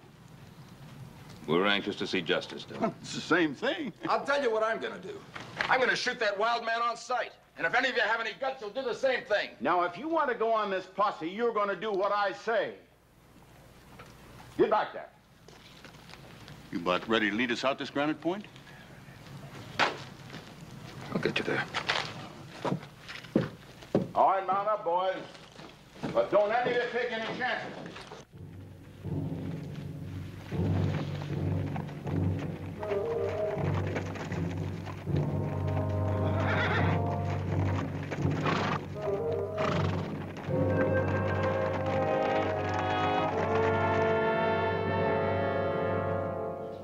You was right, Hoss. She was laughing at me. It hit me with the beads I brung her. I know. I hurt her real bad, didn't I, Hoss? Arnie. Arnie, you killed her. I guess I knowed I did. I loved her, Hoss. Why didn't you know that? You killed Jake Staple, too, didn't you? Well, I didn't mean to. I come in his camp, and he just took one look at me, and he flung hot coffee in my face. It hurt awful, Hoss. Well, I got mad. I guess I just hit him too hard. You took his money. Wasn't gonna do him no good, and I was hungry. Don't you see, Hoss? I didn't mean to hurt nobody. That feller, he burnt me, and I got mad, and Charabelle, she was laughing at... Arnie, it's all right. It's all over now.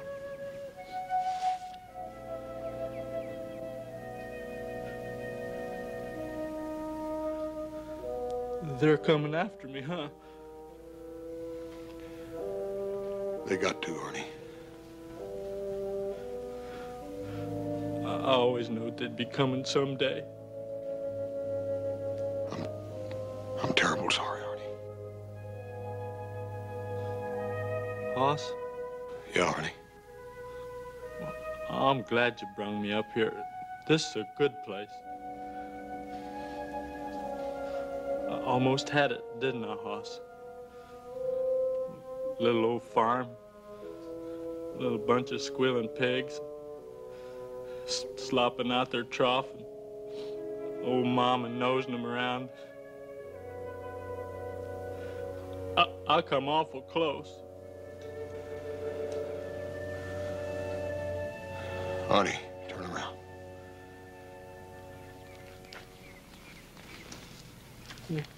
What's that for, Hoss? We're gonna go down and meet him. I want to stay here.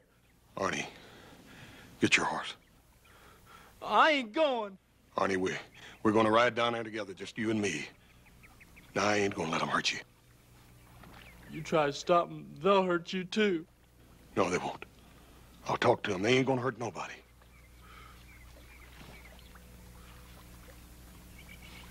You're right, Hoss. You wasn't lying to me. You're the only person I ever knowed who wouldn't lie to me. I'll go with you. You're doing the right thing, Arnie.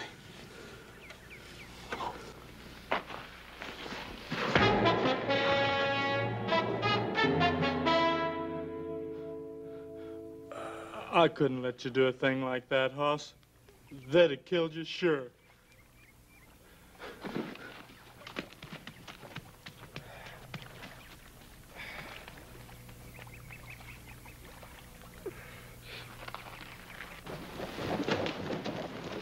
Hey, wait a minute. I thought I saw something up there. Arnie?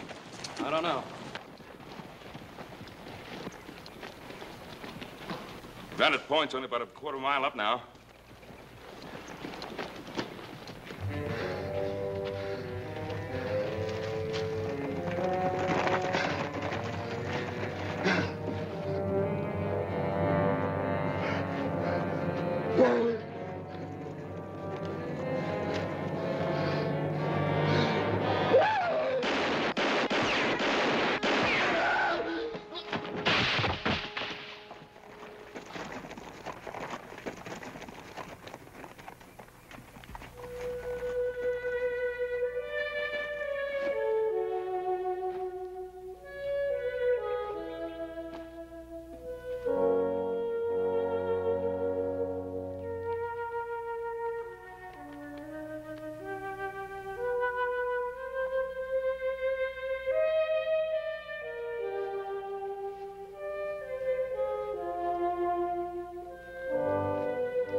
I tried to help him, Paul.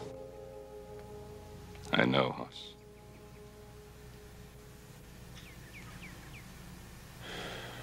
He didn't want me to get hurt. He never wanted to hurt anything.